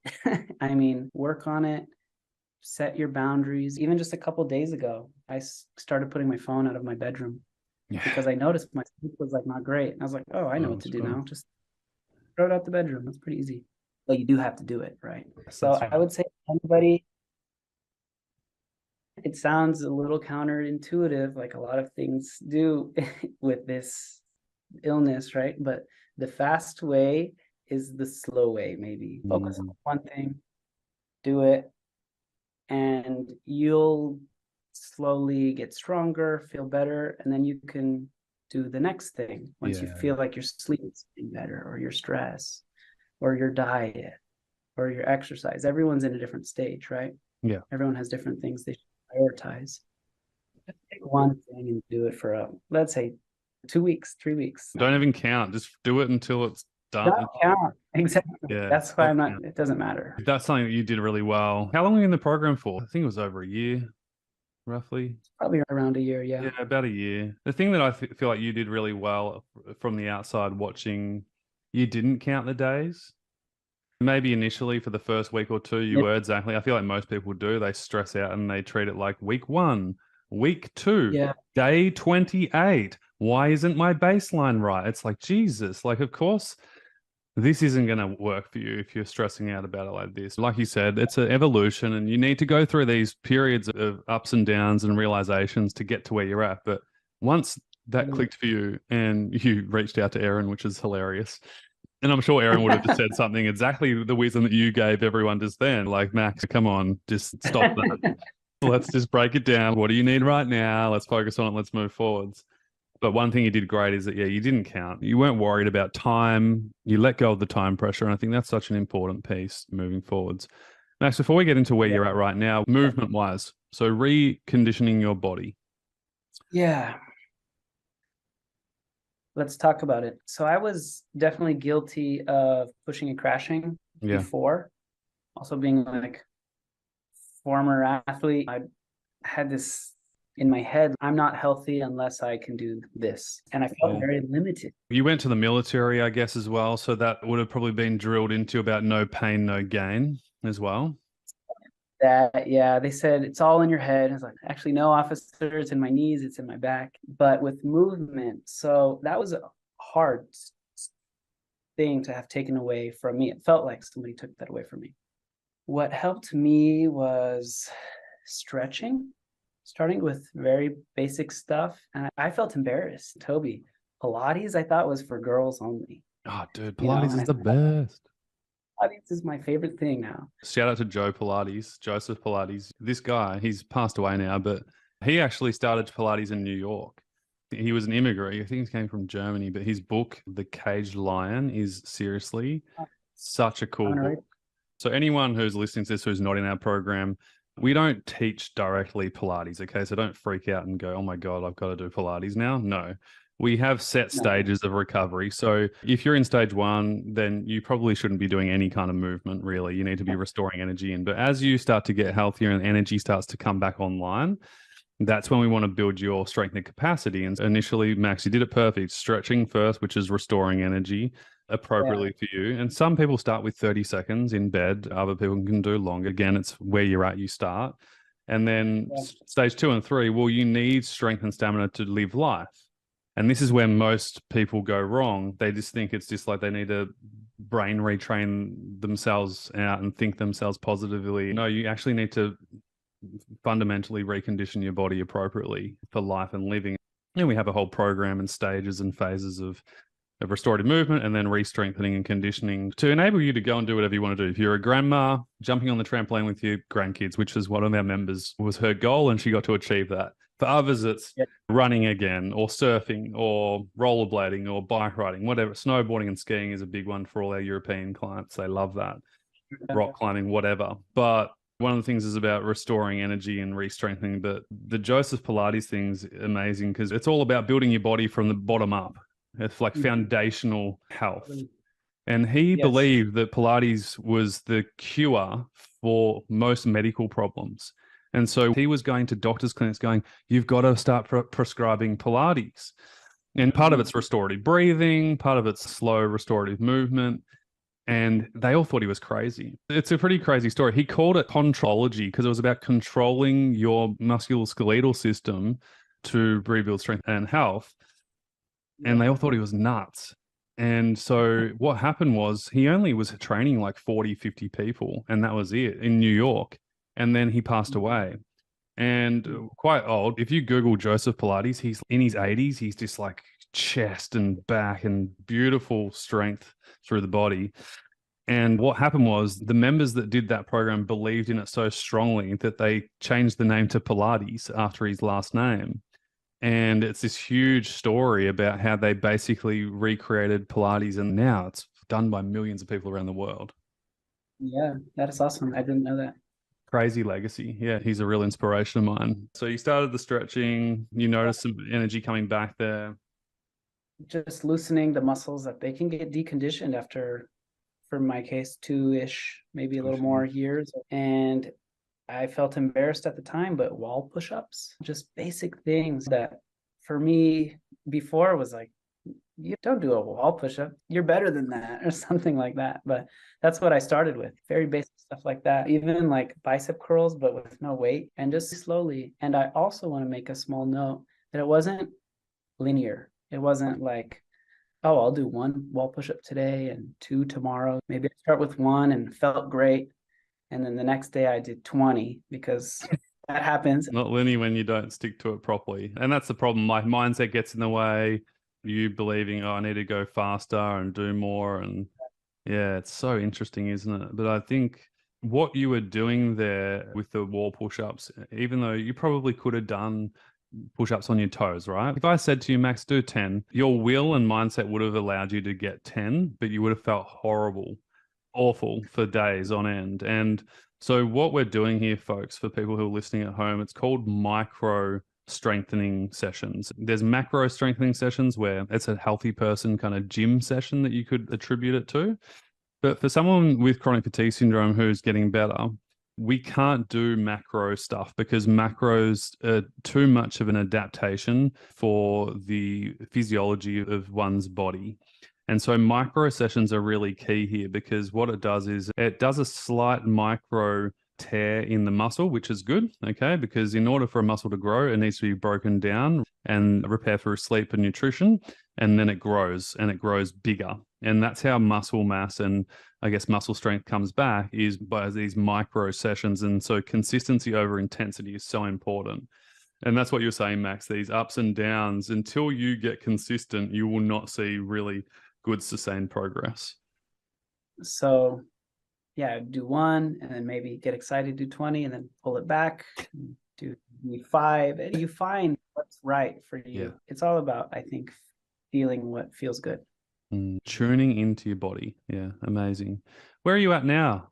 You're smiling, you're beaming. After you joined the program, didn't you get a job, or was it straight to San Francisco for the corporate job? I remember you reaching out to me to tell me that you got this awesome job, a banking job, and you said, I just would never call myself a banker. And I said, yeah, but that's why people are going to love you, Max, because you're not the typical banker. You're sweet, you're kind, you've got a good heart, and more of the industry needs that. Yeah, I think so too. Yeah, where I'm at now, I've been working for a pretty big bank, a Spanish bank here in San Francisco for about 1.5 years. I'm in the gym 3 times a week. I'm in the sauna 3-4 times a week. I love the sauna. Sleeping pretty good. Stress is pretty good. Relationships with my friends are pretty good. I'm doing my thing. I have an awesome girlfriend. Yay. Hey, girlfriend, Hi, you are very lucky to have Max. What a catch. I'm sure she's lovely too. Shout out to Max's girlfriend. Oh, that's so great to hear. Yeah, so I feel blessed. It was pretty scary, these few years of feeling like you can't do anything and nobody has an answer for you, and going from a pretty good place to a pretty dark, scary place is not easy. And I just feel very grateful now that I can do a lot of things that I wasn't able to before.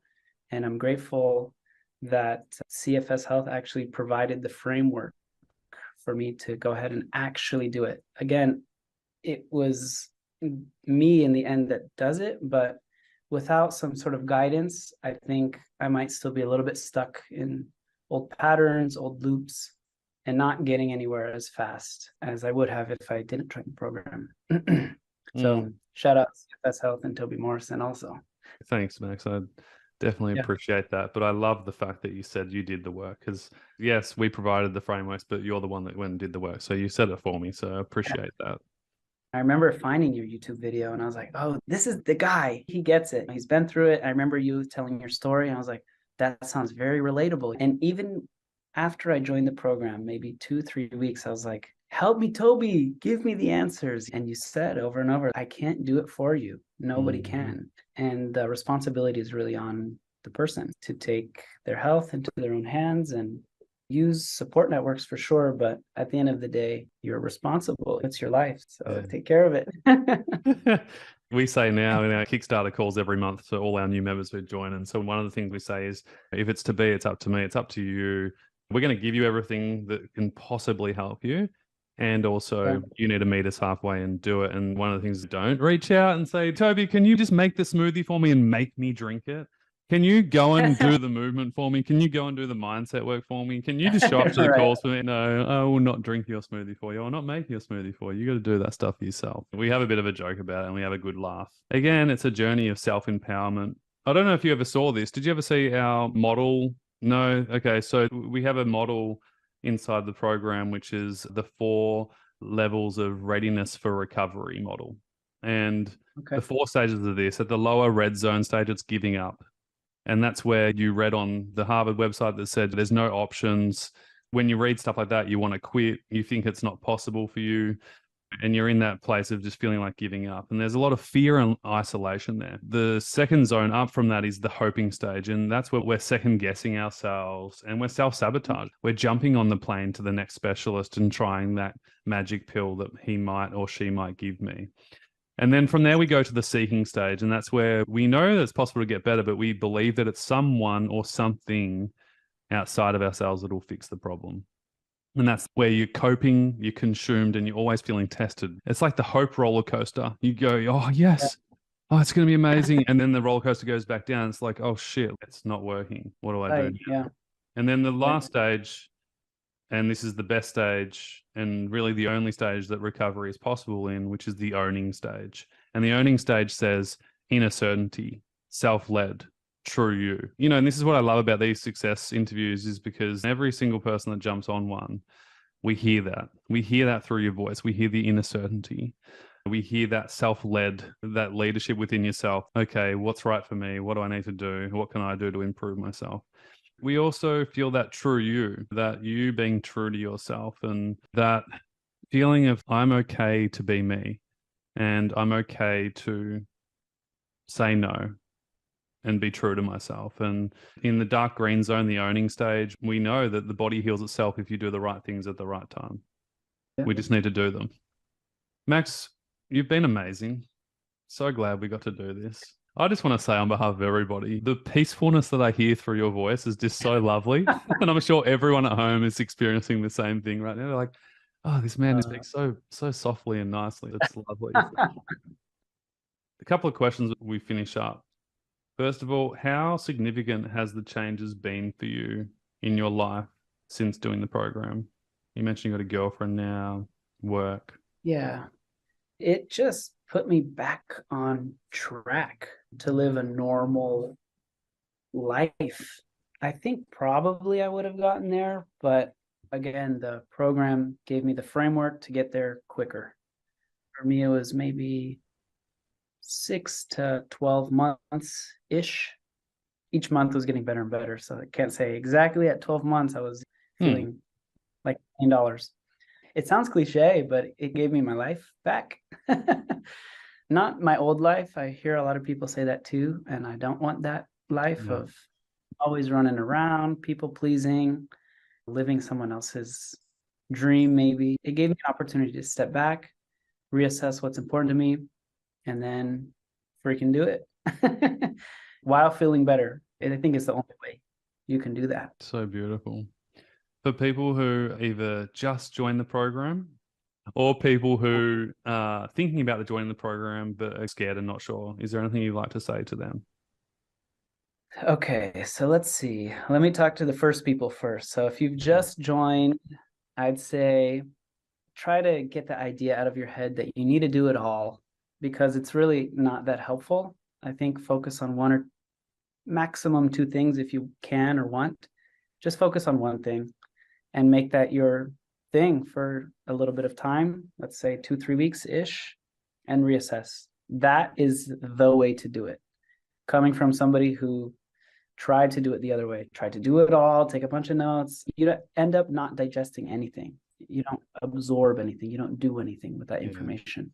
Yes, and we have it all set out for you anyway in the program now, that we have the stages, we have the set videos that you must watch first. We have a nice, easy Kickstarter call. Oh, So first month's really easy and chill. So it's all there for you, but it still happens from time to time when people are like, scrambling, even know that the protocol and the steps for the first 2 months are there.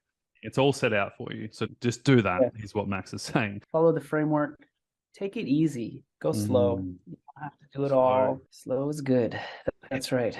And to anybody who is considering, I would say do it. Coming from somebody who saw a bunch of different people, was pretty running out of energy and hope and options too. Yeah, just give it a shot.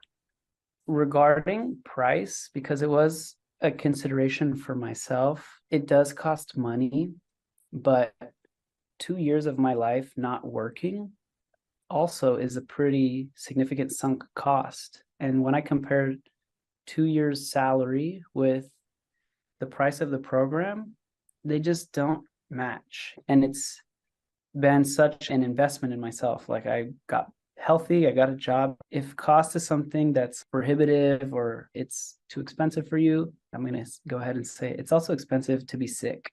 You can't be productive, you can't make money as well as you could if you were healthy and feeling good. So it's totally paid off for me. So just do it, give it a shot. These guys know what they're doing. They've been through it. And I would also say it can be such an isolating thing. These people have been through it, and it will be nice, I think, for people to be around like-minded people who also want to get better. Just go for it. And last words for just anyone out there in the world watching this video. I think so many people are just so isolated and just struggling. You got any words for them? Yeah, I do. Don't lose hope, because it can be pretty easy to lose hope when you're feeling like shit for a long time. And if you're not getting answers and people are dismissive, it's easy to be hopeless. So don't lose hope. Listen to your body and you can get better. I was very skeptical before and I feel great now. So be hopeful. I know it can be hard, but there are programs out there. This is a great one. I just want to send a little bit of hope out to anybody who's not feeling great, because I think it's important to hold on to that. Max, you've certainly done that today. So appreciate you. Yeah, you're an amazing guy. Keep spreading your wings. Living your best life. Will do. You're the man, Toby. Thanks so much on behalf of everyone at CFS Help, all the members and all the non-members too who get the privilege to listen to this. It's so lovely to catch up and just hear how far you've come, where you've come from, the endless possibilities in your life of whatever you choose to do. I'd also like to just say thank you to you guys and tell anybody out there, once you get better, and you will if you do the right things at the right time, the world is yours. You have so many options once you're feeling good. But when you're not feeling great, it's limited. Your health should be your priority. So appreciate you. We'll speak to you soon. Sounds good. Thanks, Toby. I'd love to get straight into it and dive into your story about your recovery journey. And there's so many places to start, but I think it'd be cool to start before we even met, so I can get to know, the backstory of what was going on for Rob Garvey. How did this journey even begin, with chronic fatigue syndrome and the kind of the bridge of life becoming the way you didn't want life to be, basically. Okay, so I think the way that I look at this, Toby, is that it's almost in a few parts, 3 parts or whatever. And I met you obviously before you met me, because I met you online. I was diagnosed with chronic fatigue in the spring of 23. And as soon as I was told why I'd been the way I'd been for the previous period of time, it gave me the opportunity to sort of, right, okay, there's a name to it. I can then explore what that means. And as I do in these situations, I immediately looked on Dr. Google, and Dr. Google came up with lots of good answers. And you were there. So there were, you found CFS Health through Google. Through looking on the internet. Wow, cool.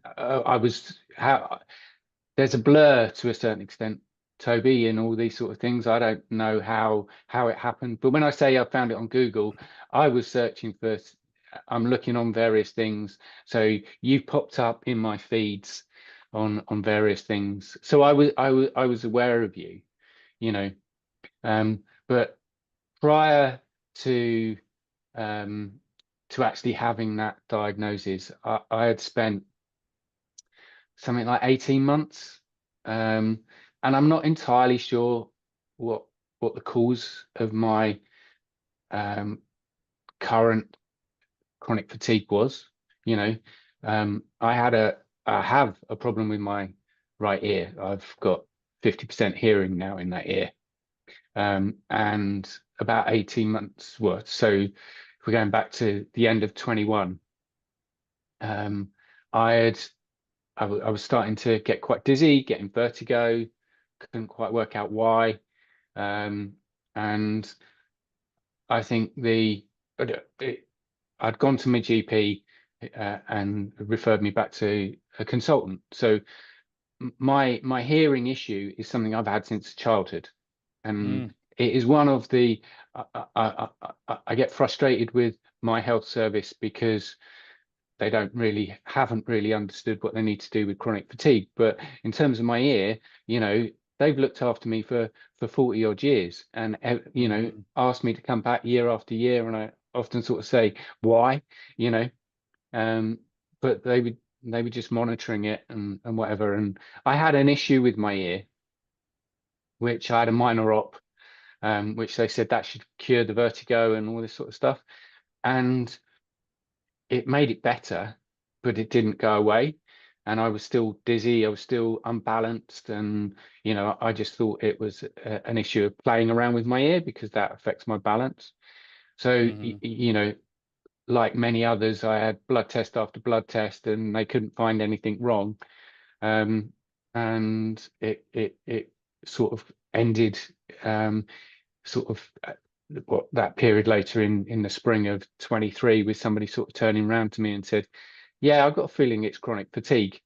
Wow. And I mean, that's a bit of a shock to the system because like you wouldn't necessarily correlate an ear, like a specific nuanced ear problem. But it was more than that anyway. But like, you know, like if you're just looking from the surface level, like, yeah, it's just an ear problem, you probably weren't expecting the doctor to say something like that. No. But and the reason I say I can't pinpoint it and what it was, just prior to the vertigo, I'd had my COVID injection, your vaccination. I'd potentially had COVID, you know. So is it long COVID I've got? Yeah, I'm not searching for that answer. As you say, that's in the past, and I don't worry about that. But you still in a way, if you don't really know what caused it, then could that happen again is always one of the things in the back of my head. But you know, as I say, moving forward right now. So exactly. Yeah. So when I got announced that it was chronic fatigue, I just started looking, finding out what that meant and what that understood, and it put into context and a number of things about. So I was experiencing quite severe PEM. You know, I was performing when I needed to perform. Malaise, yeah. Yeah. Sorry. Now, yeah. before you got sick with chronic fatigue syndrome, like what were you like? Like what were you? Because I know you loved running and all that. Like, tell me, like, what was a day in the life of Rob before you got chronic fatigue syndrome? Yeah. So just before this incident, I was as fit as I'd ever been. You know, I'd just run my fastest ever 10K in my life, you know, even going back to when I was an 18-year-old, when I was running then, you know, the old adage of little by little becomes a lot. I'd been doing a lot of training, doing really well. And I felt in a really good place, to be honest. I was I was working. So my employer, I worked for a higher education institute. I was working for them 3 days a week, and I was doing some of my own consultancy. So I was looking to sort of shift the balance between less working in academia and more working as a consultant. And that Christmas, I'd actually received, you know, one of the first paychecks, you know, which was a good feeling. And so it did feel like it was moving in the right direction. So I was in a good space. Yeah, and so you're a go-getter, you're working, you're creating, you're doing. Like, one thing that most people don't understand who don't have chronic fatigue syndrome is that this doesn't affect lazy people. Like, you're not someone who sat on a couch for every single day, eating ice cream, doing nothing. You know what I mean? No, absolutely, absolutely. I enjoyed what I did at work. I was enjoying the challenge of going out into on my own. I've got a family, so it's not just all about work. But I've had a motto for quite a while around when I set my objectives and whatever. It was always family first. So what's important to my family? So that was always one of the ways that I sort of set things up. So I've got now two kids in their 20s, you know, happily married. It was good, you know. Yeah, beautiful. He's just a strong, integral man right there. So going from that to then receiving that diagnosis of chronic fatigue syndrome, what was like? Was it scary? What was going on in your head when that happened? Oh no, it wasn't scary. The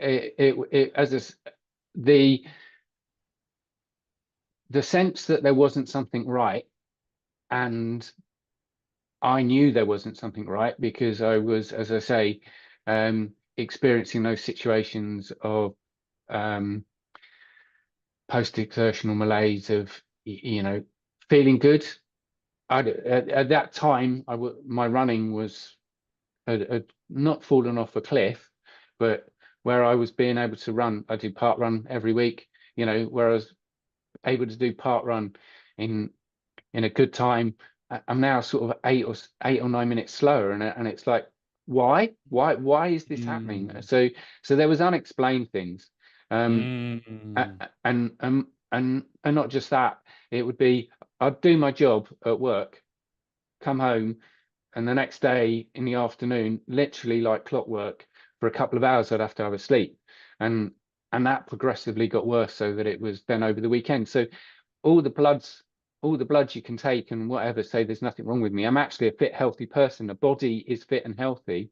There's nothing actually wrong with me, but that doesn't mean I was well, and that was confusing to me. So in terms of being given a label to it, and if I'm honest, I'd heard of ME, chronic fatigue was in the back of my head. I didn't really know what it was, but actually being told that's what they thought it was gave me an answer that I had a diagnosis. And if you've got a diagnosis, then you've got some way of understanding what you've got to do to put it right. So I thought, if I know this, I'm going to find out what it was. And that's what I did. It's a pretty rare mindset to have, Rob. Like, I don't know your doctor, but like most people, when they get told they've got chronic fatigue syndrome, it's kind of like, it can feel like a life sentence. You know, it can feel like, oh my God, like my life's over. Like, so many people come to me and they say, you know, on social media and all that, every week, hundreds and hundreds of people message us and be like, yeah, my doctor said there's nothing I can do and that I just have to rest and things like that. Did you get told things like that, or were you more just like, yeah, like I'm just going to find a solution? I think there was a huge frustration, if I'm honest, Toby, in that it's chronic fatigue. We'll refer you, okay? We'll refer you to the hospital and they'll help you. So I think this was April, you know, and I got referred in June, and I thought that was okay. So Hmm. it's not too long, 10 weeks. Relatively quick for, yeah, exactly. Yeah. Relatively quick, apart from the fact that the doctors in the UK decided to go on strike, and then that put my appointment back to the end of July. So, you know, literally, I was told this is what you've got, and absolutely nothing. I didn't get any help whatsoever. I just felt like I was on my own, Was you this know? NHS? Yeah, The NHS. Yeah. Yeah. Yeah. God, it's just yeah, so common. yeah. So if you're on your own, you say I'm a go-getter. Not necessarily a term I associate with myself, but I'll accept the fact that, you know, if I want to find something out, I've got it within the power, and we've got it within the power to find a lot of stuff out for ourselves, you know, Mhm. and that's what I did. And I think as we go on, I'm conscious of, you know, moments, whether you call it serendipity, whatever you call it. And the first thing I looked at, somebody had published a book, literally, I'm not even sure it was that day, you know, on chronic fatigue. It was a new book on chronic fatigue, and I ordered it because I looked at it, and it was a really useful document to me, because it outlined everything that I've been experiencing. So Mhm. the wired and tired, it explained post-exertional malaise. It gave me an indication of what I needed to do to recover. Nowhere in that, though, did it say anything about how long it might take to recover. Mhm. And in my head, it was like, okay, I know this. I'll get this cracked in 6 weeks. You know. Yeah. So you are a go-getter. Yeah, but Would that's it so be? common because that's just the type of people, like I said, doesn't affect lazy people, which makes recovery so much harder when it takes longer than the quick fix solution that we want. You know, we want to just rush back to the life that we had, and we can't do that. What were the primary emotions that you're experiencing? It sounds like you were kind of like you jumped on the recovery wagon pretty fast, which is pretty rare. Like some people take 10 years to get going in their recovery, not out of the fault of their own, because they don't get the practical help initially. So like for you, was there a period of time where you were, you know, sad, frustrated? Did you feel like you know, your life wasn't going to get better? Like, did you have those thoughts, or was it more just like, all right, I'm going to just get straight into recovery? Um, yeah, again, I'm a little bit blurred in that period. I've been affected cognitively, and my ability to recall some of these sort of things. Even if I look at my journal, and It makes total sense though. I've always journaled. My initial view, Toby, is that I'd read a book about somebody who recovered. I think I had watched some of these success stories that you had, you know, where people had recovered. So it was like, well, I don't care what anybody's saying about the fact that nobody recovers. There's people that have recovered. Therefore, if they can recover, why can't I? And that was it. And I like to, you know, understand what's going on, and whatever. And I just I've never thought that I wouldn't recover. I want to, if I can, not necessarily at this moment in time, but come back to that word recovery, because I think it's quite significant to me in how I view where I am right now. But Yeah, we certainly can. Rob, I want to share a photo if you don't mind me. yeah, sure. Yeah, just to give some context for people. So Rob posted this in our private group, the Mentorship Recovery Program, which, you know, he's been a part of for you know, I guess since 2000, end of 2023, basically. And now you're a mentor, which we'll talk about at the end, because I think that's just a really cool part of your life now. But that was Rob in 2023, November. And I think you posted this 17th of May. So that's what, not even 6.5 months roughly changed. It's fucking crazy, excuse my French, but like it's a crazy six month before and after photo. Two different people. And we're looking at a third person here, by the way. Like this is This is 2025 right now. It's the 7th of August. And it's like Rob 1, version 1, version 2, and version 3. Hello, we're live and we're doing this interview. It's just like, it's just amazing, the inflammation that you can see on the left. You just, the body, you know, you can just, it's like you've had, dude, it's like you've had a transformation and like Botox injections in your face. Like, it's pretty, like people pay people pay to look like you in the Today photo. And it's like you didn't get any of that. You just focused on rebuilding your health. When you joined CFS Health, did you do foundations first, or did you go straight into mentorship? No, I didn't do foundations. I just want to go back 6 months, you know, before I actually joined, because I think I was always aware of CFS, and part of me was, yeah, this is where I need to be. This is the answer. Okay. The person who had written the book had a consultancy and were based locally to me in London, and I'd read the book, and therefore I thought, okay, they must be able to help me, and they did help me. Okay, but I paid to go with them rather than to go with CFS. Of course, which makes sense. It's your local, it's in your area, you read the book, you resonated with it. That makes total sense. Yeah. Yeah. So I had a good sense of what I needed. I was working initially. I got to September. My situation with my manager wasn't great. He didn't understand, didn't really help. As an academic, you're looking at your workload for the coming year, and basically what I was asking for I didn't get, and I was being given a schedule that even a healthy person a really help. I didn't agree with it, even if I was a healthy person, you know. Yeah. So I wasn't in the state to do that. So I actually took time off work. Sick leave, took it because I said to myself, I've got to focus on me. So that initial period of, you know, I'll be better in 6 weeks was now sort of pushing 3 or 4 months, and the concept of going with the author and her consultancy hadn't actually given me what I needed. So I still wasn't sure how long this is going to take. So I thought, right, I'll take the time off. I'll take however long I need.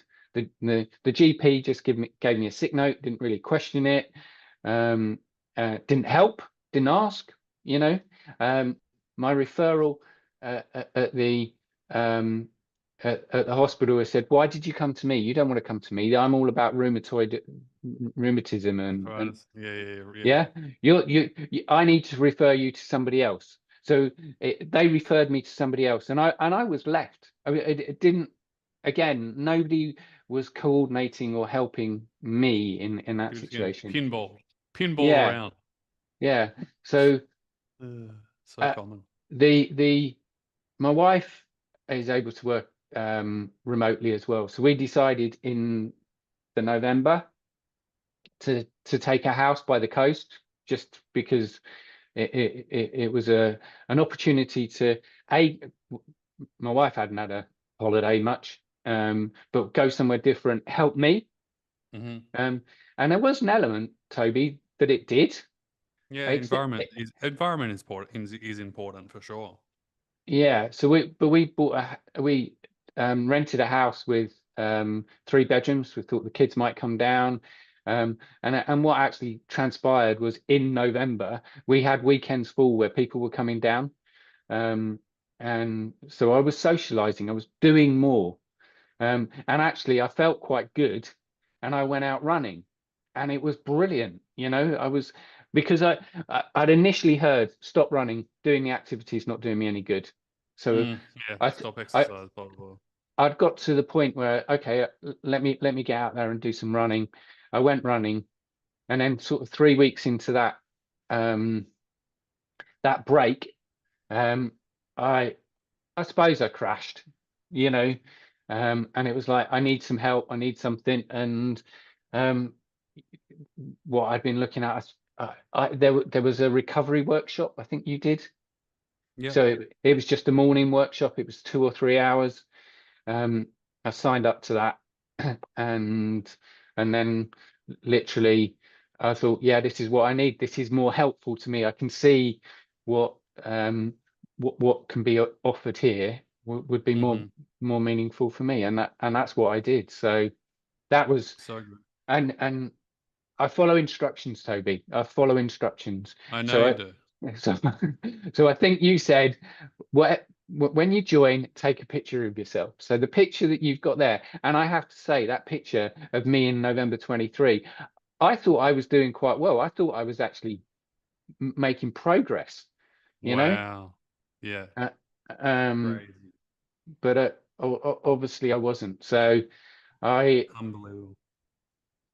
I signed up, and yeah, here we are now. But So let's talk about that. So you joined, and what was the first initial feelings when you joined the program? And then I want to get into like 3 main things that helped you the most inside the program from a practical standpoint, just so the listeners can get some clues of the trail of what progress looks like from the photos and everything else. And we can share all the things you posted in that post. But like, what was the initial feeling when you joined? Was there a relief? Was there hope? Was there excitement? Was there like, okay, this is just good, like, let me get on with it, give me the instructions?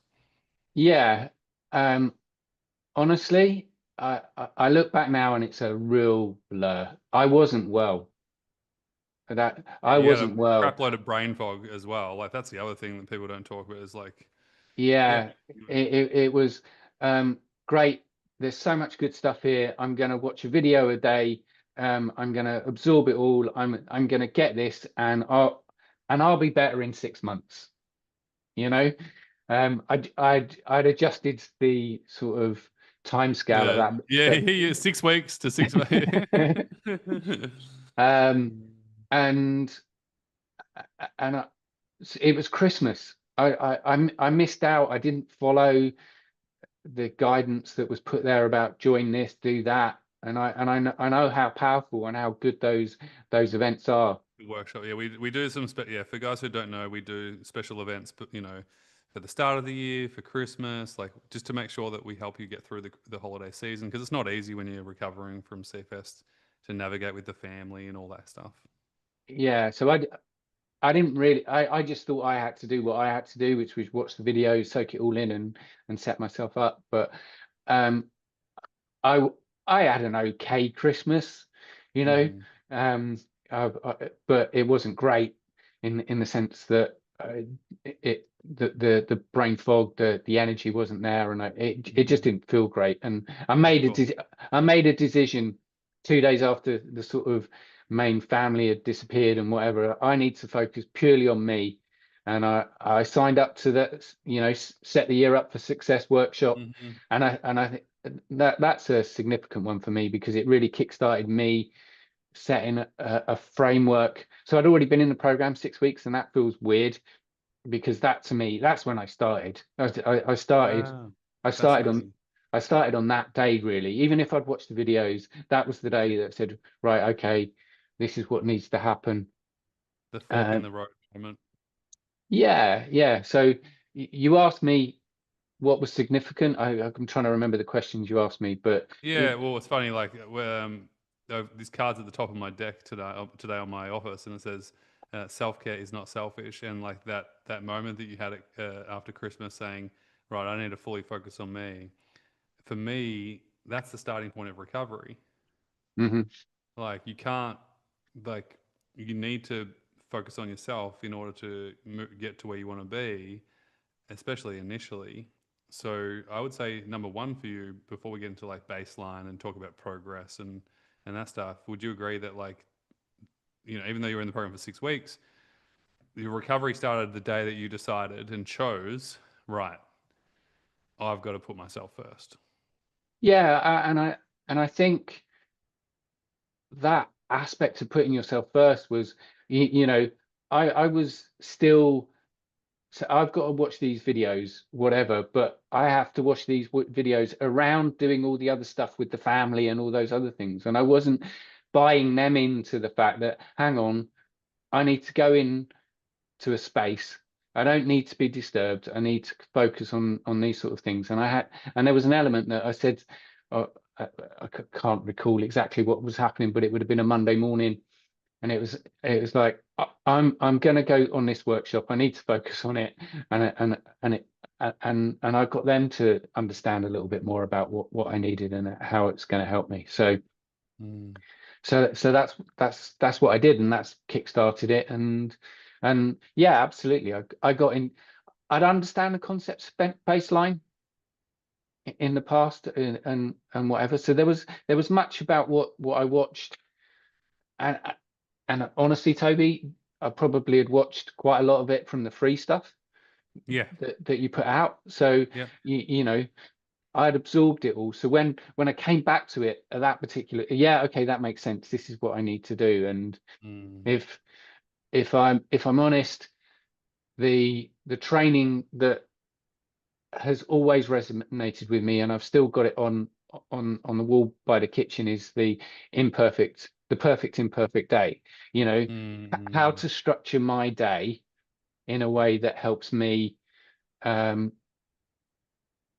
live as healthy as possible at whatever baseline you're at. Exactly. Yeah. And I think let's talk about that for a moment, because I think it's vital. I haven't met one person who has recovered who hasn't created a routine and structure that's appropriate for their current capacity and then built on it. And because recovery is not a fluke, it's not luck, it's not chance, it's process, right? It's a process and a pathway that you need to follow. And the Perfect Imperfect Daily Routine is one of our flagship trainings, really. It's like the top 5, and it backs onto the baseline concept and framework, which is to help you stop pushing and crashing, to help you stop going around in circles, to create stability so you can restore energy and then make progress. And the Perfect Imperfect Daily Routine is about, finding that perfect, imperfect, because every day is a little bit different depending on how you're feeling, routine and structure that's flexible and approachable, that ultimately optimizes health over a long period of time, which your photo is a proof of that. Ultimately, it's better than Botox. We should put it in I wish we could bottle it up and put it in injections, because it's pretty awesome. But it's hard as well. It's nuanced. So if you're really, really unwell and you can't do much, it's a very small daily routine and structure initially, but it can be built upon. And there's enough time in that day that includes sleep time, rest time, nutrition time, energy in time, activity out time, play. We spoke about, that there's that question that, what's the quote? You don't grow old because you stop, you don't stop dancing because you grow old because you stop dancing. It's that typical quote. Yeah. I like that one. Yeah. And so, I think one of those key concepts is, getting the routine and structure right basically ASAP. So you're playing at the level that your brain and body can adapt to the current stimulus that it's experiencing. So your nervous system settles, and then again, energy can restore, and then you can go and do more things. You've progressed a lot, from where you were to where you're at now. What were the stages? Was it every month or every second month that you kind of upped your routine and structure? Like the daily imperfect, the daily plan of yours kind of progressionally got bigger and better every kind of 1 to 2 months, as you kept progressing? Did it look like that? Not necessarily. Again, one of the success interviews are so important because you get nuggets from each one of them. And one of the ones that I'd heard early on was just focus on one thing. Okay. So, because you're absolutely, all those things, you can focus on all of them. And, it was like, okay, so, what is it I needed to focus on? And if I look at them, nutrition, I had been working on for 2 or 3 years, 4 years before Wow. before I joined. I had understood what I needed to be healthy, to be a runner. And I'd True. Fueling your body. Yeah. yeah, so I would describe my diet as predominantly plant-based, you know, um, and whole foods and all that sort of stuff. So there was an element that I had a good understanding of nutrition. But one of the first things I focused on was sleep. That how do I get a good sleep routine? What is it I needed to do? And when I understood what I was doing, you know, and what I was doing wasn't necessarily unhealthy. It just wasn't conducive to me getting a good night's sleep. And those things now are just intuitive. I do them. So the idea that you know, you don't watch TV and you don't watch the news at 10 o'clock at night, you know, because that was my routine. My wife and I would watch something, news would come on at 10 o'clock, you'd have a cup of tea, you'd go to bed at, you know, 10:30, 11:15. And yeah, it was like I had to stop doing those sort of things. So I had to break some habits around that, which, as I say, habits, again, another really good gem was reading the book Atomic Habits. So you know, that helped me. Yeah, all of that. So yeah, in a way, there's a lot of positive stuff in the habit stacking, but also recognizing what you've got to do. So don't sit on your phone for ages. Actually work out what your routine is and understand that good sleep starts from when you wake up in the morning and what you do during the day and how you get yourself into a position that you get ready. And I know I've written a few posts on mentorship about sleep, and it is one of those things that, you know, I know how to get a good night's sleep. I know not to drink, you know, before 7 o'clock at night. You know, it was like, why do I get up at 4 o'clock and go for a wee every night? You know, and it's like, okay, they are simple. So it was focused on one thing at a time. Sleep was the first. Then it was an element of activity, and but then I moved into some of the mindset modules and try to understand that. So when you look at the picture in June or May June, I felt like I'd gone through that cycle of understanding where I needed to be. And the reason that I was clean shaven and why I'm clean shaven now is a tribute to you, because you said you in one of your workshops, you know, when you achieve a particular point, when you got through a goal, what's your symbol? And I use shaving, so I shave 2-3 times a week, you know, as a symbol to me that this is the new me, you know. So I it reminds me that I'm doing these sort of things because they're good for me, and that's what I need to do. So it did go through phases, and I think there's a frustration for me that I did actually get to June, July last year, and then I didn't feel like I made much progress. And in part that's because I went back to work, and I went back into an environment that wasn't actually conducive for good health. You know, even if there was an attempt by certain individuals in the organization to help me, and I really appreciate and I'm grateful to what they were doing, as soon as, you know, HR get involved and they say, well, he's not working, why is he being paid, and they want to take money off me, and it just creates a whole stress. And I'm not arguing about some of it's just the way that they go about it that don't yeah, very much don't, you know, yeah, cutthroat. Yeah, Not yeah. much love. Not much love. A total lack of understanding of. Yeah, it's huge in the workplace. I think you know, the misunderstanding around these hidden illnesses that are out there is a huge issue, and the comparison with other illnesses where you know, if you get them, and I don't want anybody to get any illness, but the medical services know how to deal with them, and they can put you on a program, and they'll put you through treatments and all these sort of things, and then they'll do things that help you with your well-being in a way that I haven't experienced much with my treatment.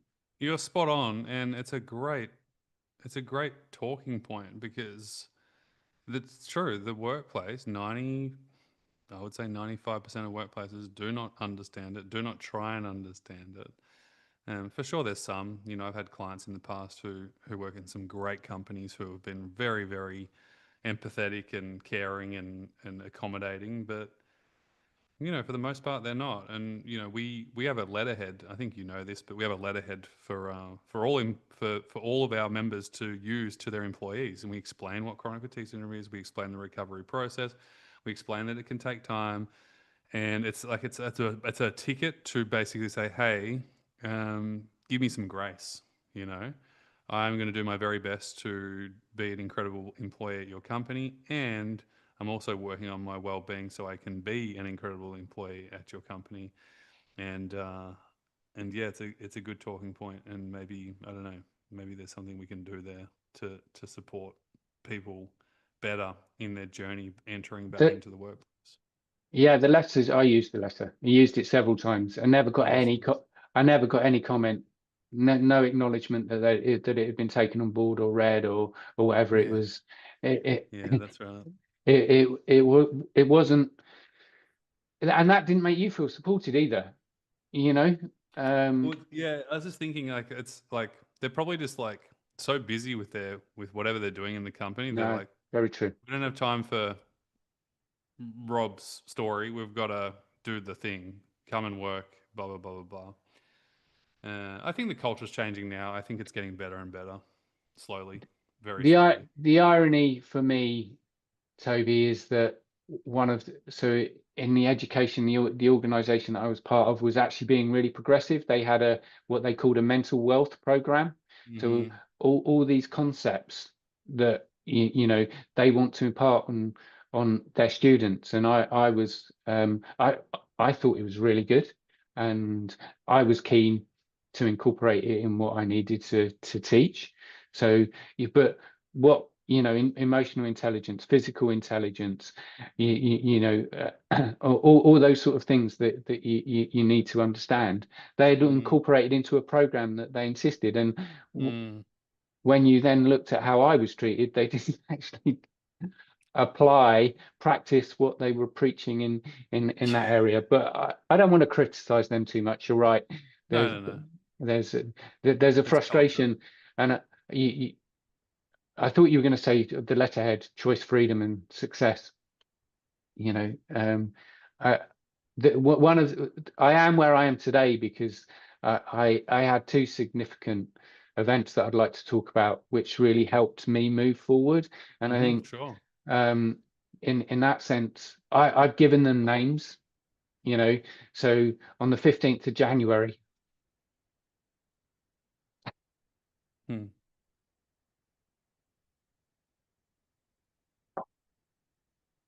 I've been doing really well. I get quite emotional. Yeah, take your time. Take your time. I call it Rebirth Day. Okay, so I'll talk about that in a moment. But then about a month later, I had Freedom Day. So they're two significant days for me. And if we go back to the Rebirth Day, I had recognized that something still wasn't releasing me. Still, yes. there was a I don't know what was the word to describe that. It was like there was a limit or something like that. Like, yeah, I was doing well. I was doing what I needed to do. I was following those plans, but the mindset coaches that we've got are great, and I bought some questions, I think, around work. What should I be doing? It was clear that I was compromising myself by being at work, but I did some deep dive. I followed the program, and sort of really did some deep journaling, and I was getting into a habit of getting up quite early before everybody was awake and doing some journaling. And on the 15th of January, something clicked. It all came together, and it was like, I'm better. And I said I want to come back to the word recovery.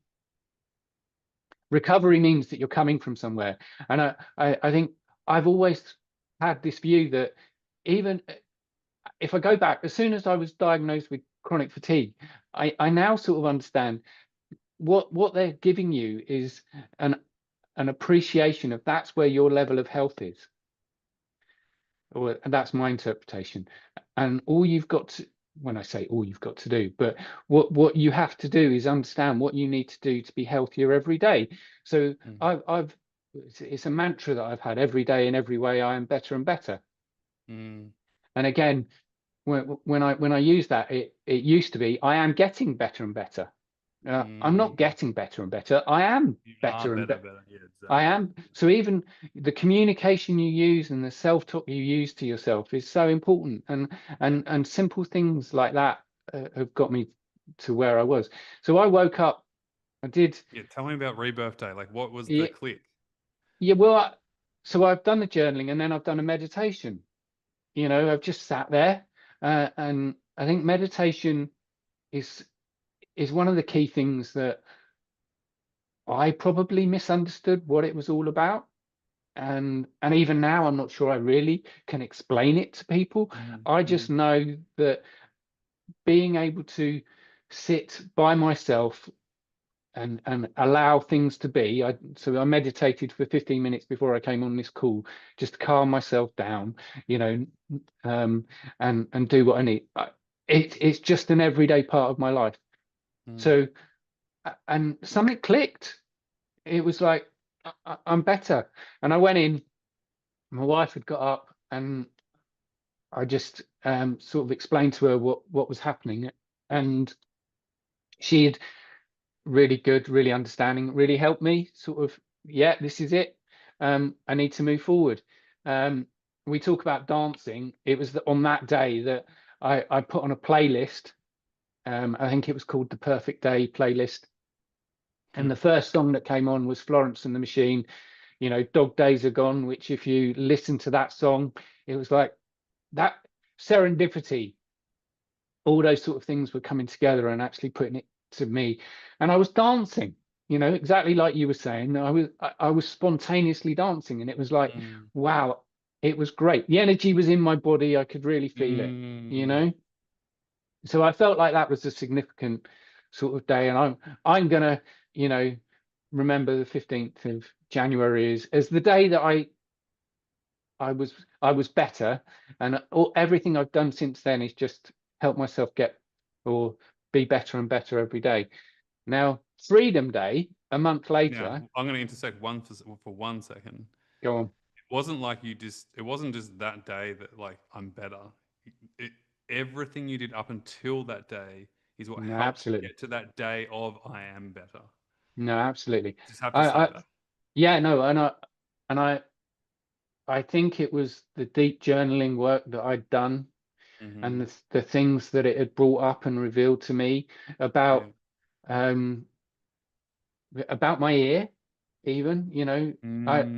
The operation I had when I was a teenager, you know, I'd subsequently found out that if I hadn't had that operation, I probably would have died, you know. So there were a load of emotions connected to that, and a number of incidents that had happened in my life previously, which hadn't been called chronic fatigue, but probably were chronic fatigue. And I just, you know, I had mystery illnesses that nobody knew what they were, and you know, I'd be ill for a while. So I suppose it was processing those things and getting under, you know, we're provided with tools to sort of go through what I can't remember what they all are right now, Toby, but you know, to do those deep journaling questions and actually help you uncover stuff. Exactly. Unlock it. And also the practical stuff as well that you did for recovery. I think it's all coupled. It's never just one thing, but I think the practical gave you the structure to handle the emotional processing that you had to do to get through all that. Tell us Sure. about so that was Rebirth Day. Tell us about Yeah. Freedom Day. So This is super interesting, by the way. Thank you for is sharing. it? Yeah, I'm at super the interesting. Rebirth Freedom Day is when I'm at my lowest. Okay, tell me Okay. about it. So I'm on a high. I'm doing well. I look at all my stats. I use data, Toby. I look at things. You know, I'm in a good place. And then at that weekend, something happens. I'm not in a good place, and I need some help. That's right. Yep. And it was like, well, you're better. You know, the help. And I'm not criticizing anybody. You know, but there is a sense that I had put myself in a position that I needed help and I wasn't getting it, and I've got to do all this on myself. Yeah, it's all down to me. And I'd had quite a tumultuous week, you know, up and down. And I've been with my wife now for 40 years. Live Aid Day, we met on Live Aid Day. We always remember it. So it's 40 years we met. So we've been really strong, and there was a process through that week where my wife didn't know what to do to help me. She didn't feel like she could help me. We'd had some arguments, families, challenges, and whatever. And the day before Freedom Day, again, I'd been allowed to stew on my own, you know, go through some torture, and I journaled through myself, and again, the power of, for me, writing down where I'm at, changing my state a little bit, and I sort of recognized that I wasn't being fair on my family and my wife, but similarly, it was up to me to sort of say whether or not how I wanted to go forward. And I think the words I'm trying to say in as kind of way as possible was I realized that actually I didn't need them to recover. There was a part of me that was probably putting too much on them, and I was being unfair to them. And when I said to myself, look, if I have to be on my own, if we have to split up, then and that's the best for both of us, then that's the best for both of us. So the next day, bit of tension about, it's not great. I can imagine. I'm supposed to be having my hair cut, and my hairdresser is a fantastic guy. You know, he comes to my house. He's multi-talented. He's a yoga teacher. One of the things he's not good at is being on time. And he was late, and I just stewed. It was like I didn't need it. I didn't need all of this, and I was really stressed. Pissed off. Yeah, I get it. I was really stressed, and he knocked on the door about an hour late, and he said, and I said, you know, thanks very much. I can't deal with this now. I can't have my hair cut. I can't have you, you know, touching my head, knocking me about. I'm just not in a great place. I said, if it's all well and good, I'm going to sort of say, can we rearrange for next week? And I preface that he's a yoga teacher. We've just talked about this. We've had, you know, as you do with your hairdresser, we've had some good conversations. And he's helped me. He has actually helped me in the past. He's put me in restorative positions where he just relaxed me. Of course, yeah. And that has been really helpful. And I said, you can only come if you can help me calm my nervous system down.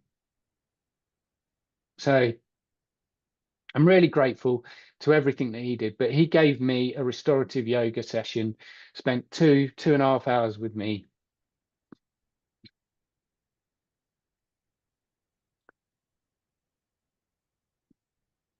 Helped me calm my nervous system down. You know, I do the exercises. I put my legs up against the wall. I understand these sort of things, but there was a way that when it was all put together in that way, it really helped me. The upshot of that was that I felt much calmer. I was able to have a much calmer conversation with my wife, where we talked through. I'm quite happy in understanding what I've got to do to communicate. I try not to bottle things up and whatever. And we used a technique that helped us talk in a way that we worked with each other. So non-violent communication is something that I'm referring to. So I've been practiced in that for a while. So we used that to work out some stuff. I said, look, if we've got to split up, we've got to split up, and that's the right thing for us to do, you know. But we both concluded that it wasn't, and we moved forward.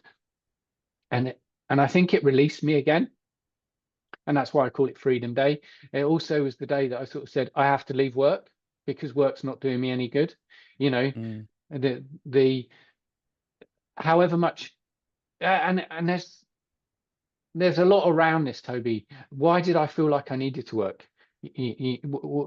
I've always worked. I've always had money coming in, and actually getting to the point that I am now, not earning any money, was a psychological thing that I had to get my head around.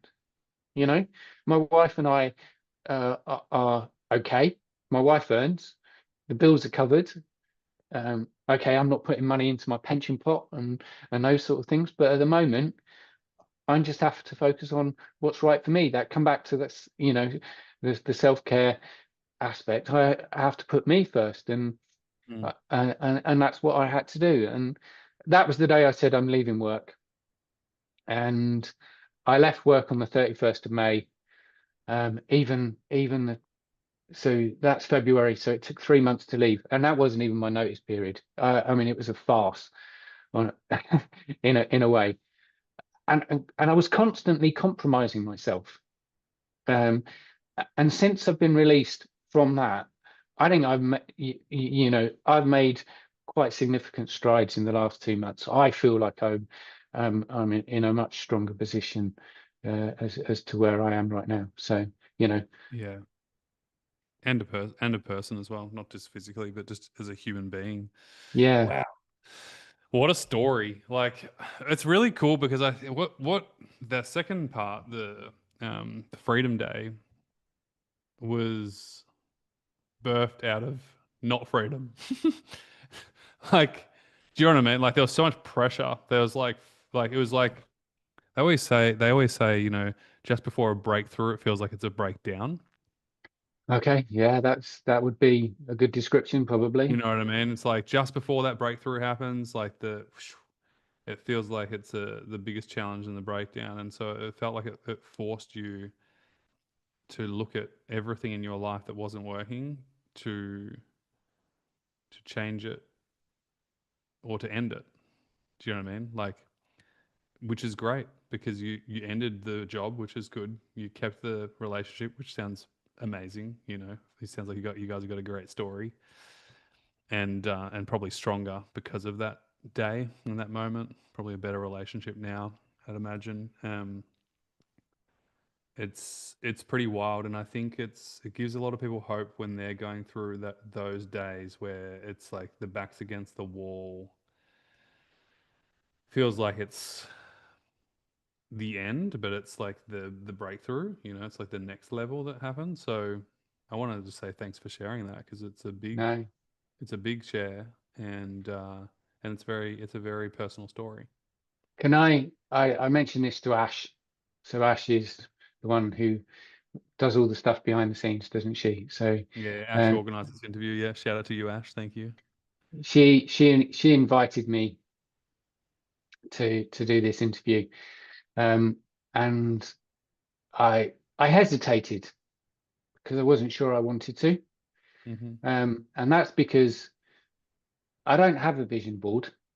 I know it's something that you encourage people to have, and whatever, and I've always struggled with that, and I'm still working on it. But I will be better when I do my success interview with Toby. Has been on my radar. Similarly, I will be better when I run parkrun again. I said I was doing the success interview, and I told her that I was doing it, and I just broke down. And I think it was that, again, that emotion that you've got to that particular point, and that you're achieving something, and it is a real privilege to be able to do this, Toby. So sharing my story, if it helps anybody, then I'm it's been a pleasure of mine to do this. But and the other thing that I shared with Ash was that I've been writing this story for 18 months. I've got a book. I've got several books, if I'm honest. But one of them was my CFS story, and it's a series of chapters that are interweaved about being in this program. And there's this guy that runs it, and he does success interviews, and I interweave the story. So I've been talking and telling myself this success story since I started. Well, wow, yeah. So I shared with Ash, the fact that it's 9:03. The other guys in the other side of the world, 7 o'clock or whatever it is your time, and here we are. So, yeah, super cool. And it's common, like not everyone gets asked to do a success interview, so thank you. That's a privilege. We asked you for a reason. And two, because your story is amazing, and look how far you've come, in your journey in life as well as recovery. And the funny thing is like so many people have the same story as you of just like, I'm doing this for me, like this is a milestone for me and to help other people. And it's just cool when it happens, like I had a success interview with a lady called Anina, who's also a mentor, her from Europe, and same thing. She's like, this was like a goal of mine, and I'm doing it, which is just awesome. So Rob, as we wrap up, I want to ask you two questions. One, what's Rob's life like now? You're a mentor at CFS Health, which means that you give back to the community. You're sharing, inspiration and posts and your own wisdom of what you went through, and you're doing it right now to the wider community and also the members here. But that's a real, I think, a highlight, in your life, to be asked to be a mentor, and you do an incredible job. Definitely. By the way. I appreciate that. Tell me, like, what's life like now? You're writing, you're starting to write. So there is an element of, I've not put any pressure on myself since I officially gave up paid employment, and I've sort of accepted that I'm just trying to find my feet in what's going to happen. I'm doing another writing course in September, and I feel the sense of how we use our creativity and how important that is to recovery is sometimes we haven't talked about it, but the writing is whether it is my deep journaling or some of my creative writing, they take you somewhere and they relax you, they do something that help you. So I'm looking to do that, but I'm not putting any pressure on myself to do anything. My wife says I've retired, which I don't like necessarily that word, retired, because that means retired. It's not really. Yeah, it's not really. I don't want to be tired again. So that's I'm just exploring what's happening, and I get up each day. There's a paradox of recovery, is that you want to have a structure, and you want to have goals and aspirations, but actually wake up each day and see I have the freedom to choose what I do, and I like that. And at the moment, I'm exploring what's happening. I'm doing what I can to support others. I volunteer on a couple of other things, and I'm just so I support an organisation on Monday I'll be taking a young person, so somebody who I see monthly, and I'll be taking them up to London, to the London Transport Museum, which will be both an enjoyment, but also me pushing my boundaries. But I'm confident that I've got the capacity to do that now. So I'm looking forward to doing a yoga retreat in September. Cool. So I'm doing the yoga retreat. Is that with your hairdresser? It's with the organization that he knows. So he put me in touch with, he put me in touch with somebody who does restorative yoga, yin yoga, I think, as well, but restorative yoga. So I do that every Saturday for a couple of hours, which is fantastic. And then I do it during the week. But I've now built up my strength that I'm now doing other yoga. So my wife and I are going away to Portugal for a week, so I'm looking forward to that. Amazing. To do that, and then let's see what happens. I'm one of Toby, there's so many things I wanted to talk about and could talk about, but intentions, your journal, I've got it here, the daily planner, the daily planner, how I use that and how I use that every day, and how important that was to me at creating those intentions. But I've lost my thread of what I was going to say. Well, you were talking about your future, and you're like, I don't know, like you're exploring life, and it suits you because you haven't had the opportunity to do that over the last few years. You know what I mean? But I don't know, Rob Garvey's got a pretty damn good author's name to it. I'm thinking a couple of books are going to be published in the next few years. Yeah, maybe more. maybe. Well, I have a series, Halo, I call it, the Halo series. So there is something there. See, I told you. The creative juices are there. Excellent. It's going to happen. As we wrap up, I'd love to know two things. There's people listening to this right now who are at the start of their journey or in the middle of their journey, and they're at that point where,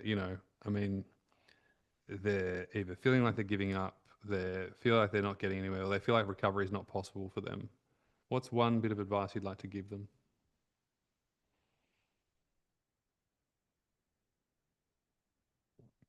Recovery is possible. Recovery, we've talked about it in this, absolutely. There are so many things that you can do for yourself. The one bit of advice is believe in yourself. Believe in yourself that you have it within you to help yourself get better. I think that's probably a change with me as well, that you talk about, you want the magic pill, you want the quick fix. Ultimately, our bodies are amazing things, and understanding the mind-body connection, how that works, have been instrumental in helping me. So believe that recovery is possible, and understand and allow your body to help you recover, because it will recover. Yeah, lovely, great advice. You as a mentor, you see people getting better every single day inside mentorship. People from all around the world get better. You're one of them as well, as a leading example. For those people at home who have been, found CFS Health through Googling, and they're looking at joining the program, but they're like, I've already know all this stuff, or I'm not sure if it's going to work, or should I do it, or is it a scam? What would you say to those people who are interested in joining but a little bit hesitant? I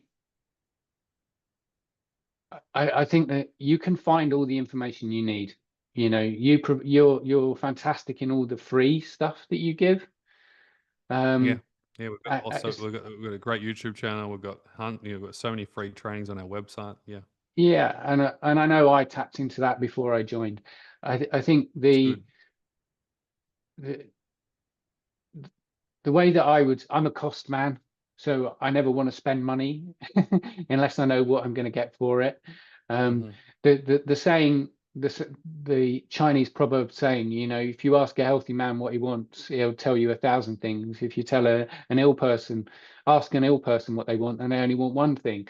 And I think if you're going to spend money, if you're going to invest money, you want to invest it in your health in the best way that you can.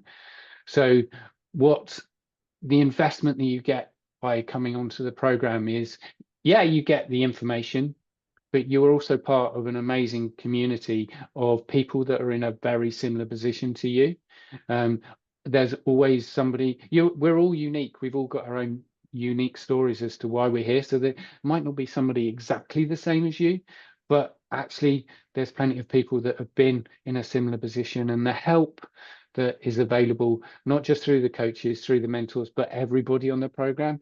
You know, you can post something on the Facebook page, and it's overwhelming how there is always somebody there that's going to help you. So, you know, in that, I sort of doff my hat to you, because I think you've created an amazing community, an amazing support network that you know, means that I am where I am, and I know plenty of other people are, and I genuinely believe that it will be the best money that you can spend, because you're investing in yourself and you're investing in your future self. Beautiful. Well, thank you for sharing, Rob Gowie. You're amazing. Oh no, I'll see you soon, because you know you're part of the team here at CFS Health now as a mentor. Thank you very much. I've got my mentorship t-shirt. Yeah, I love that. I love it. It's a real honor. You know, I said that to the group of mentors the other day. It's an honor to be a mentor, because again, it's a selection process. Not everyone can become a mentor. It's selected, and it's a reflection of you as a person who cares deeply about people, who has wisdom, innate wisdom to share, and is someone who gives back. And so, you know, and just you sharing your story tonight, and the depth and the individual unique story that you have is just is special. And I'm excited for your future. I can't wait. Thank you, Toby. I could keep talking, and I'm sure you want to stop this, but I posted something yesterday, you know, about energy and how energy works, and standing in a river. And there's part of me that I thought about this a little bit more. So if you're standing in a river and you're trying to go upstream, you're using a lot more energy and effort to get anywhere. And I saw that as you're looking back at your past, at where you've been. Whereas if you turn around and go with the flow, you use a lot less energy. It's a lot less effort. And we want to be looking forward, but actually we also want to be staying present in the moment, not looking too far ahead, but stay in the moment. And I thought of you, because you love your surfing, you know, of you being on your surfboard, and there's probably the same analogy of you swimming against the tide, trying to get through the waves, and you can't see where you're going and whatever. But then when you get on the board and you surf, I can see your smile. I can see you surfing through that, and how much easier when you get into the flow, how much easier it is. And I think that's, you know, understanding what you've got to do to enable your energy to flow more easily within your body is something that I'm not an expert in, but I'm loving the experience of feeling when that works. So good. You need to write a book on that. There's a chapter right there. Man, thanks so much. I appreciate it. This is amazing. On behalf of everyone at CFS Health and anyone who's watching this right now, thank you. You are amazing. And we will speak soon. Thank you to you as well. Cheers, Toby. Big love, man. Thank you so much. Okay. Bye now. See you, Rob.